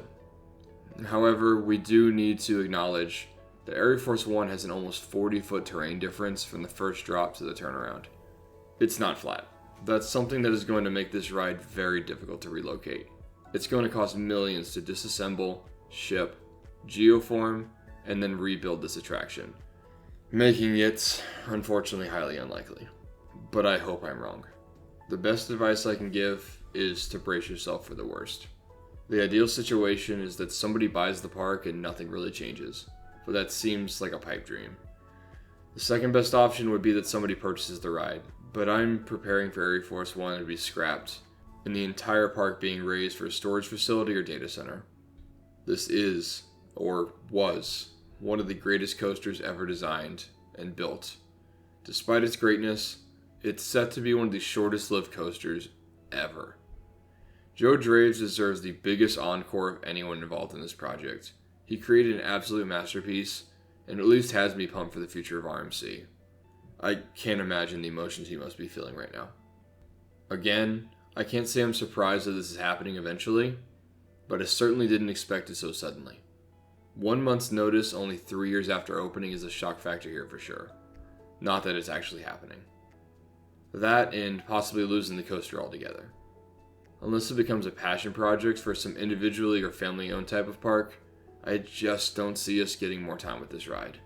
Never would I have predicted I'd now be speculating about the death of this coaster, when for 2 years I was anticipating its birth, which was again, just 3 years ago. If by chance you're a park owner or a millionaire watching this, please, save this ride. If given a chance and managed properly, it will generate you plenty of return on investment. This is one of the greatest roller coasters ever built. I'm nearing 600 total roller coasters ridden in my life now, and it still sits in my top 3. Rather than to continue rambling about what everyone else already is talking about, I wanted to take the rest of this video to reflect on memories I have of the ride, and those I shared them with, many of which are watching this video right now. It all started with the initial announcement, when we didn't even know what was being built yet. This is when I uploaded my first video I ever made, and guessed that we'd be getting a Raptor themed to an Atlanta sports team, which, believe it or not, most of us believed at the time. Eventually, that turned into the IAAPA announcement, when we all collectively lost our minds and tracks started showing up on site. We knew it was an iBox, and we knew it was going to be good. I started making construction updates because I was so excited, and then I started interacting with hundreds of people online that shared the same excitement I did. I was fortunate enough to be recognized by the park and invited for a hard hat tour to post additional content online, which is access that so few people ever had the opportunity to give. I was at the park with Christopher one day, just weeks before the park opened, and by chance I ran into John Arie Jr., but I couldn't find Christopher anywhere. Little did I know, turns out he had just created what is infamously now known as Christopher's safety stripe. He had fallen and fractured his humerus trying to photograph the ride. I ended up getting a tour of the station that day with some friends just mere weeks before the ride was set to open, and felt dearly for Christopher when I learned what happened. Even before all of that happening, we camped out in the cold to catch the first test cycles of the ride that you're seeing on screen now. The hype for this coaster was off the charts, and I couldn't believe how many people were tuning in to this tiny FEC in my hometown. Fast forward a few more weeks, and we are at VIP night, the night before the coaster had officially opened to the public. And I was able to tease just how great this ride truly was. I can tell you I have had 3 out-of-body experiences in my life. The first time I asked out a girl, my first day in Cadaver Lab, and the first drop of ArieForce One when I watched myself in third person go through the Raven Trust dive. All of the anticipation had finally paid off. We cracked celebratory beers in the brake run, and spent the rest of the weekend riding the coaster nearly 100 times, and playing intense games of rock, paper, scissors on the stall. I lost count of everyone I spent time with that weekend, but Scott, Gavin, Hunter, Sloan, Miguel, Chris, Christopher, Alex, Jack, Danon, Joy, Nate, Simon, Joey, and so many others, thank you for making that one of the greatest weekends of my life. I even rode the coaster with a freaking astronaut. This ride opened with so much fanfare. I'd go on to ride this coaster over 1,000 times, and while I have nowhere near James's ride count, I'd like to think I know this coaster better than most. We rode ArieForce One under fireworks on the 4th of July when our patriotism absolutely peaked. This is where I met members of Buzz Bars and joined a coaster club. I booked a European coaster trip on the spot in the station of ArieForce One and spent over 2.5 weeks exploring 7 different countries last summer. A trip that absolutely changed my life. This coaster has given me so much, and I just can't stand to see it go. I grew up here. I fell in love here, and it's the last place I visited before I moved away from home. As stupid as it sounds, ArieForce One changed my life and put me on a path I would have likely never taken, and for that, I'm extremely grateful. While I have to thank the company FunSpot for building ArieForce One and being so welcoming, I would be lying to you if I told you I'd be frequenting their parks anytime soon, and I doubt other enthusiasts will be either. I have some grieving to do, and I don't know if I'll ever find the closure for losing this ride and this park, especially in this manner. Lastly, to any FunSpot Atlanta employees watching this, especially those that work year-round to make FunSpot Atlanta what it has been, thank you. I don't want you to be forgotten in all this, and I am so sorry you are having your jobs taken from you. Your hard work is not gone unnoticed, and your kindness to me and my friends has been a breath of fresh air in an industry where that is the exception and not the norm.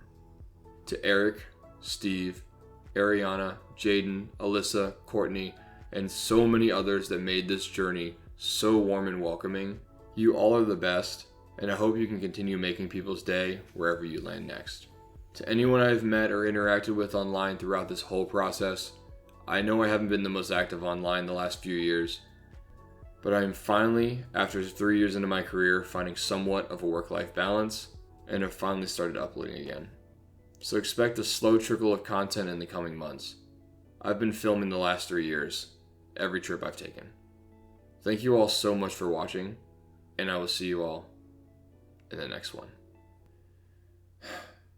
This sucks.